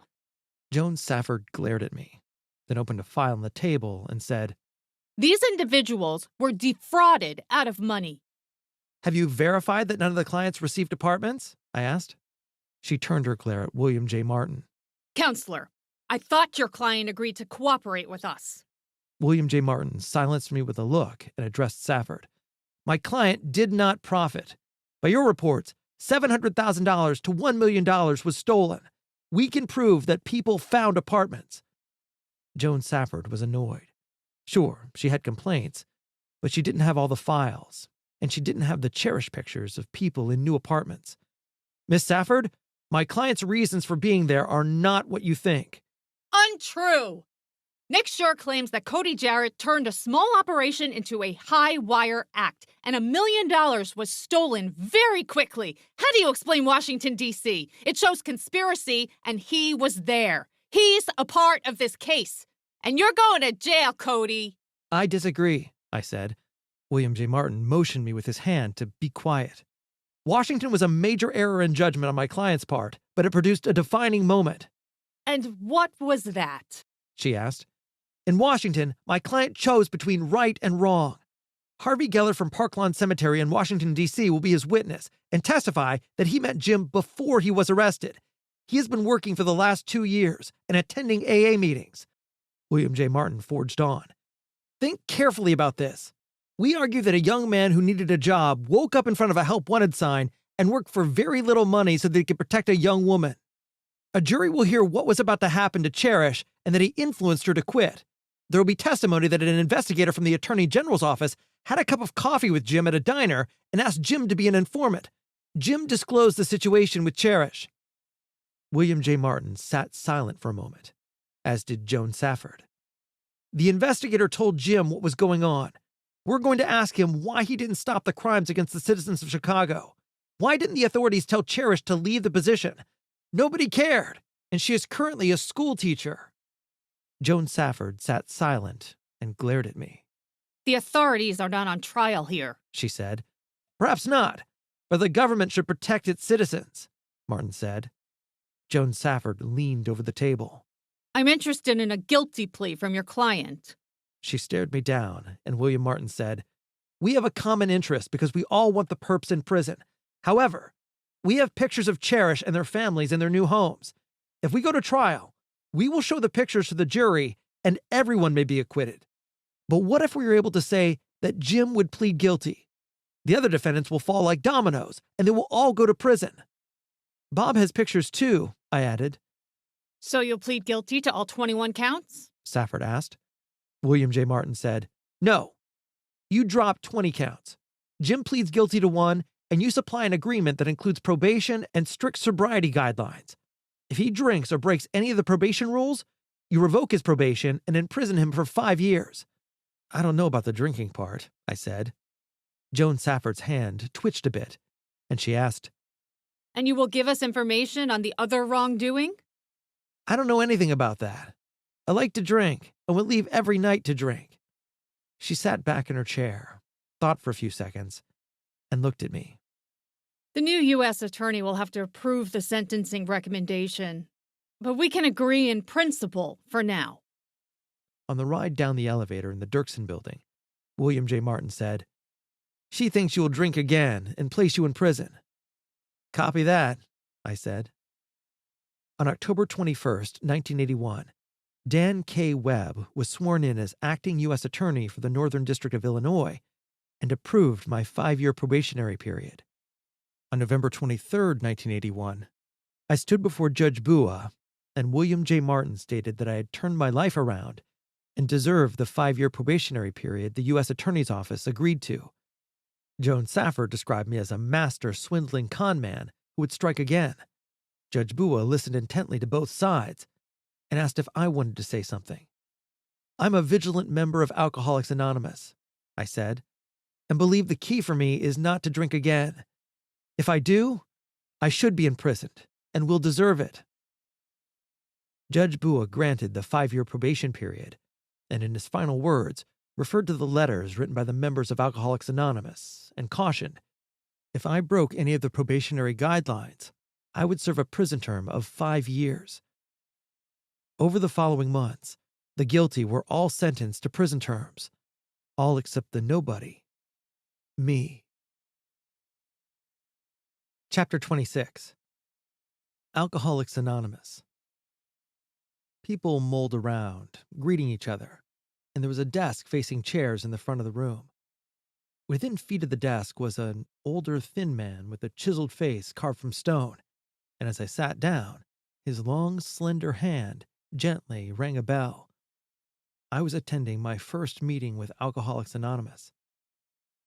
The people took a seat, and the elderly gentleman welcomed everyone and then asked if anyone in the room was at their first meeting, and I did not say anything. Next, a person in the crowd read something called How It Works. After the reading, the older man described his life to the crowd as a drunk and sober person. Jack R. said that most days he would finish drinking at a gin mill open until 5 in the morning. One night, the saloon's door was locked when he arrived. While standing in disappointment, another fellow approached the bar and, upon seeing the establishment closed, was relieved and felt the luck of the moment. Jack R. was curious about the man's gratefulness and asked why he was thankful. The other fellow said that he had been sober for 2 years and attending Alcoholics Anonymous meetings, but was having difficulty because his son had an incurable disease. He felt sorrow and decided to drink. However, he felt relieved that a drunken crisis had been diverted. Jack R. felt compassion for the man and asked if it would help his son if he got drunk. The other fellow said no, it would not, and in the wee morning hours, the two men intervened on behalf of each other and became close friends, and to date, were sober. Jack R. decided to attend Alcoholics Anonymous and said it was an act of divine providence that helped him. I decided that I was in the perfect place at the ideal time, and while listening to Jack R.'s story of hope, I reflected on a plaque sitting on the desk, which read, "The 12 Steps. 1. I can't. 2. God can. 3. Let God. 4. Look within. 5. Admit wrongs. 6. Prepare for change. 7. Seek God's help. 8. Become willing. 9. Make amends. 10. Daily inventory. 11. Pray and meditate. 12. Give it away." I entered an old memory, and under the lights in Miss Hope's basement, saw her walk over to the small wooden desk and remove a piece of paper and a pen. She sat at the table writing for a minute, and then handed the paper to me. Looking at the plaque and remembering what Miss Hope had written for me, the meeting ended, and I settled into the eyes of Jack R. "Does it make sense?" he asked. "About 15 years ago, someone gave me something similar, and she said if I practiced them, I would understand the mysteries of the soul. She was an old lady. You ever get any old ladies coming through here?" Jack R. smiled and said, "All kinds of people come through AA. Some stay and some leave. How about you? Are you staying a while? There's another meeting tonight at 6 o'clock. "I don't know. I'm not sure if this will work for me," I said. "You won't know if you don't try." I went to my car, sat for a while, and reflected on gardening with Miss Hope. I saw the squirrel, heard the train vadump, and remembered her last words. Be patient. Providence surrounds you. I wondered if Miss Hope was an alcoholic, and then cried like a baby. And then there was a tap at the window, and I thought it was a dirty copper. "I'm going to get a cup of coffee. You want to tag along?" Jack R. asked. "What's providence mean?" He smiled and said, "We place ourselves under the protective care of God or nature as a spiritual power." "How do I understand providence?" I asked. "Well, a person must live a certain way for a while, and then, after some time, they can look back at their life and see all the tiny coincidences connected. A clear picture will show how providence and the care of God have been protective in the one's life. There are no coincidences, just tiny moments swirling around simultaneously producing lessons, and the person fits into the universe's plan." Wow, that's so deep. Let me ask a question. If a person robs a bank and gets caught and does 20 years, how is that the protective care of the universe? "Great question," he said, "but you're not focusing on the lessons. The location doesn't matter to the universe. What's important to God is that a person evolves." "Are you a bank robber?" "No, just curious." "So you're saying that providence is like looking in a rearview mirror. If I live the right way, I will see the tiny little coincidences connected, and everything changes. Relationships, careers, purpose, and accomplishment? It does require faith that you believe that providence is real," Jack R. added. "And if I believe, the universe will lead me out of multi-generational trauma?" "Exactly. You got it," he said. My eyes misted up, and Jack R. asked, "Why the tears?" "I wish I could thank Miss Hope. You sure you haven't seen her?" "Keep coming back to meetings, and you may see her again." Jack R. became my AA sponsor, and as I shared my life, I discovered that I was not alone. I came to believe that understanding divine providence was within Miss Hope's 8 rules and the 12 steps of Alcoholics Anonymous. Over time, I experienced the care and power of the universe and found the 12 steps of Alcoholics Anonymous transformational. Chapter 27. Lakota Virtues. 12 Lakota Virtues. 1. Humility. 2. Perseverance. 3. Respect. 4. Honor. 5. Love. 6. Sacrifice. 7. Truth. 8. Compassion. 9. Bravery. 10. Fortitude. 11. Generosity. 12. Wisdom. Life wasn't perfect. At times, peace was elusive for an injured child trying to be an adult. Occasionally, I had nightmares and woke up feeling afraid, and I'd tremble over minor decisions, worried that an unseen monster would consume me, and I'd be back on Skid Row, drunk and looking for day labor. From the outside, life looked normal, and I was making a living in the window business, so I bought a home and discovered I had a knack for gardening and could keep flowers alive. These incredible successes helped tame some of the fear of failure embedded in my soul, and I became determined to create a backyard haven. I enclosed the yard with a tall yellow pine fence and poured a concrete patio surrounded by evergreen hedges and flowers.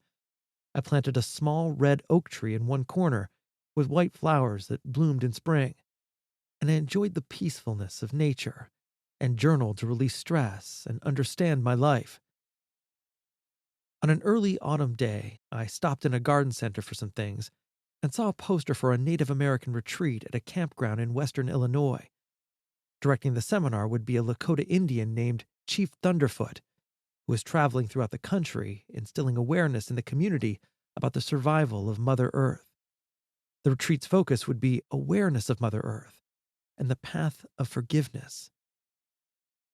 A few weeks later, I joined 40 other people standing in a group talking at the retreat grounds as I gazed into an autumn poster card picture of green, gold, and red trees. After a few minutes of small talk, the Indian gave us the ground rules. I am Chief Thunderfoot, and I will be your guide. We're trying to help you see the Earth as a living, breathing organism, so you will treat our mother planet with reverence.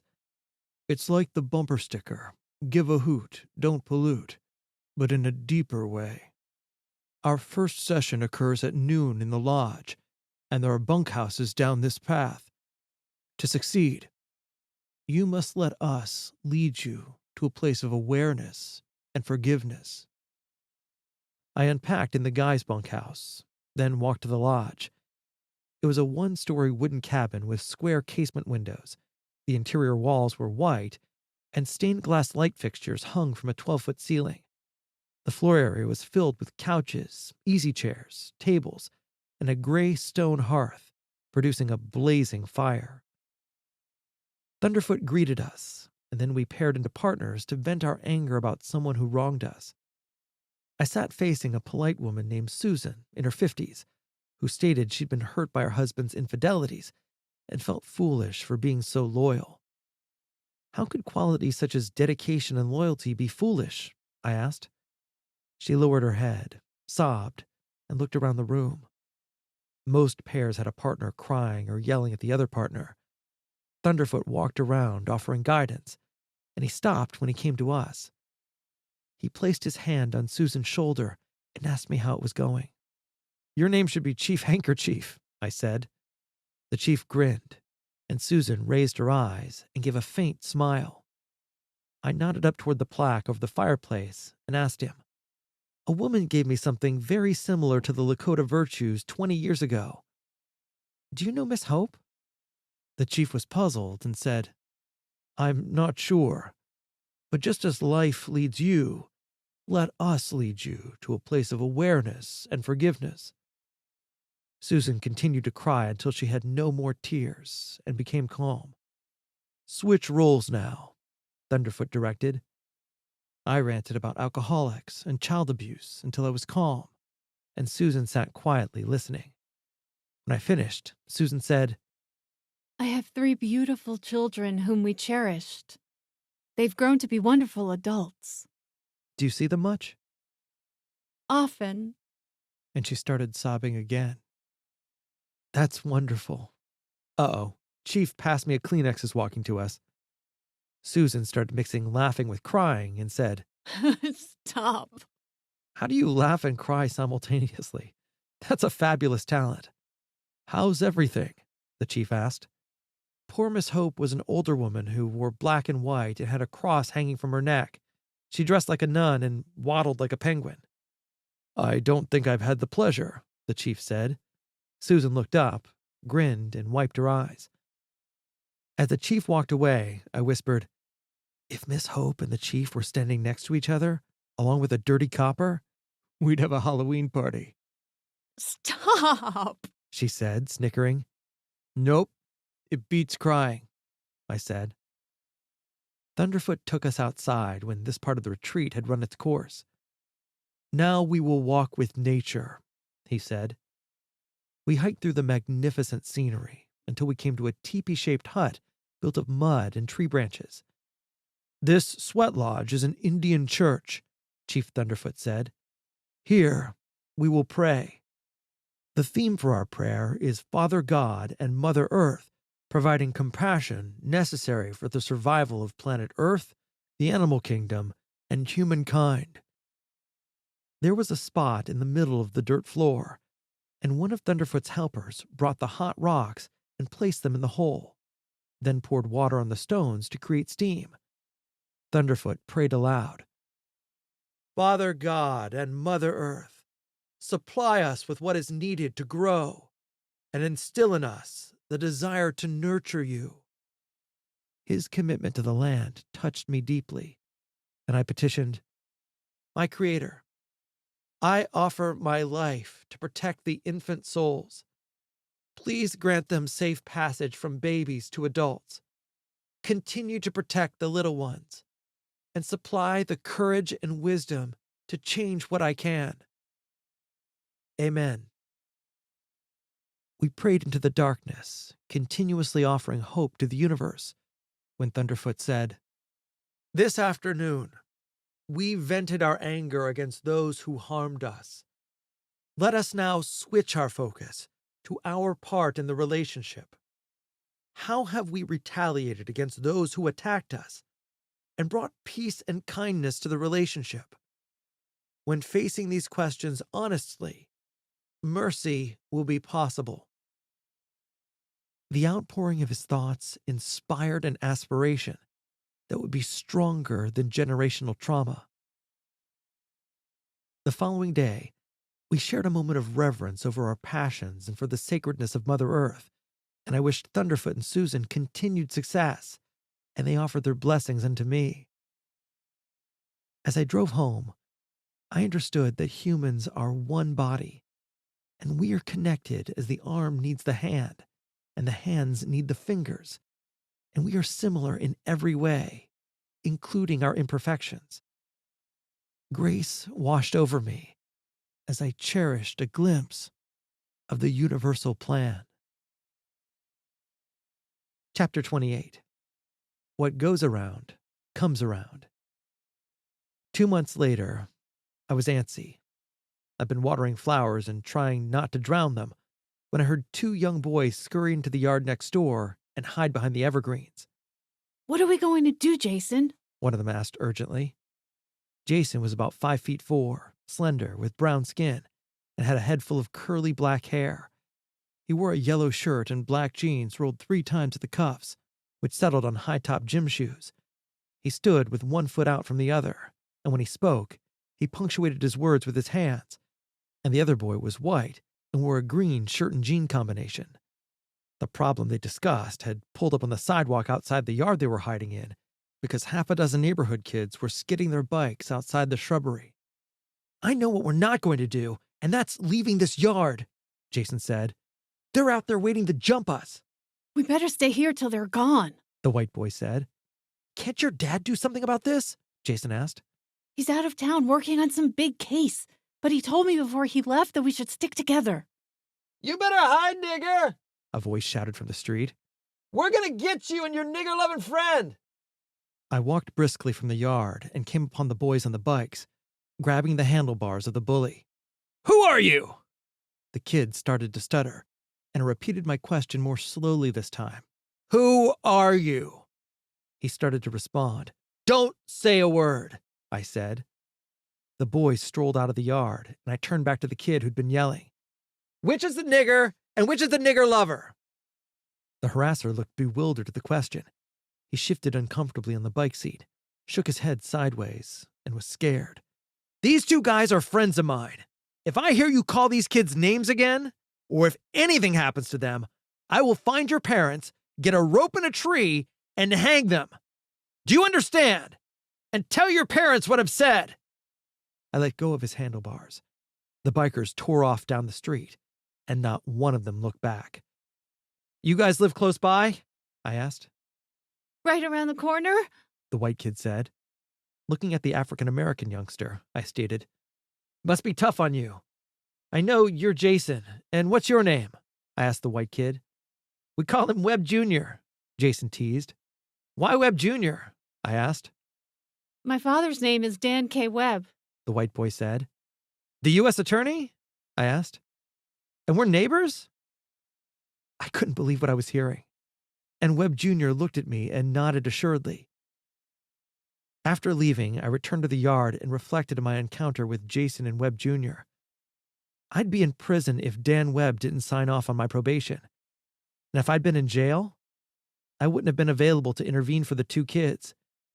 It was a providential moment and chain of events that put me in the right place at the right time to aid two boys who were just about the same age as I was when I'd met Larry Creep. I thought about transitions for children and how important they were. 3 years into my 5-year probation, William J. Martin petitioned Judge Bua and Dan K. Webb for my early release, and in 1985, I became a free man.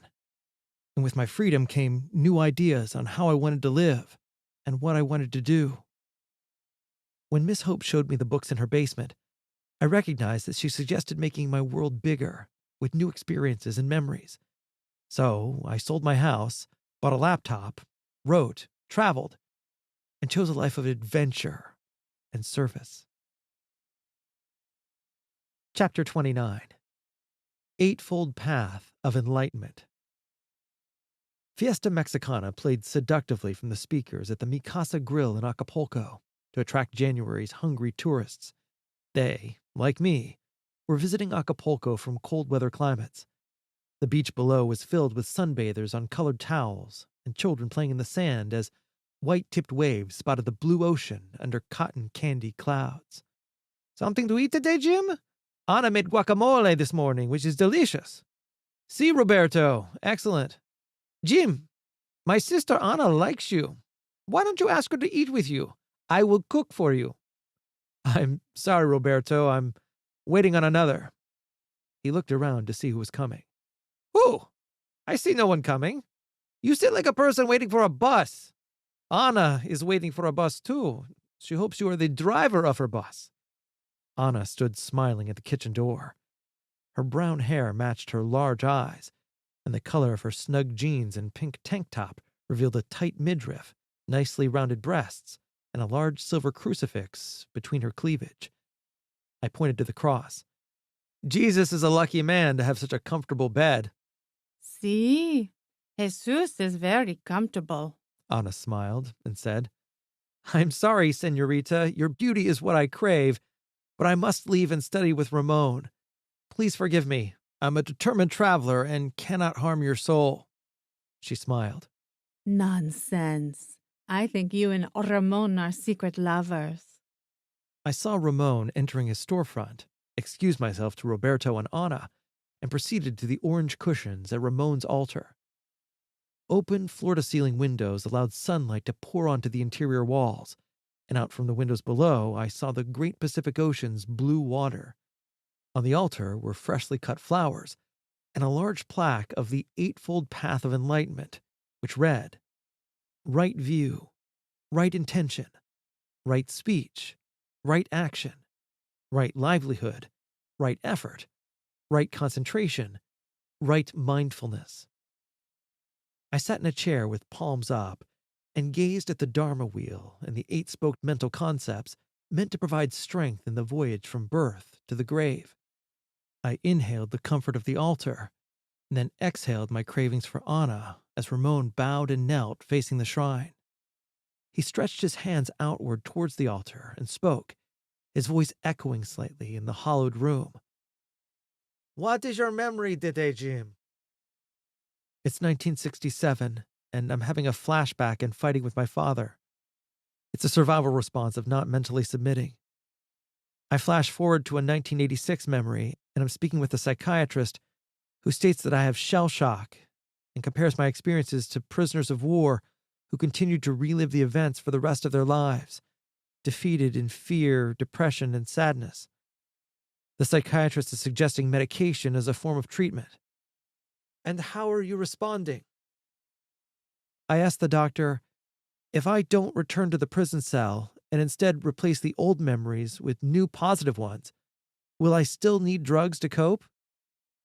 And what did the good doctor say? He said it was logical, but conveyed it was difficult because of family dysfunction. I also asked the doctor if he had taken any drugs himself to see if they worked or were harmful. And he said no, that he was trusting the pharmaceutical companies. I believe, in time, results will show Big Pharma addicted trusting patients. After the meditation, I gazed out the windows through binoculars. I saw children on the beach jumping over patches of ocean green seaweed as they threw a yellow frisbee as vacationers strolled around them. A child hurled it into the air, and it swayed side to side like a kite, then glided down to their outstretched hands. I saw a tourist woman walking towards them when a child's foot suddenly snagged in the seaweed.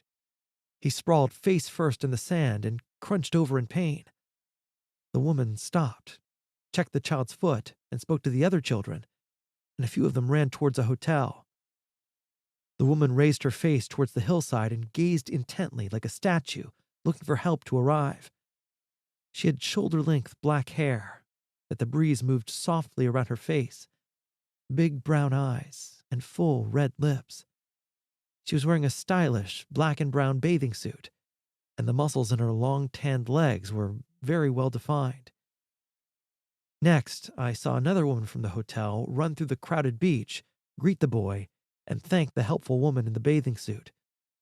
The tourist woman continued her walk down the beach, climbed through the sand, and entered the Acapulco Plaza Hotel.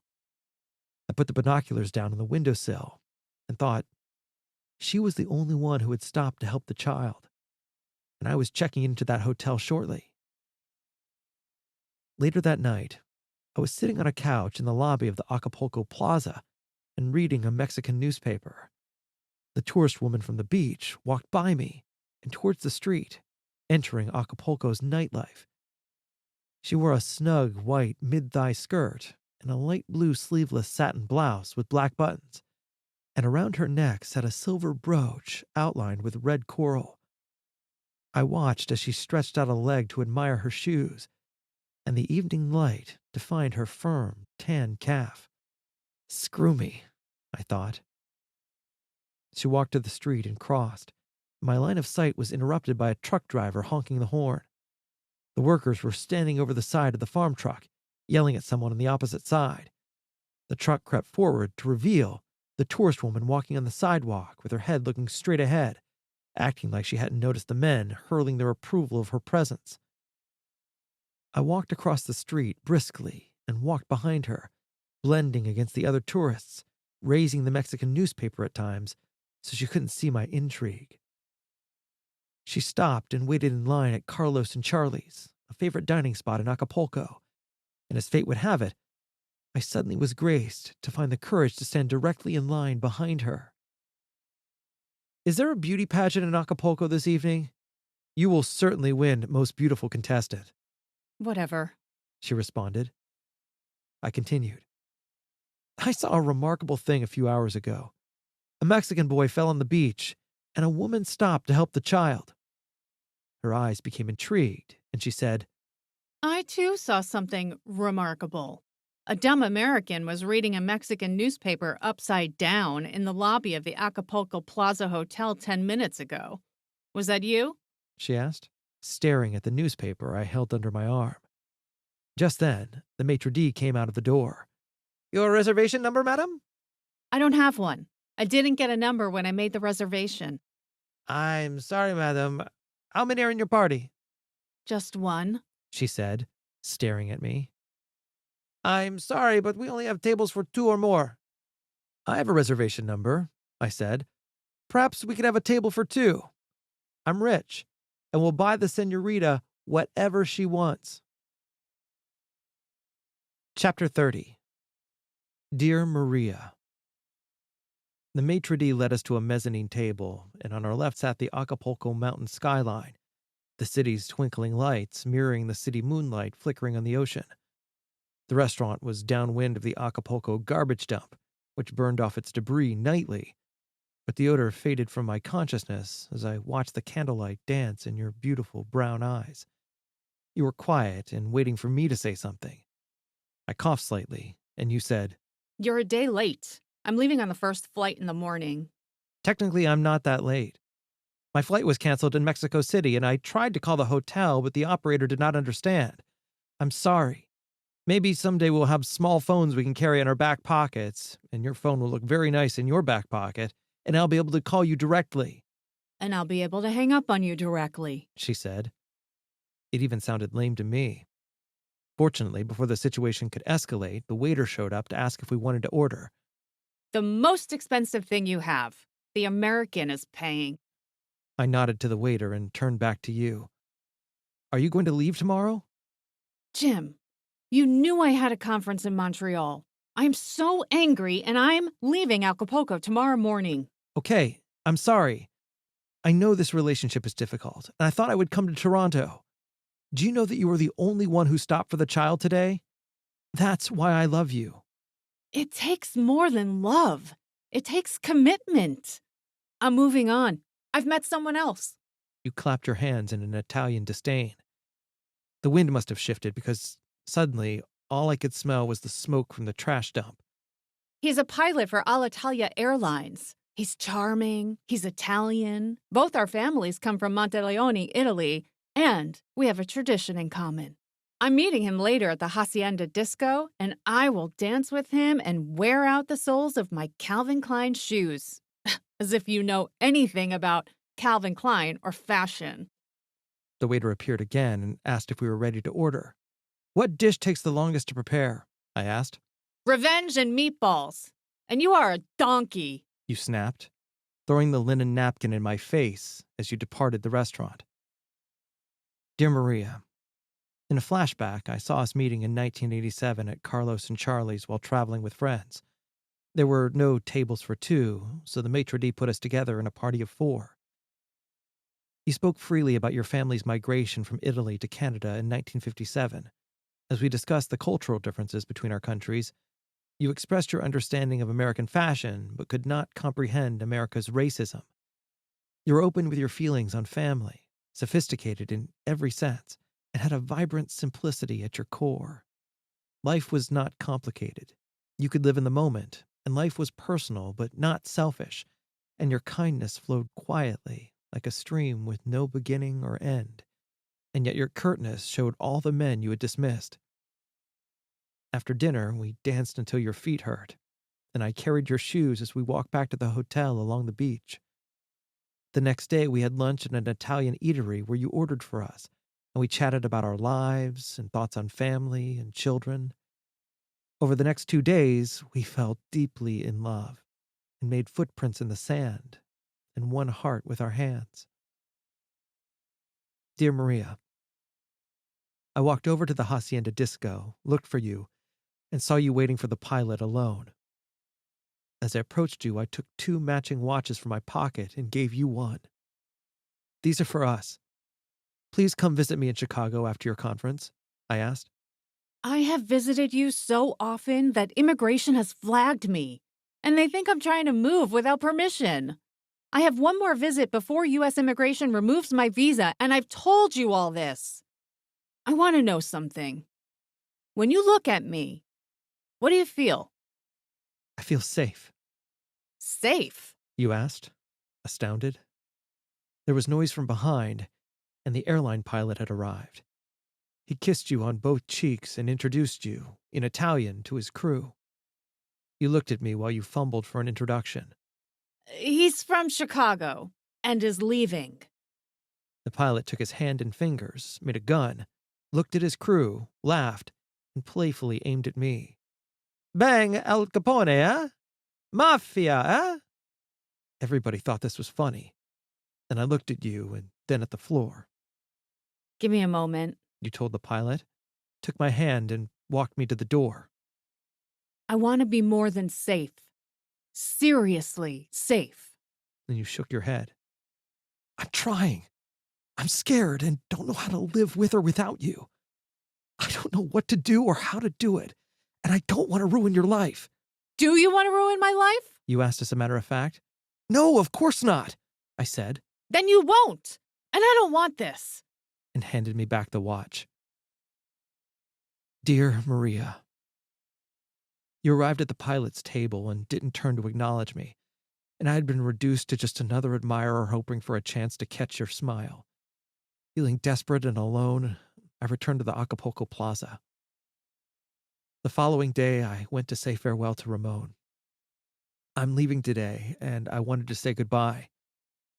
Ramon was surprised, and I explained to him the current state of my relationship with you. But you love Maria, and love is essential to the human journey. I'm not worthy for such a woman. She only sees goodness and has not experienced tragedy. So? He asked. So, I'm the problem. Maria is by nature healthy, and I am damaged? Ramon asked. I nodded. Fear, anger, and temptations entice me daily. How could I ever inflict this life on Maria? How does she make you feel? He asked. Safe. And when I told her that, she became annoyed and said she wouldn't see me again. She called me a donkey and threw a napkin in my face. A donkey? He laughed. Yes, and that's a first. Consider this, he said. You can manage your struggles and merge into her reality, and use her nature as a shield against what attacks you. Is that possible? I asked.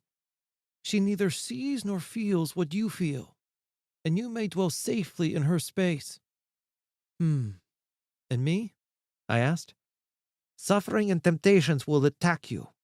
Seek goodness in the middle of the temptation, and place right thinking in what you believe, and you will become stronger.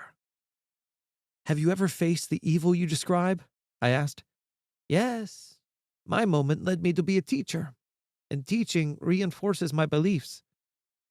He spread his hands to frame the altar.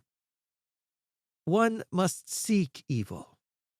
I prefer the temple's sanctity, and you are always welcome here. Goodbye, Maria. On the drive to the airport, I rewound our memory and became encased in sorrow. Where to? The taxi driver asked. Las Vegas, I replied. Chapter 31. Pleasure Escape. The baggage carousel swirled around at Las Vegas McCarran Airport, matching the highlight wheel in my brain. The spinning made me dizzy with stagnant energy, and I felt like a dead fish floating on top of a puke pond. Where to? The cabbie asked sullenly. The Flamingo, I said. Good choice, the cabbie said. The Flamingo was the first casino built on the Las Vegas Strip, and the founding operator was Bugsy Siegel and New York mob money. Bugsy Siegel had an idea about building a casino, and look at Las Vegas now. Are you staying long? Maybe. I'm not sure. It depends if I win, I said. The Flamingo's revolving door sucked seductively as dings of fruit machines enticed me to wonder if I could win too. In front of me was a no-limit blackjack table presenting 4 hopeful men, and a blonde dealer flipping the cards without an expression. The dealer's hair was long blonde and settled onto the red ruffled blouse she wore over a black mini dress. Her long fingers were tipped with pearled nails as her hands floated like a magician above the card chute. She flicked her right hand when bets were set with the precise amount of velocity to deliver the cards in front of the players. Between pitches, she raised her eyes and glanced up at the glass ceiling. Reflex dealers developed under the steady gaze of security cameras. I also glanced toward the glass ceiling, and she blinked to cover her surprise. And when she looked my way again, I darted my eyes toward the ceiling again. Amused by my little game, she gestured toward an empty chair, and I stepped forward, staring into her deep, gray eyes, removed my money clip, and peeled off 10 Benjamin Franklins. She counted, picked up the money, and informed the pit boss she was extending 10 chips. The boss nodded and then looked curiously at what I was going to do, and I placed every chip in the betting circle. "All in," I said. I received my first card face down and a king of spades up. Her cards were a 10 and 2, totaling 12. "I'll stick," indicating I was playing my dealt cards. She took one more card, a queen of diamonds, giving her 22. You win. King on top of queen. She said coyly. "Works for me." "I'm in room 1000, I responded.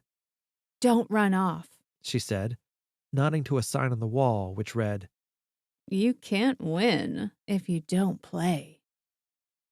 I opened the door to room 1000, flicked on the lights, and left the drapes closed. I placed my shoulder bag on the bed, stretched up beside it, and thought, how could I have been so stupid? I lost a beautiful future with Maria, and there was nothing I could do. She ended our relationship when she gave me the Italian slap with her hands. She was brilliant and vanished like a firefly in the night.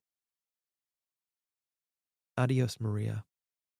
You are the only one for me, and deserve much more than a proposal of madness.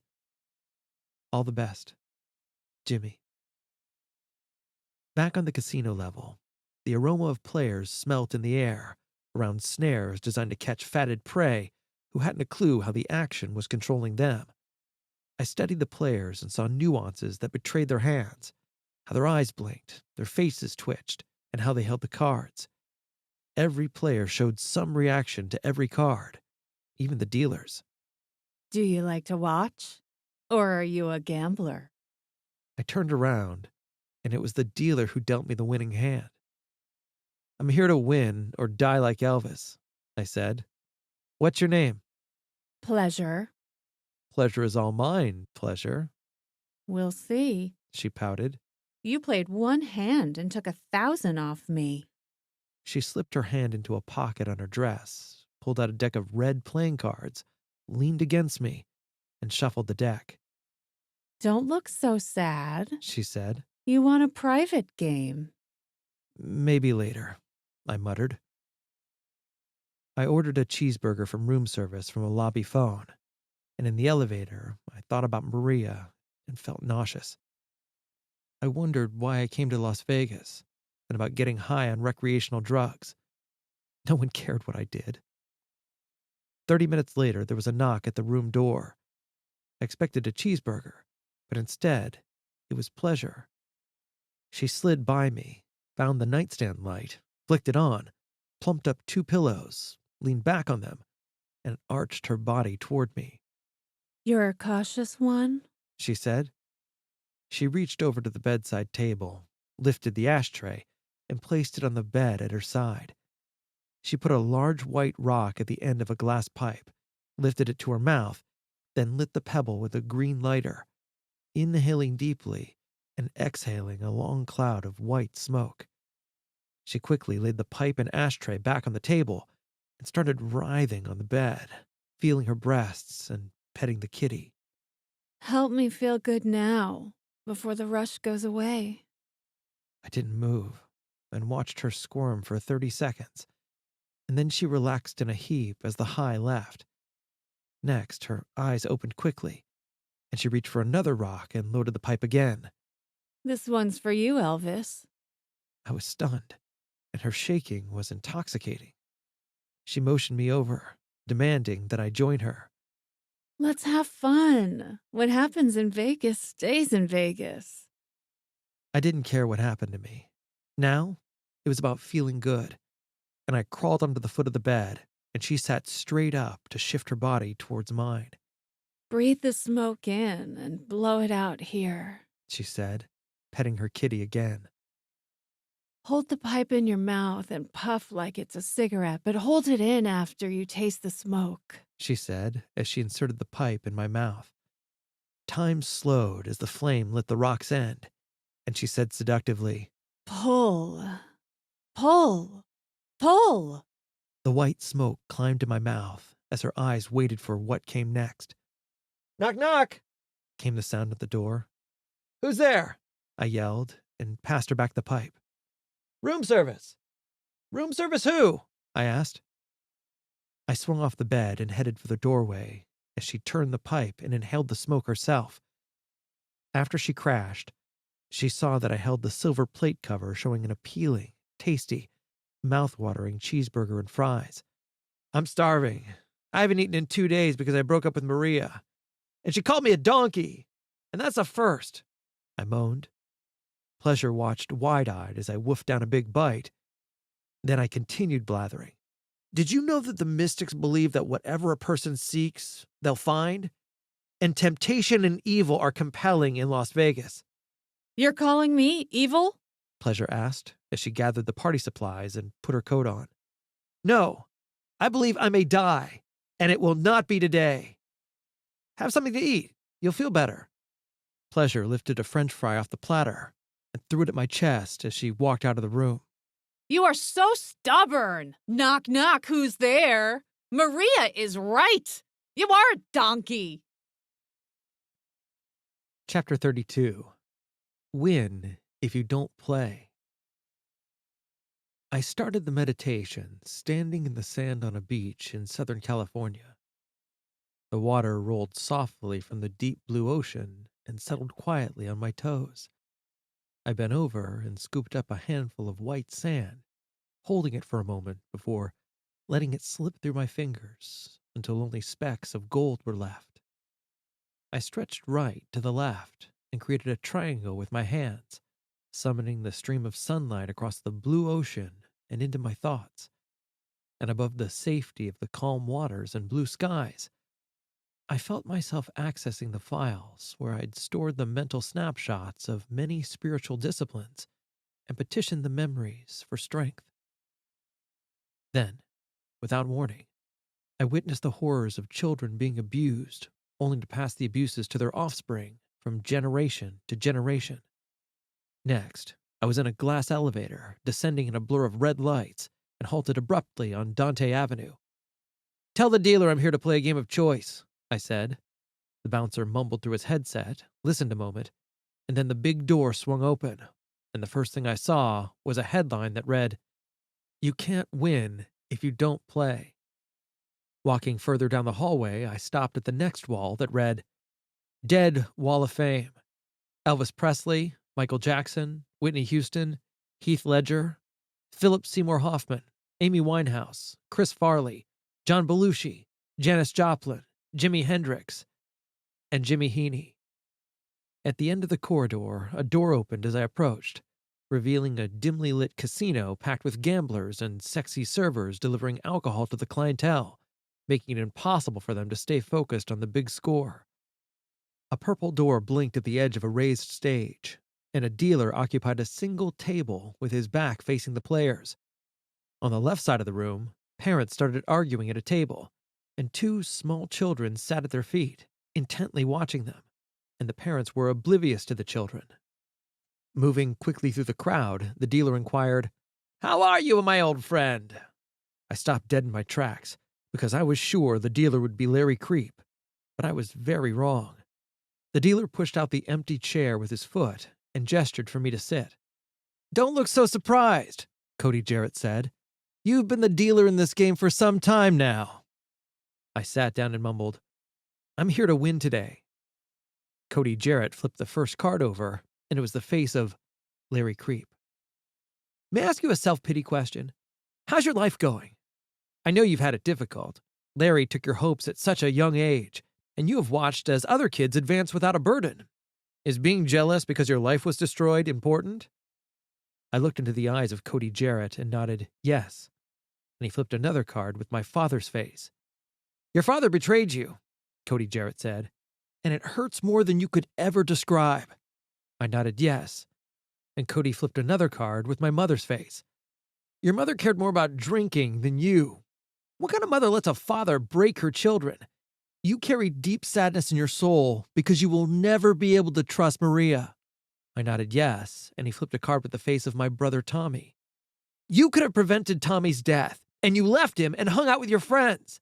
You killed Tommy. It was not my fault. How could I have known? I whimpered. You knew your dad wouldn't watch him. You can't lie to Cody Jarrett. I was there. Face up on the table sat the evidence that reflected a life under siege, and my hand shook because I wanted desperately to pick up the cards and play them. Play the cards, Cody Jarrett hissed. Pleasure will help you forget. Guilt, rage, and lust dominated my thoughts. I didn't know that Tommy would die, I stuttered. You knew. You can't deceive Cody Jarrett. I was there. I ached for pleasure. I picked up the card holding my father's face and tapped it against my forehead. How is your post-traumatic stress syndrome? Cody Jarrett asked. The doctor wanted to prescribe drugs to calm you. I was hoping you'd make the right choice because he had a solution. But you talked about a memory healing technique you dreamt up. No wonder the doctor was annoyed. But you would agree the memory produces my fear and rage, I asked. Who cares? Our mother is breathing whiskey on her grandkids right now. My mind was frenzied. I was flashing on the memory file Mom and fighting with myself. I picked up the Tommy card and added it to my father's. You know you're responsible for Tommy's death. Tommy had such a bright future, but you killed him. Kill your parents too. I opened the Tommy Dies document file, scanned my notes, and looked into Cody Jarrett's eyes. Tommy died so I could become who I am. Next, I clicked on the icon of the doctor's face and scanned my notes. When I questioned him about replacing a traumatizing memory with a new one, he became impatient and dismissive. The memories of my childhood influence how I live today. I must replace old behaviors with new behaviors and create new files. Cody Jarrett twitched in anger. Enough thinking! Find pleasure and play the cards! I sat back in my chair, seeing the floor below the stage. The parents were still arguing, and their children were still waiting patiently. What would happen if parents evolved and became better? Who cares, jerkface? Destroy yourself! You're a loser! A new memory, I said, would bring self-esteem to the parents and a positive remembrance for the children. Generational trauma would be defeated. This file is called There Are No Bad Children, Only Bad Parents. Dropping the cards, I envisioned a future time and place and stood across the street from a white 2-story house with a burgundy wraparound porch balanced perfectly in gardens, and I heard Miss Hope whisper, Much has been done to you. Much has been given to you. And much is expected from you. Next, a blonde-haired boy and his little sister appeared as the door opened, and Maria asked, Where's Daddy? Lunch is ready. He's cleaning the pool for us. the boy said. I gazed in awe and watched as they climbed the front steps and walked in the door, and Miss Hope whispered, When they are born, you will be born again. When they cry, you will comfort them and comfort yourself. When they are happy, you will be filled with their joy. When they face transition, they will not be alone, and new memories will dwarf the old memories. Do not be afraid, for Providence surrounds you. I'm out of this game, I said, and Cody Jarrett was deleted. Larry Creep suddenly appeared, dressed in the same green clothes as the day we met. His evil eye winked as his large black shoes spread out from underneath the table like vines reaching for my soul. You cannot quit, Larry Creep said. You came to me because you wanted to feel good. You've hated me so long, you don't know how to live without me. I saw all the cards staring up at me from the table. I want what's in the bag, too, Creep said harshly. No, I said. It's all I have left to play with. That's why I'm going to take it, Creep said with hate. Okay, I whimpered. Winner takes all. I'll play the cards. I took a card out of my bag and placed it on the table, and it read, You can't win if you don't play. Loser, Creep hissed. I win again! I hesitated a moment, then stared into Creep's evil eyes and flipped the last card, which read, with a red X through can't, You win if you don't play. Suddenly, the crowd beneath the stage floor were silent, and the parents reached down, picked up the children, and hugged them. Larry Creep was deleted, and a young 11-year-old little Jim Heaney sat in his place. We looked at each other briefly, and then little Jimmy rushed into my arms. James, what took you so long? I have been waiting. I was learning how to rescue us, I said. I'm here now. I heard muffled sounds. I was buried so deep, but I trusted you would return. You sound just like me, little man. That's something I would say. You did say it, James. I'm you, and you are me. Yes, we are one again. But now I need your help to forgive. Sure, okay. Why not? But first, let's propose to Maria. And what's up with the mice?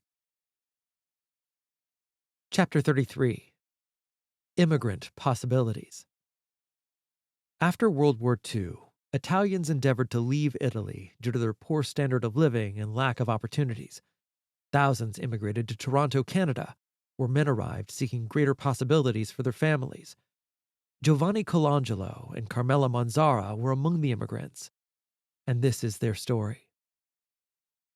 Maria had lived at home with her immigrant parents, and to say this was a colossal moment was an understatement, because she was moving to Chicago so we could be together, and we weren't married. We parked in front of the red brick house, and budding pink tulips graced a flower bed below the windows as the brown winter lawn turned into a lush springtime green. Gazing intently into the house, I saw parents staring out the window, which landed like a missile in the car's front seat. They don't look happy, I said. Oh, I want you to know my father thinks you're using me for sex. I grinned and asked, Anything else you want to mention before I explain what is happening here? No, not that I can think of. She joked. Papa greeted me with a firm handshake and was gracious and dignified.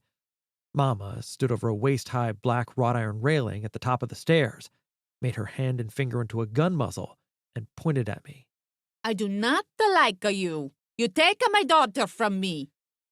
Clearing my throat, I said, I love the flowers, and the grass is turning green. I'm terrible. I can't grow anything, but I try. How do you know how to grow and keep things alive? We are from the hills of Monteleone in southern Italy. Do you grow fruits and vegetables? He asked. I kill the weeds. I'm very good at that. I smiled and said, That's an important job. The weeds choke everything, Papa said, smiling approvingly at his wife. I do not like you. You take my daughter from me, Mama repeated as she put her face in a handkerchief and wiped her eyes. Giovanni Colangelo showed me into the dining room, which was formal. In the center of the room sat a tan table of Queen Anne design, with 6 matching chairs curled down and sitting on a light green carpet. In the corner of the room was a matching cabinet with pull-out drawers at the bottom, and glass doors displaying delicate glasses, vases, and small artistic statues. The table held floral dishes, a plate with a large loaf of bread, and a long, sharp cutting knife. The lunch menu was on the table and included steaming linguine pasta, a red marinara sauce, meatballs, leafy salad, cucumbers, and tomatoes with fresh mozzarella cheese, which warmed up the chilled puzzle of what and why, where, when, and who I was. Why has it taken us so long for you to come and meet us? I wanted to, but Maria wouldn't invite me, and she called me a donkey. Maria couldn't believe what I had said and translated, and her mother smiled. Really? Maria asked, laughing. You come into my house to make a joke? Papa asked. No, sir, I did not. What are your intentions with my daughter? She wants her to move it to Chicago to be with you? Papa asked. I want to marry today, but Maria won't marry me today. She's stubborn and doesn't want to leave your beautiful life. But we are in love. I live in Chicago, and she lives here with you, Asina. Mama said, patting Maria's hand softly, and Maria nodded in agreement with Mama. What's Asina mean? I asked Maria. Donkey. Stupida Asina. Mom said firmly to Maria. I reached over, removed the knife from the bread tray, and set it on the table behind me. You're a smart boy, eh? Have you been in this situation before? Papa asked. No, I have not. And where will she sleep? Papa asked. She will sleep in the guest bedroom, I don't believe you. Mama said. Mama and Papa, please give him a chance. Maria asked patiently. My face became strained, and I looked down at the table to gather my thoughts. I'm sorry, I've never done this before, and I'm very nervous. I will start over. Papa nodded at me, and I said, I did not come to visit you because I was sure that at some point Maria would not want me, and she is so wonderful, and I couldn't believe that this could be real. And the pasta is so good. What's for dinner? And Mama put more pasta on my plate. But our love is real, and my heart is open, and that is all I know. And I will let go into the mystery of love and family. I promise we will marry in January of next year. Why not to move it to Toronto? Chicago is dangerous, and we will worry about her. We don't know you. I understand, but I have a small construction business in Chicago, and I can take care of us there. I promise that we'll be married in January of 1992. Why January? Why not now? And we can celebrate here in Toronto. Details need to be worked out. Like another family. Mama asked. No, I haven't another wife or children. Maria is the first woman I have ever loved. The love makes people move from Italy to Toronto after the Great War, to begin new, even though it may not make sense to anyone but them. I am? Maria asked, smiling. Yes, you are, I added. Fine. Then I accept your marriage proposal today. I thought you already had, I mumbled, grinning. Her father sighed deeply, and I added, I know this is difficult, but what better way to gain your trust than keep my promise? Papa and Mama, I'm going to Chicago with Jim. It's what I want to do. I must live my life. Maria's father recognized his daughter's firmness, and after lunch, we went to the yard. Stepping through the door, I saw a deep yard, and along the fence, Papa had built wine gazebos where bare vines were starting to show tiny red grapes. Beyond the grapevines were individual vegetable gardens with walking paths in between. The gardens were raised off the ground and surrounded by small railroad ties and black dirt. The rest of the yard showed trimmed grass and small fruit trees bursting with tiny white flowers. Your yard is amazing. You like it? Do you know what we are growing? He asked. I shook my head no. On the vines, we grow grapes because we like to eat and make wine. We have tomatoes, lettuce, cucumbers, peppers, onions, and herbs in the gardens. And the trees have got the apples, pears, and the peaches. The weather has been changing and tricking the trees into thinking it's a time to grow a fruit. Sometimes it snows in April, affecting the summer's bloom if it gets cold again.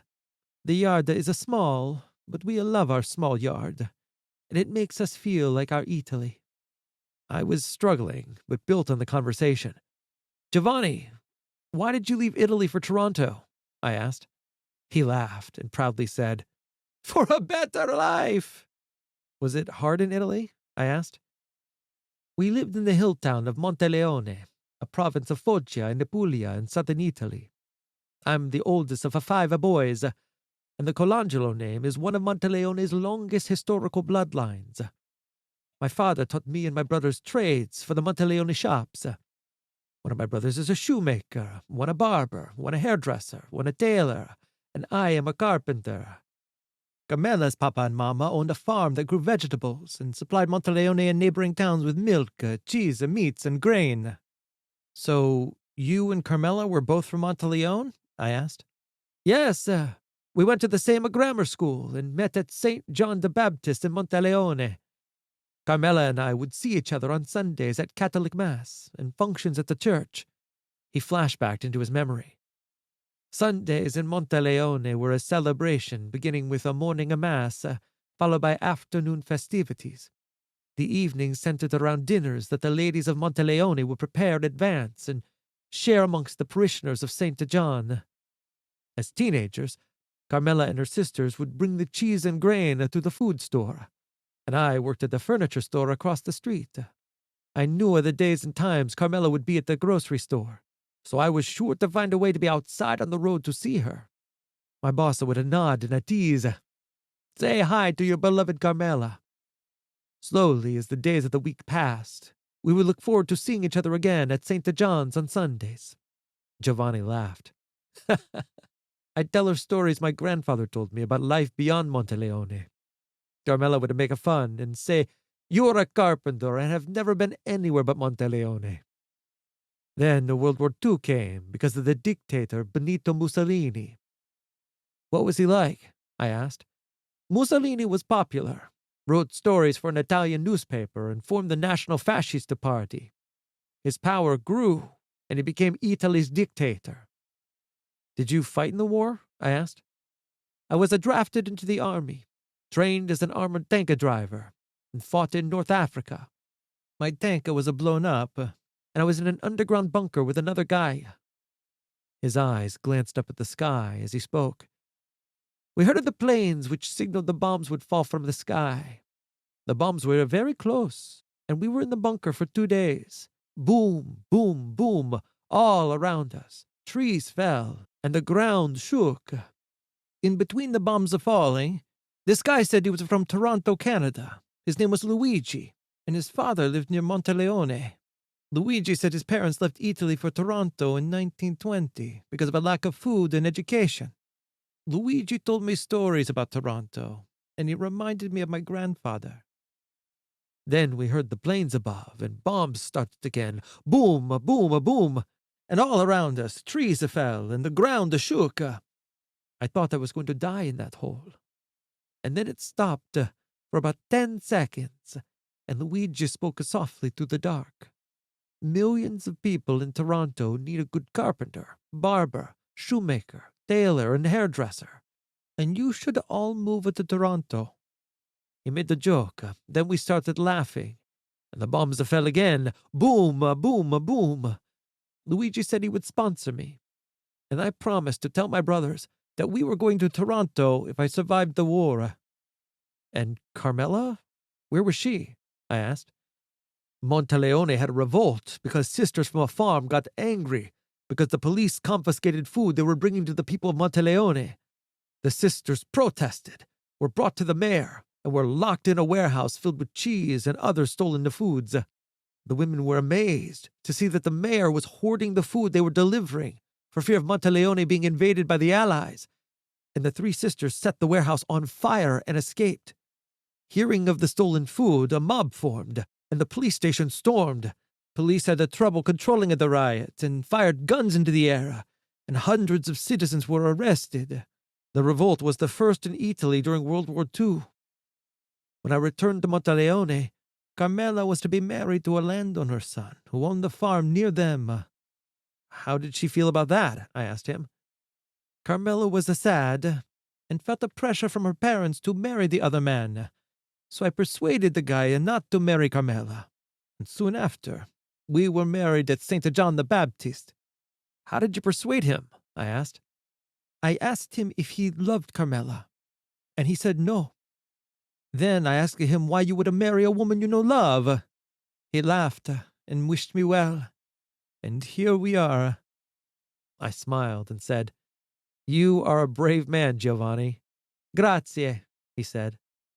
"After the war, I sailed across the Atlantic Ocean, and there was a big storm, and I think I will die again.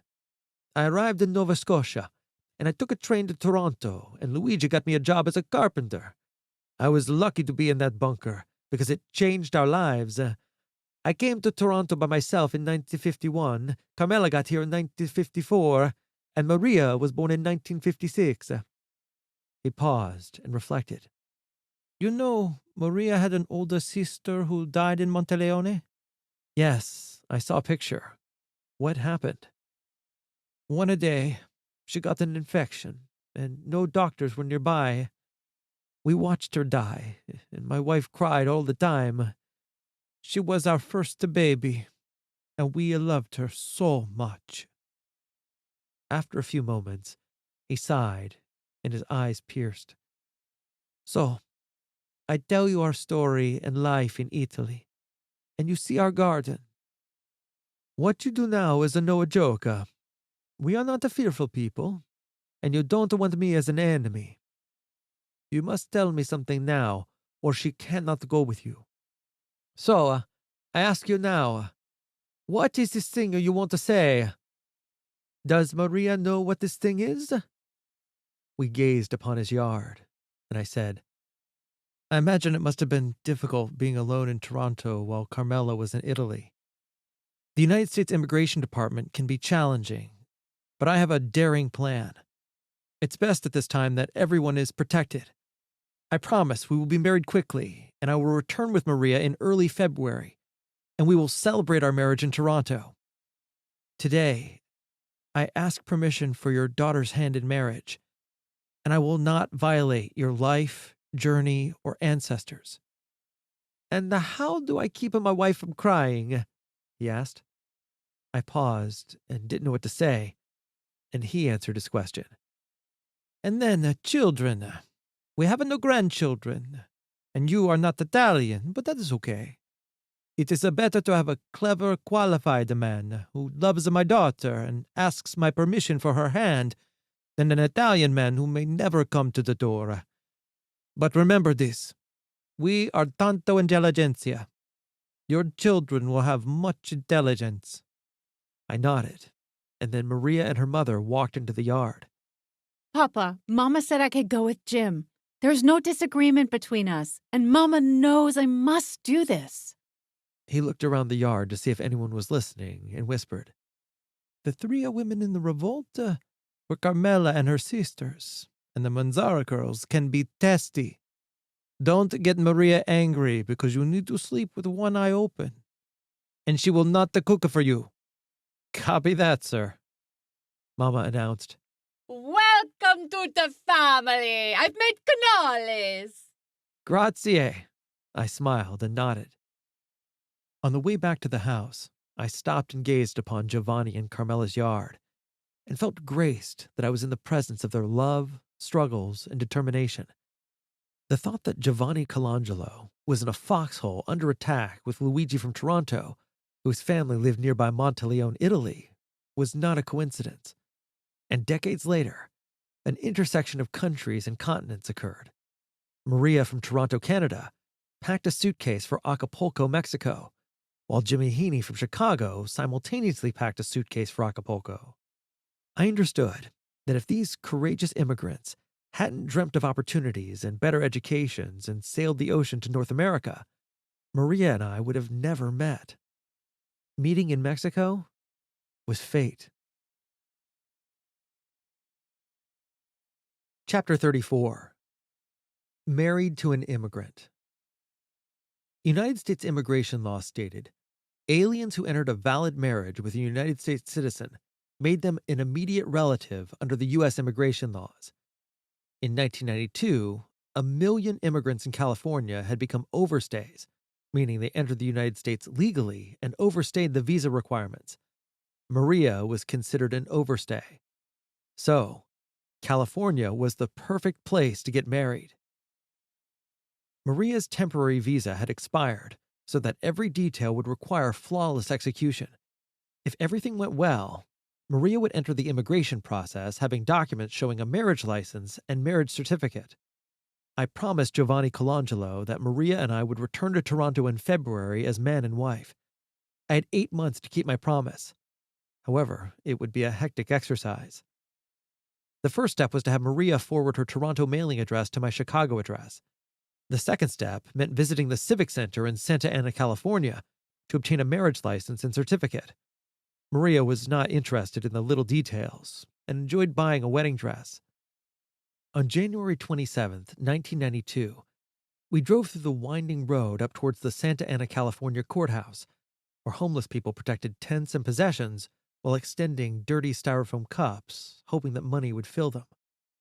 I gazed intently beyond the tent dwellers and saw the municipal castle, which held our future in its hands. Maria wore a white chiffon satin wedding dress, draped softly over her shoulders, tightened at the hips, and flowed out on the tips of her shoes. Her soft hands held a pink bouquet, and a satin tiara graced her light, streaked, reddish-brown hair, and she looked like a princess. Most in the room stopped what they were doing and noticed us as we sat down.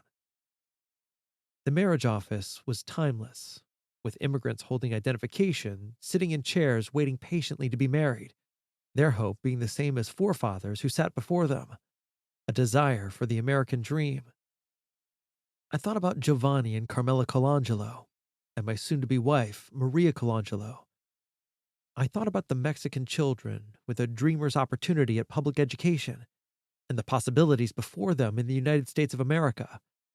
A future president could be a descendant of an immigrant sitting in the Santa Ana Municipal Building. A prominent Hispanic woman stood behind the counter reviewing papers, and another staff member would ask her a question that suggested that she was important. Occasionally, she gazed at Maria sitting on a brown folding chair in her wedding dress, and a soft grin appeared, so I approached her.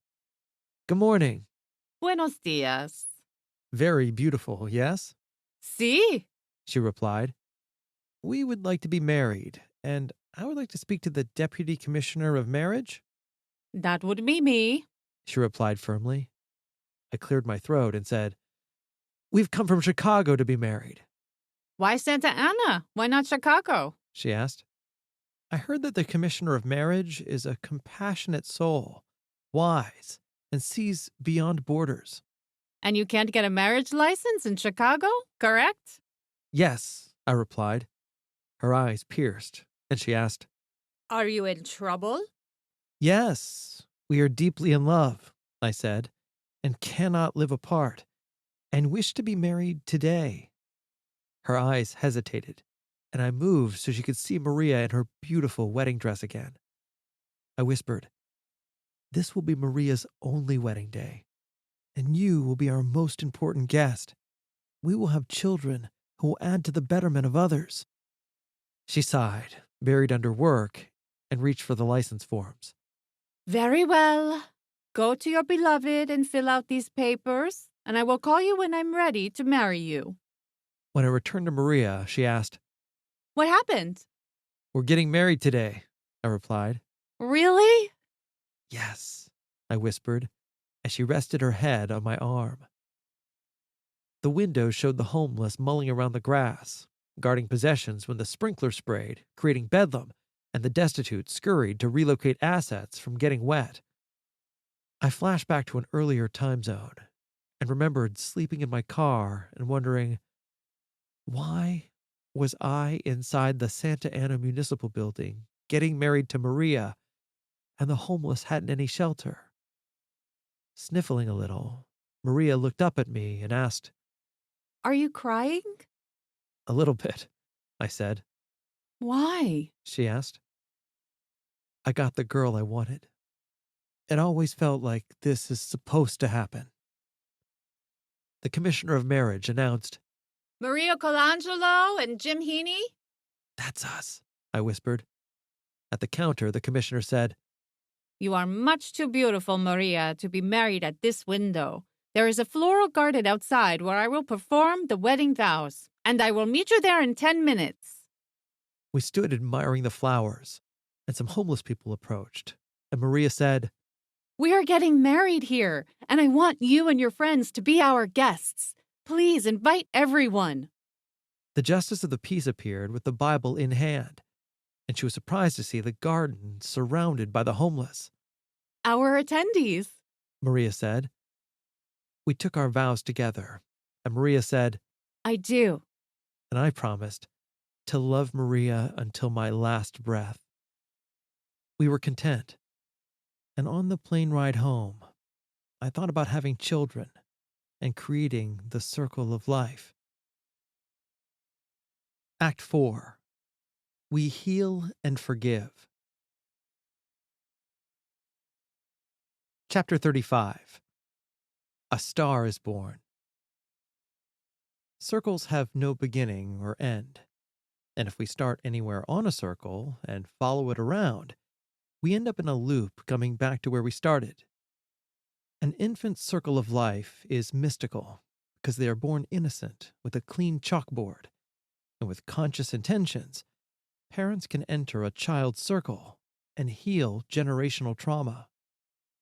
The circle of life are events that unfold, bringing babies from the cradle to the grave through ups and downs, love, and misfortunes.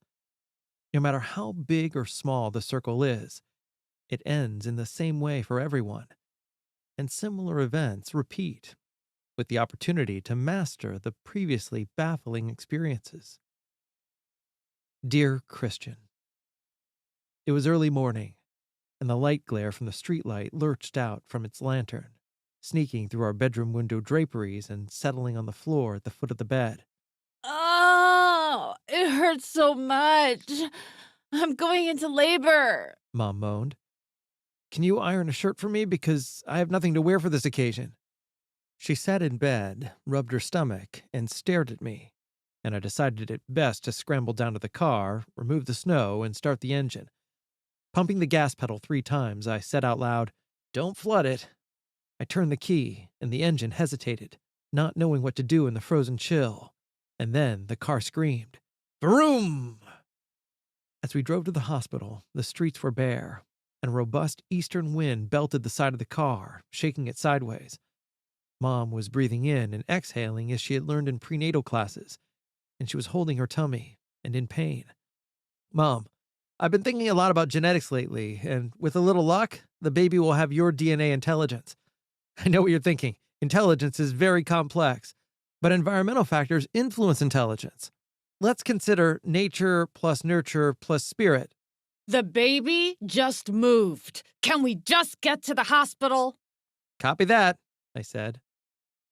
10 hours later, Mom was in the fight of her life and trying to push you into birth, and Nurse Debbie was assisting her with her breathing.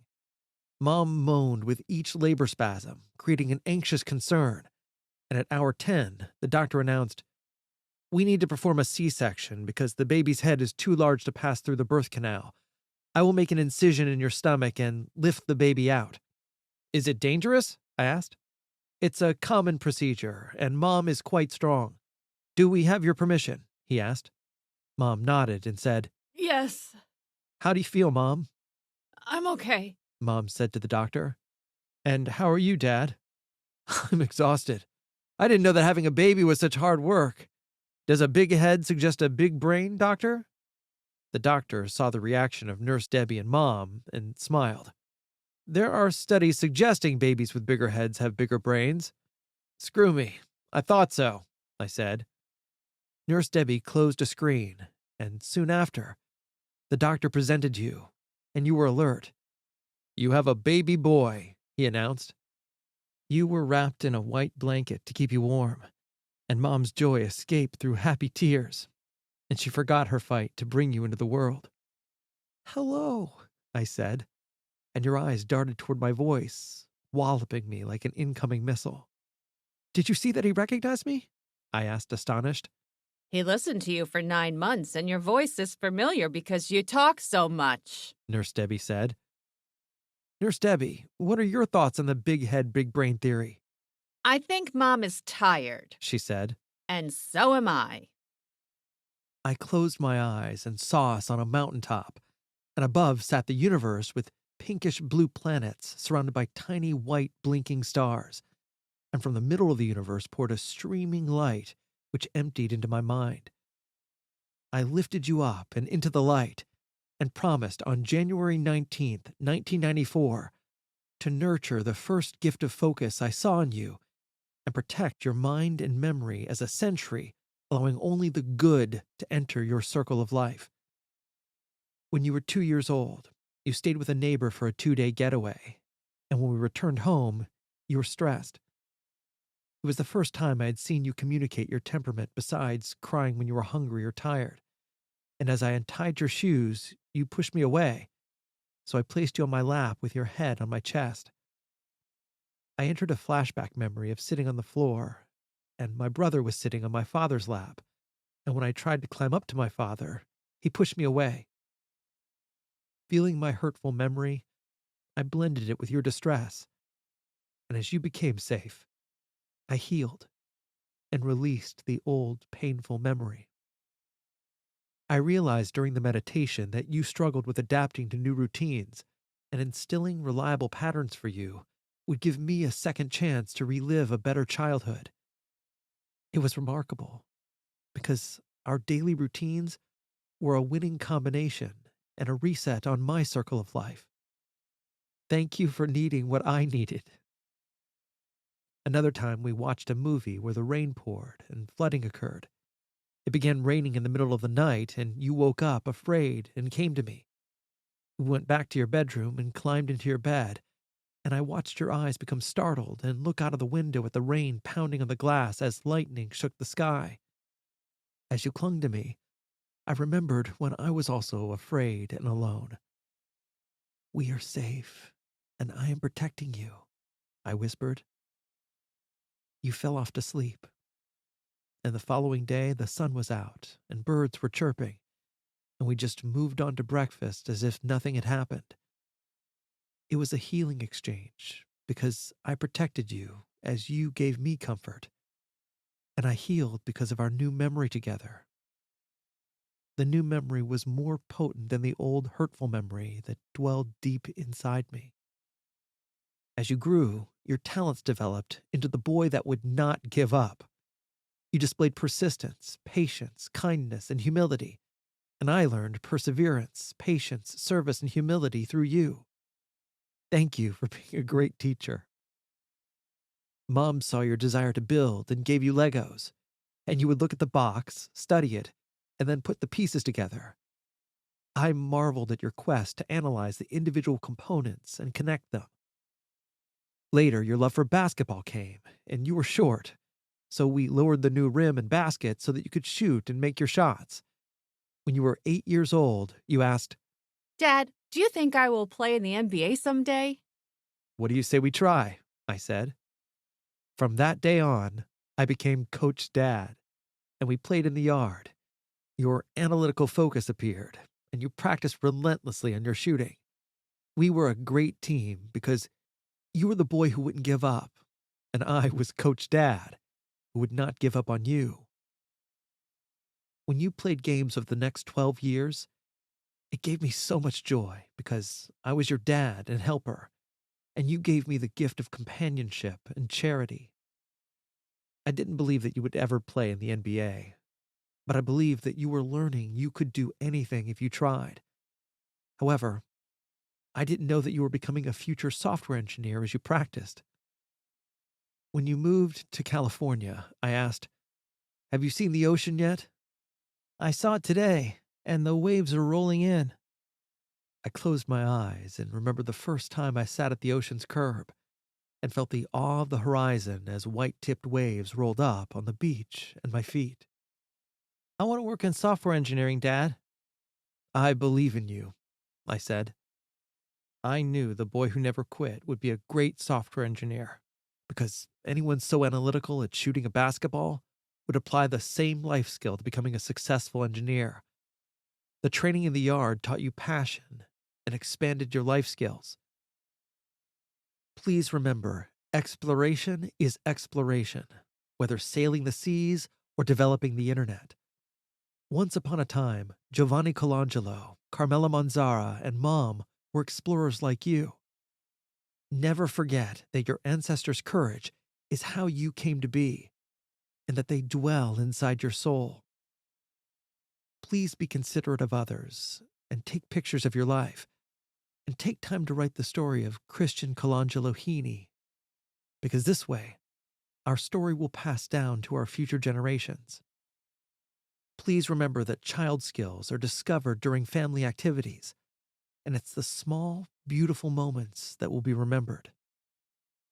Please remember that the chains of generational addiction have been broken, and life is a circle that repeats itself, and you will always have another chance to be a better version of yourself. Love, Dad. Chapter 36. A Starlet Arrives. Interracial Adoption. Children hear, see, feel, touch, and experience life as sponges, absorbing information as truth and creating beliefs about themselves and the world around them. Dear Angelica, on a cloudy March Chicago morn, a poor baby girl is born in the ghetto, and her mama cries, 'cause if there's one thing that she doesn't need, it is another hungry mouth to feed. In the ghetto. Elvis Presley. You gathered the books at the desk, and I smiled as you stacked them neatly so that you could carry them all at once. As you placed them on the table, I squished over in the chair and made room for you. And the book covers read, Rosa, the Story of Rosa Parks, and Martin Luther King's simple, direct, poetic words. Once upon a time, birth mom, mommy, and daddy heard God ask us to adopt you. Ring, ring, ring. Hello? I asked. Daddy, this is Sarah from the adoption agency, and I have a young lady in our office who wants to know if you will adopt her baby. Really? I asked, very surprised. How could that be? Well, as you remember, Mommy made the photo album showing your family. What happened? I asked excitedly. Birth Mom looked at many albums and asked if you would adopt her baby. Can you meet her tomorrow? Yes, absolutely, I said. I remembered Mommy going through our pictures and pasting them into a red photo album. I thought of an image of Christian dressed in a tuxedo playing with an African American child, and Sarah asking if we would adopt a child of color. Ring, ring, ring.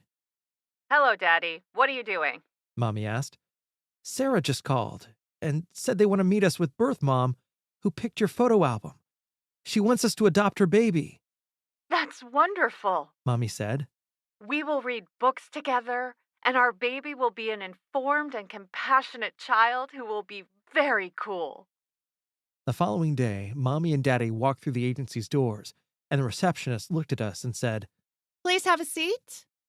Sarah appeared and said Birth Mom had traveled far away and chose our photo album out of hundreds of photos.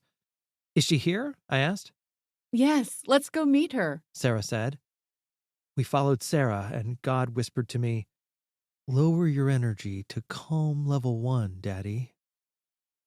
Inside the conference room sat a long gray table and 10 chairs, and a young African American woman sat at the top of the table.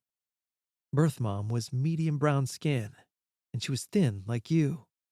Her thick hair was short, black, and styled back on the side of her head just like yours, and her eyes were a marble-shaped dark brown just like yours. Birth Mom was wearing a gray sweatshirt and blue jeans, and her hand sat on top of the red photo album, which held the story of Christian, Mommy, and Daddy. We have Saint Birth Mom, Saint Sarah, and Saint Mommy, so we have 3 angels here, I said, and Birth Mom smiled.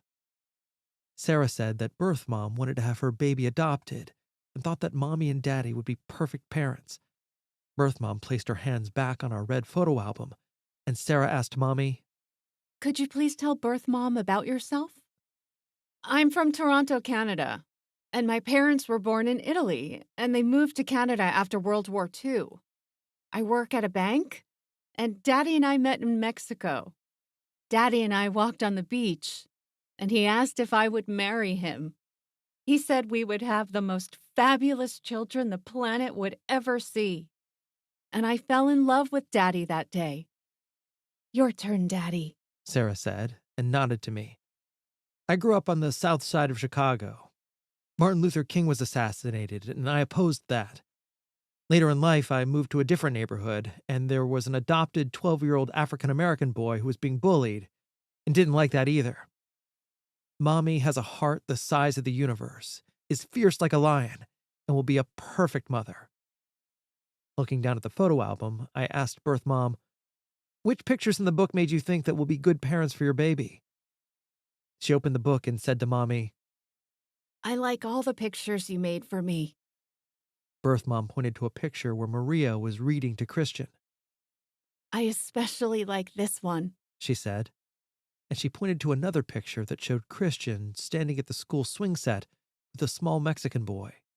I like this one too. I understand, I replied. We would be honored to adopt your baby, Birth Mom. Birth Mom's eyes teared up, and she said, I want my baby to have a nice life with Mommy and Daddy. God whispered to me, give Birth Mom your cell phone number. And I did. Ring, ring, ring. Hello? I asked. This is the hospital, and Birth Mom is having a baby. So come to the hospital because you will be the Mommy and Daddy. Oh my God, I yelled. Birth Mom is having the baby now! God whispered to me, lower your energy to calm level 1, Daddy. Mommy and Daddy walked into the room, and Birth Mom was watching Star Trek. Spock was adopted, right? I asked Birth Mom. Spock is half Vulcan and half Earthling. Birth Mom said. God, I hope the baby doesn't have Spock's ears. And Birth Mom smiled a little more. The doctor came into the room and said, the baby is here, and asked me to leave the room. And Mommy stayed, and I went to the delivery room where the other daddies slept. I laid down on the couch and said a prayer. Please help me to understand the baby, God. You will, God spoke softly to my heart. I drifted off to sleep, and I asked God, how will I know? How will I know? Because you're getting yourself. And say this to Angelica. I'm for you, and you're for me. And that's how God wants it to be. Next, Mommy kicked the couch. I can't believe you fell asleep. The baby is here.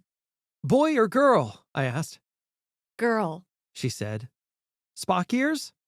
No? Why would you ask that question? Just curious, I said. Birth Mom was holding you. Your hair was short, black, and styled back on the side of your head. Your eyes were a marble-shaped dark brown. You were crying, and your little tongue flickered like a newborn bird. She's hungry, I said to the nurse. The nurse looked at me and said, How do you know that? I cry when I'm hungry too, I said. I smiled at Birth Mom and said, I read somewhere that babies born early are hungry, and the babies are old souls who will do great things in life. But the great things will never happen if a person is hungry. Please remember, you must eat, Angelica. I know, Daddy. You tell me all the time. Mommy and Birth Mom saw a light shine from you and decided to name you Angelica. You were small and powerful, but needed to stay in the hospital, and a rocking chair was put in the room. Mommy and I visited you at different times of the day. I would drop Christian off at school and then go to the hospital, and Mommy would visit you after leaving the bank. Birth Mom loved you so much, and I was 47 when you were born, and I'll be 65 when you go to college. That's real old, Angelica. So you must be good, okay? I know, Daddy. You tell me all the time. Birth Mom was sitting in the rocking chair, crying, and slowly moving front to back. She held you in her arms, feeding you with a tiny bottle. I asked Birth Mom gently, hard day? She looked down at you and said, I love Angelica so much and want her with me, but I know I can't take care of her the way she needs. Angelica was born 3 days after we met. We are doing what the universe wants, and this is something we can't be afraid of. I nodded yes, and Birth Mom said, She's so beautiful. Please watch over her. I held Birth Mom's hand and said, I promise to protect Angelica. Tears were rolling down your Birth Mom's face, and she gave you to us. We sat in the rocking chair, and your little hand reached out and held my finger. And I said, I'm for you, and you're for me. And that's how God wants it to be. Birth Mom was the most courageous person I have ever met, except for Mommy. And stay calm through all the issues you may encounter in life. Please be kind and take pictures of your life. and take the time to write the story of Angelica Heaney, because our story will pass down to future generations. Please remember that child skills are discovered during family activities, and it's the little moments that make life worth living. Please remember that we broke the chains of generational poverty, and life is a circle and repeats itself, and you will always have another chance to be a better version of yourself. Were you the most beautiful baby ever born in the history of baby girls being born? Yes, you were. Are you an incredible daughter? Yes, you are. The first time you held my finger, you were a premature baby at 4 pounds 9 ounces, and the strength of your hand confirmed that we would make it in a world that most might not understand. It was the squeeze of your hand on my finger which said to me, Daddy, I'm for you, and you're for me. And that's how God wants it to be. "Love, Daddy." Chapter 37. Parents dying. When a parent is dying, it can be a time for forgiveness. Mom was in the hospital and dying, and I thought about the last time I'd seen my family and recalled a memory from 1996 when I was in my parents' living room. My dad was blackout drunk, and we were arguing about something stupid, and things had gotten nasty. But only this time, Christian was standing below me, pulling on my arm and trying to get me to leave the Christmas gathering. He was repeatedly saying, Dad, let's go. I remembered thinking that Christian was correct, because my dad was spouting from a blacked out area of his memory, and it sounded like he was in the 1970s. He was ranting about the Vietnam War, something that I'd done, and they were blended, and it made perfect sense to him, but I couldn't follow. I remember being in a time warp where the dysfunction was the same as when we were kids, but the difference was that we were all parents with children now exposed to alcoholism. Old habits emerged to resist his attacks while providing air cover for my siblings, and in the background I saw everyone moving around the dining room and kitchen in a state of anxiety. It was clear that the time had come, and I said aloud for all to hear, "I'm not doing this anymore. If we visit, there will be no drinking." "Then don't come back," Dad yelled back at me. "I won't," I said. I remember being angry at the drinking culture passed down from generation to generation and celebrated as a custom to be valued. I recalled another linked memory, and I was talking to Giovanni Colangelo in his backyard in Toronto. "I left Italy for a better life for my family." I returned to the present day in 2011. I hadn't seen my family in 17 years and was walking into an angry beehive that would require detachment. I would say as little as possible and detach. Composing myself, I recalled the times I wondered how guilty I would feel when one of my parents died. My cell phone rang, and it was Angelica. She was hurt because one of her classmates called her a monkey. There are worse things than being called a monkey, Jelly. Would it make you a chair if someone calls you a chair? No, Daddy. She said. Meet and greet, Jelly. The world is divided between givers and takers. Greet all people with kindness, and the givers will respond to you in kindness and turn your back on the nasties. I heard my words meet and greet and thanked Angelica for her guidance. The hospital room was dark, and the only light came from the monitors that were keeping Mom alive. Her face stuck out from the top of the sheet, and her long, slim arms were covered in spaces of white tape, hiding the needles connecting the intravenous fluids providing nourishment. Brother John and Dad respectfully stood on the side and rear of the bed and disclosed that Brother Joe's daughter was getting married in California. Everyone except Dad was going to California for the wedding. An ambulance would deliver Mom home from the hospital, and everyone would return early the following week from California. I thought to myself, the only reason I'm here is because of a wedding. Okay, I said.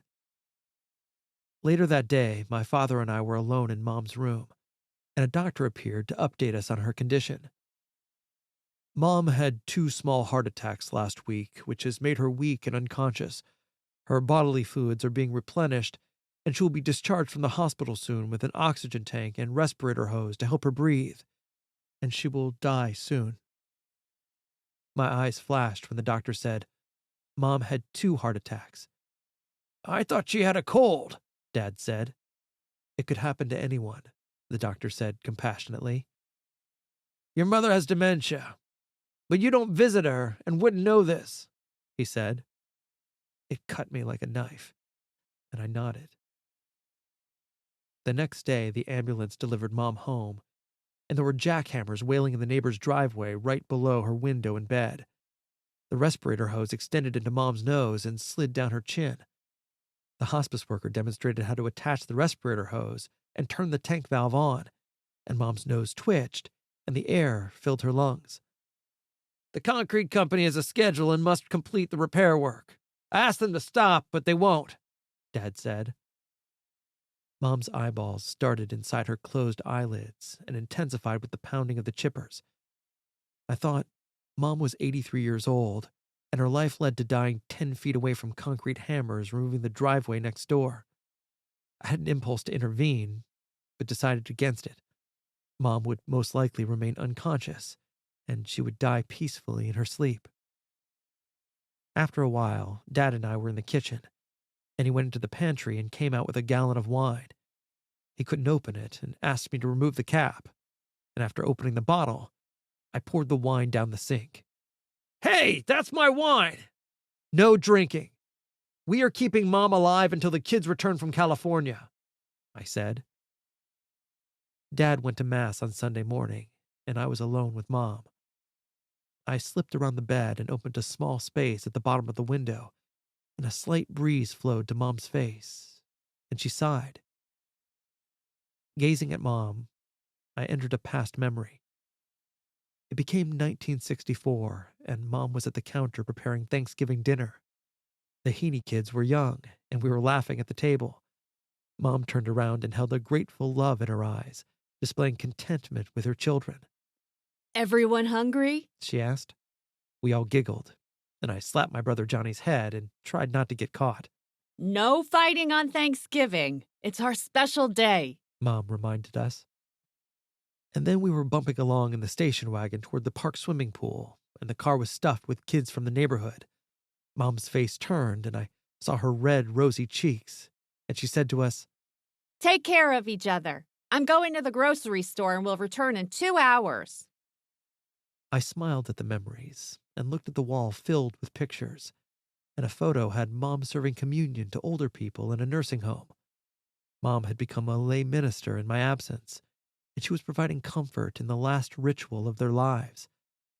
I tucked the cover under her chin, kissed her forehead, and said, I love you, Mom. It's time to go to heaven. I sat on the living room couch, and a few minutes later, I heard a noise coming from her bedroom and saw that she had climbed out of bed and moved to a chair. Oh, Jimmy, you are here. I heard your voice. It's been so noisy. Is it the 4th of July? She looked down and became embarrassed because she had peed. I've made a mess, and I'm cold, she said. I put a blanket on her and went and got a warm bucket of water, removed her gown, washed her, and redressed her in pajamas. As I placed her slippers on her feet, I looked up at her and said, I'm sorry I haven't seen you, but the drinking and my children. I know, Jimmy. I'm sorry, too. About everything. And you did what was right. How are you feeling? I asked. I want to die. I'm so tired, she said. When you arrive in heaven, you will enter the dining room, and Tommy and your mother, father, and sisters will be waiting for you. A Thanksgiving Day dinner is being prepared for you by angels. Tell everyone I said hello. She squeezed my hand and said, Okay. She closed her eyes and fell asleep in her chair, and I removed the sheets from the bed and went to the basement to wash them. Upon my return, my father sat at the kitchen table, and I wondered how long he had been home. All the fluids Mom received at the hospital, she peed, and the mattress is soaked, so let's put her in the rear bedroom, I said. We sat at the kitchen table, and Dad said quietly, I don't believe the doctor. She didn't have 2 heart attacks. Just one? I asked. I didn't know she had heart attacks. I was hoping she would get better, and I didn't want her to leave me. Can you understand that? People die around you because you don't see beyond yourself, I said. I know you blame me for Tommy. You always have. Yes, I do. Because you never had a moment that was a big moment where you changed. A poor man grocery shopping killed Tommy in an automobile on a Sunday afternoon, and that poor man had to live with the accident for the rest of his life. You blamed it on Tommy and the poor man driving the car, and you drove drunk whenever you drank because you didn't care. Your hypocrisy and selfishness are profound, and someday you will need someone to care about you, and it will be payback time. Get out of my house! You can't talk to me like this. I'm your father. And yet I do. You have no power over me. And when I leave, you will get drunk and pass out, and the resuscitator hose will fall out of Mom's nose, and then you will kill her too. Then I will get up, take the funeral mass over, and tell the whole church what a rotten guy you are. You can't do that. You won't do that. Sure I can. I'm you. I'll do whatever I want to do. I'll destroy Mom's funeral, smack my brothers, and the cops will come, and I'll get in the car, drive away, and forget about you by the time I get to the corner. You know I'll do it.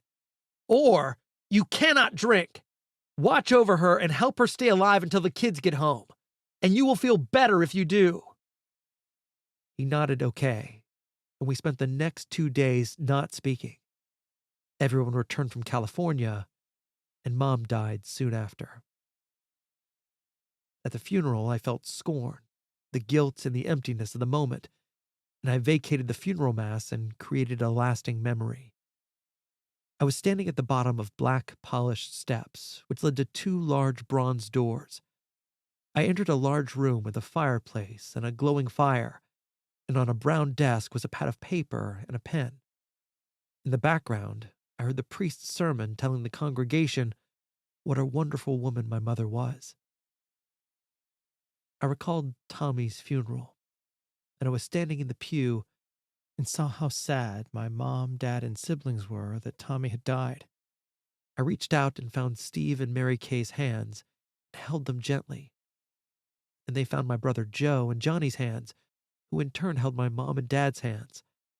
I reflected a moment and wrote a letter to Mom, which read, Dear Mom, thank you for being you and helping me understand our life together.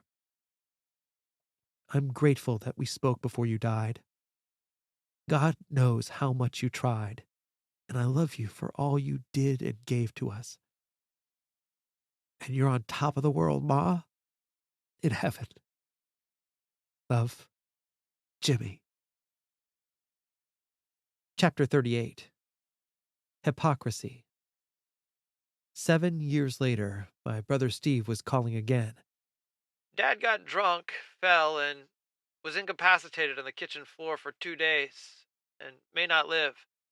He wants to see you. Perfect, I said. Just when the day can't get any better, I get more good news.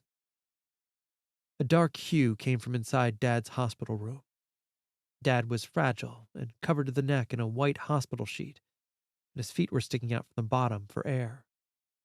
A Catholic mass came from a small speaker near a couch in the rear of the room, and a large crucifix of Jesus hung on the wall, reminding me to stay civil.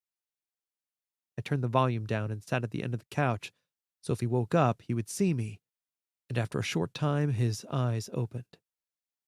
You only come around when people are dying, Dad said. I got up, walked to the bed, and looked at the blank television screen. You asked to see me? I thought I was going to die, Dad said. I couldn't get up. At first, I listened, hoping someone would come to the house, and then I prayed that someone would help me, and then I thought about dying, and then I thought about you. You must help me like you helped your mom. I have a will, and all my kids are beneficiaries, including you. Screw me. I couldn't believe what I was hearing. No way, not me, I thought to myself. Look, I know we've had our differences, he said, but a couple of years ago, a member at the church asked Mom to witness the signing of a new will, and the son's mother had dementia just like your mother. Everyone in the family got screwed. Their brothers are my will's executors. They want me to make a new will, and I don't want to. So, it was a dementia party? I asked. That's not funny, Dad said. And there was money missing in my account. So I put your sister on the bank account so she could make sure nothing was missing. And your brother had a fling with a member of his church. It sounds like all that church going on Sundays hasn't helped anyone, I said. And I wonder what Coach Jesus on the wall would say about the current situation. I was going to sell the house anyway. If you're around, everything will be fine. Dress nice. I'll see you at your funeral, I said, and walked out of the hospital room. On the drive home, I thought about it and laughed. Dad laid on the floor for 2 days and thought he was going to die and has an illuminating insight. His 2 sons, the co-executors, are precisely like him and won't take care of him. Then he thinks of lucky me and he's buying me off by saying I'm in the will. Nope. I'd been betrayed so many times. Walking in the whole mess would be easier. And Dad didn't deserve empathy. He tried to destroy me countless times, and I would be free to settle all debts. He who laughs last laughs the loudest, and revenge is provided through divine providence.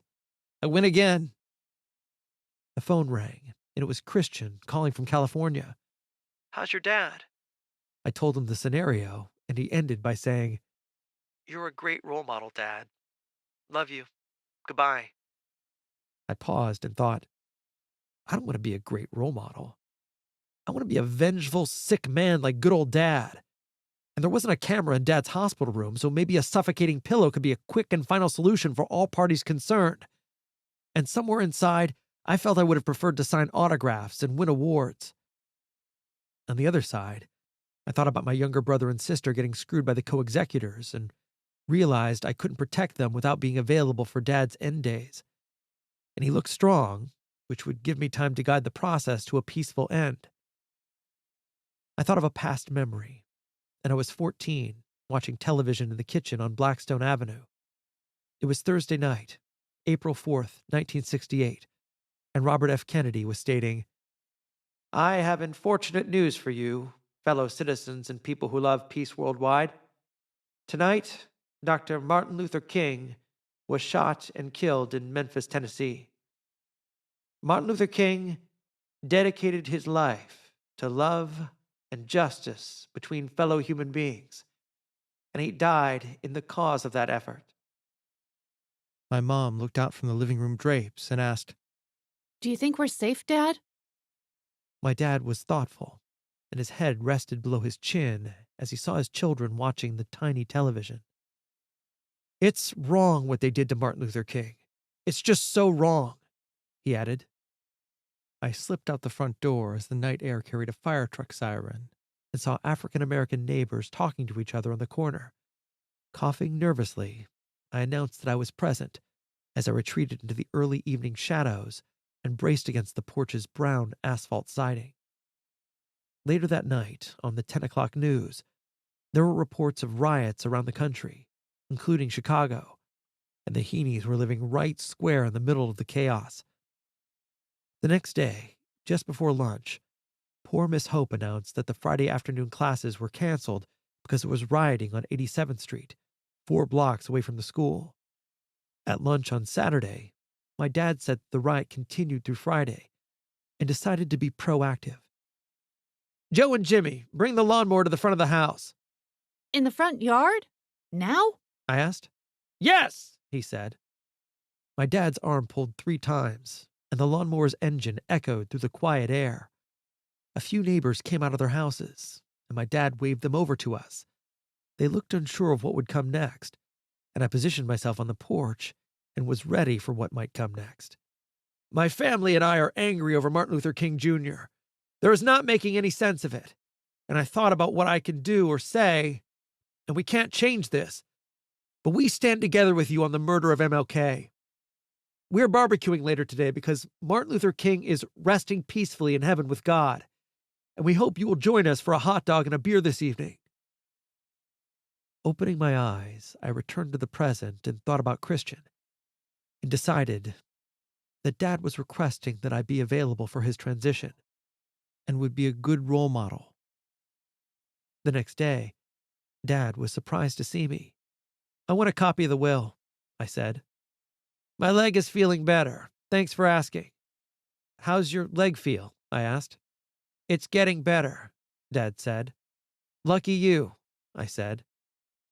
"Your sister will give you a copy of the will," Dad said. Months later, we placed Dad in a senior's home. We brought his furniture from his house, and the apartment was comfortable and familiar to him. He had his favorite chair, bookcase, and television, and on the surrounding shelves were family pictures of my mom, siblings, and grandkids. I was not in any of the photos. "You're not in any of the pictures. Were you working? I've thought we could take a family picture with all of us together. How's that sound?" I asked. "Sounds nice," he said. Dad was content, and we created a child's routine for him. I visited him during the week, and my younger brother and sister would visit and bring pizza on Friday night. Our visits were always the same. We would sit quietly for a moment, and I would bring up one of the pictures on the television stand, and he nodded to a picture that I wasn't in. "You're not in that picture either. You must have been working." Then his memory would shift, and he'd tell me a story about growing up in his neighborhood as a kid. We talked about a theater at 63rd and Halsted, Western matinees, and his eyes would light up talking about the Westerns. Who knew? I searched Google and typed in movie matinees in the 1930s on Halsted in Chicago, and up popped a picture of the Kim Theater at 6219 South Halsted Avenue. I showed him the picture on my phone and asked, "Is this the movie theater?" "That's it. That's it. How'd you do that?" he asked. "Google. What will we do without Google?" I said. "I don't know. What's Google?" he asked. "A search engine," I said. "I think I've heard of that," he said. He pointed at the picture on my phone.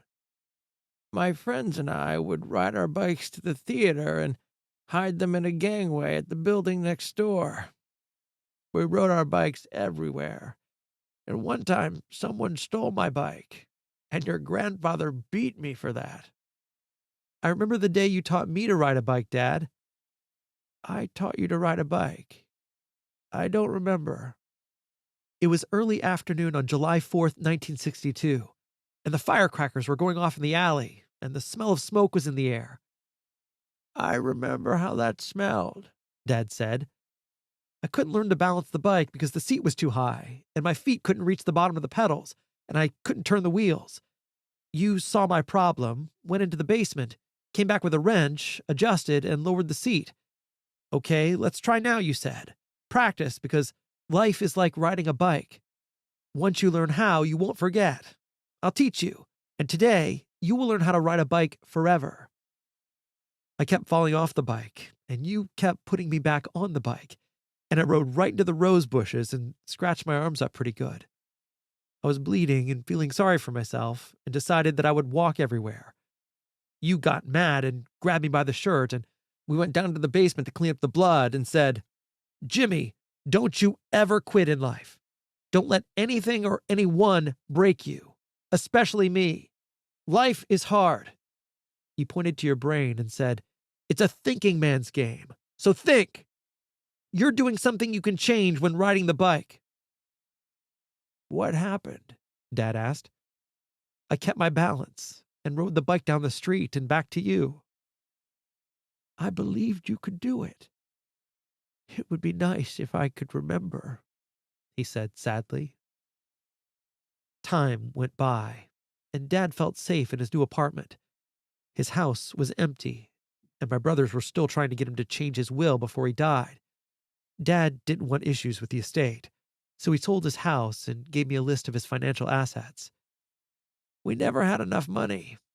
I feel different with money in the bank. Dad said. The weekly visits were cordial, and we would talk about his life, followed by my life and what Maria and the kids were doing. I would tell him a story, and he would always end by saying the same thing. "That's a good one, Jimmy." "Yes, Dad. I just thought about what you would do, and then I would do it. It's a thinking man's game." "Remember the summer you were grounded for forging your grades? You drove me crazy because you wouldn't study, so I placed you on the mice extermination mission. Do you remember why I did that?" "Yes, it was 1966. And you said, 'Jimmy, we came from a long line of mice hunters. In the old country, the rich Irish lived in brick houses, and the poor Irish lived in wood houses. The wood houses had mice entering the frame house because the weather would eat away at the wood nearest the ground. We believed that if a person could outsmart a mouse, you would be successful in life. The key to mice hunting is to catch the leader mouse, because the leader trains all the other mice. Catch the leader, and the other mice are caught too. You, Jimmy, can be the greatest mouse hunter of all time. And because you're in jail forever, I commission you to catch the mice in the basement." "What did you call your invention?" "A Howard tape trap," I said. "Tell the story again, son." Mr. Howard's rowboat had hit a rock and had a small leak and was leaking water, and he had an idea about fixing the boat with glue and tape. I'd take Tommy on a walk in the stroller, and Mr. Howard and I strategized on how to test the glue, tape, and destroy mice simultaneously. I took Mom's cookie pan, lined the bottom with Mr. Howard's glue, and then placed his tape on top of the glue. Put a couple of scoops of peanut butter on the tape, and then put it on the floor. 4 mice got stuck on the tape eating the peanut butter. I showed you the pan and asked if I could go to little Frankie's birthday party. And you said no. And you went anyway and caused a ruckus at that motel.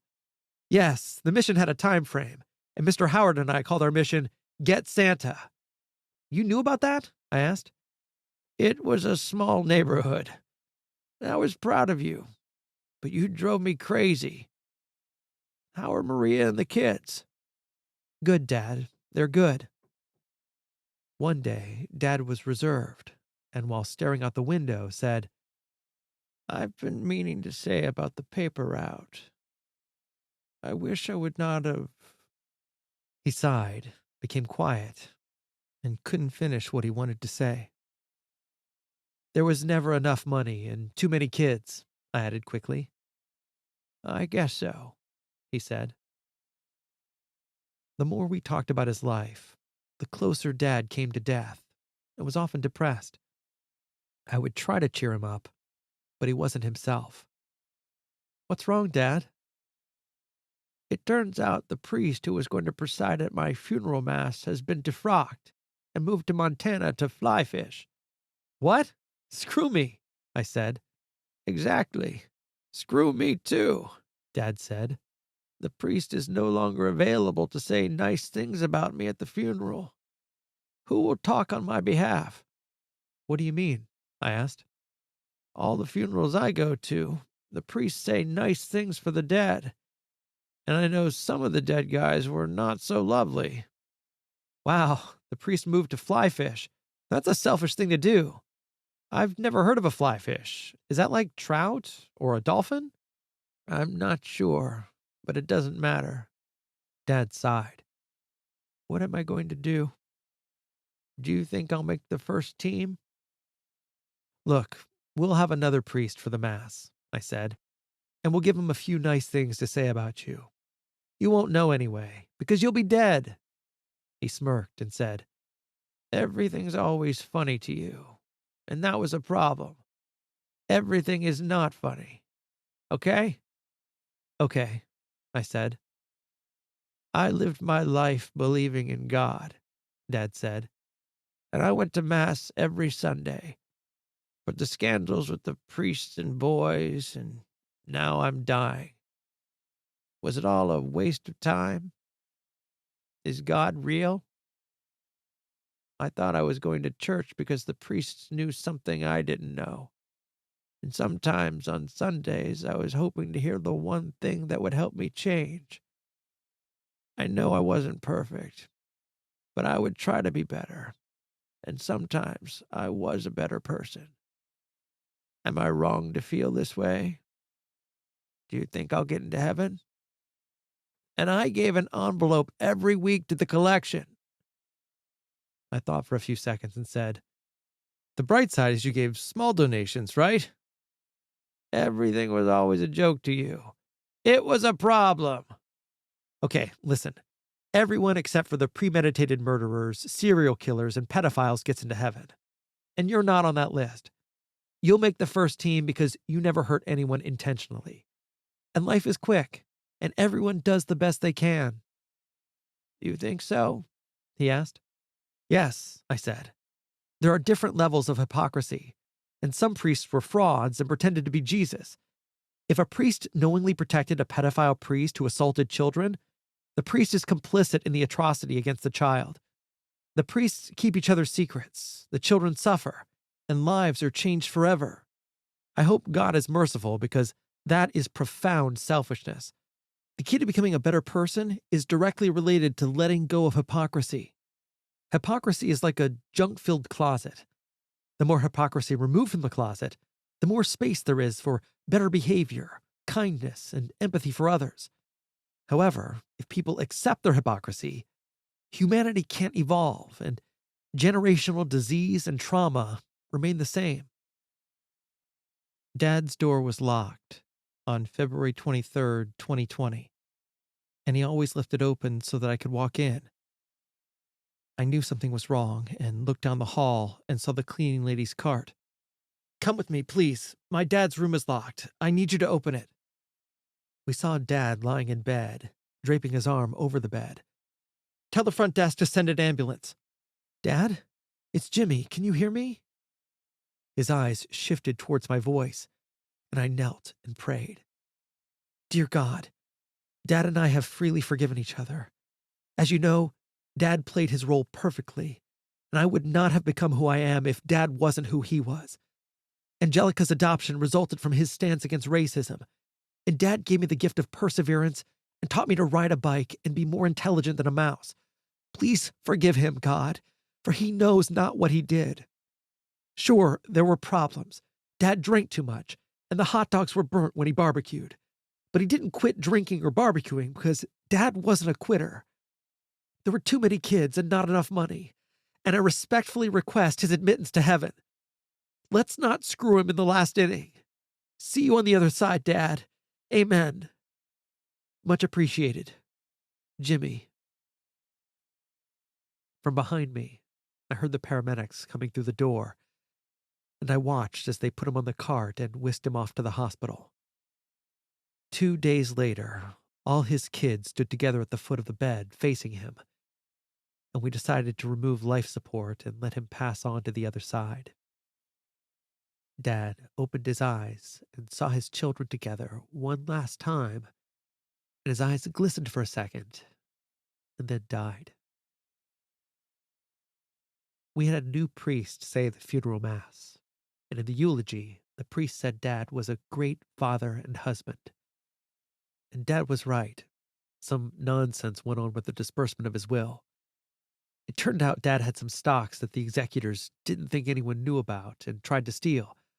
But after a discussion, better discretion was applied, and Dad's last will was peacefully completed. In the end, Miss Hope promised me that if I helped people out in little ways, then better things would happen for everyone. And she was right. I was happy that Dad and I had forgiven each other and had completed the circle of life. Chapter 39. Dear Someone. My parents were like a garden mixed with flowers and weeds. I kept the flowers and the best parts of them and planted them in my children's hearts, knowing they would reproduce the flowers and their best traits in my grandchildren.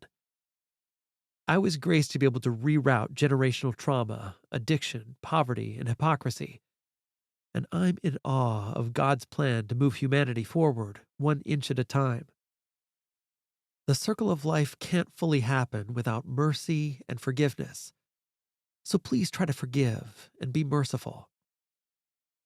I wish you well on your journey and pray that A Book for Someone finds you in good spirits.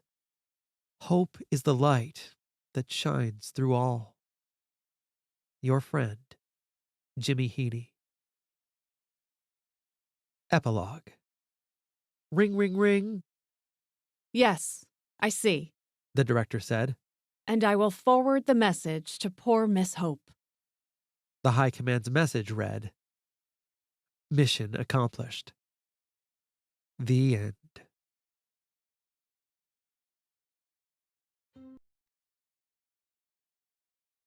This has been A Book for Someone, written by Jim Heaney, narrated by Ben Houck and Rachel Sloan.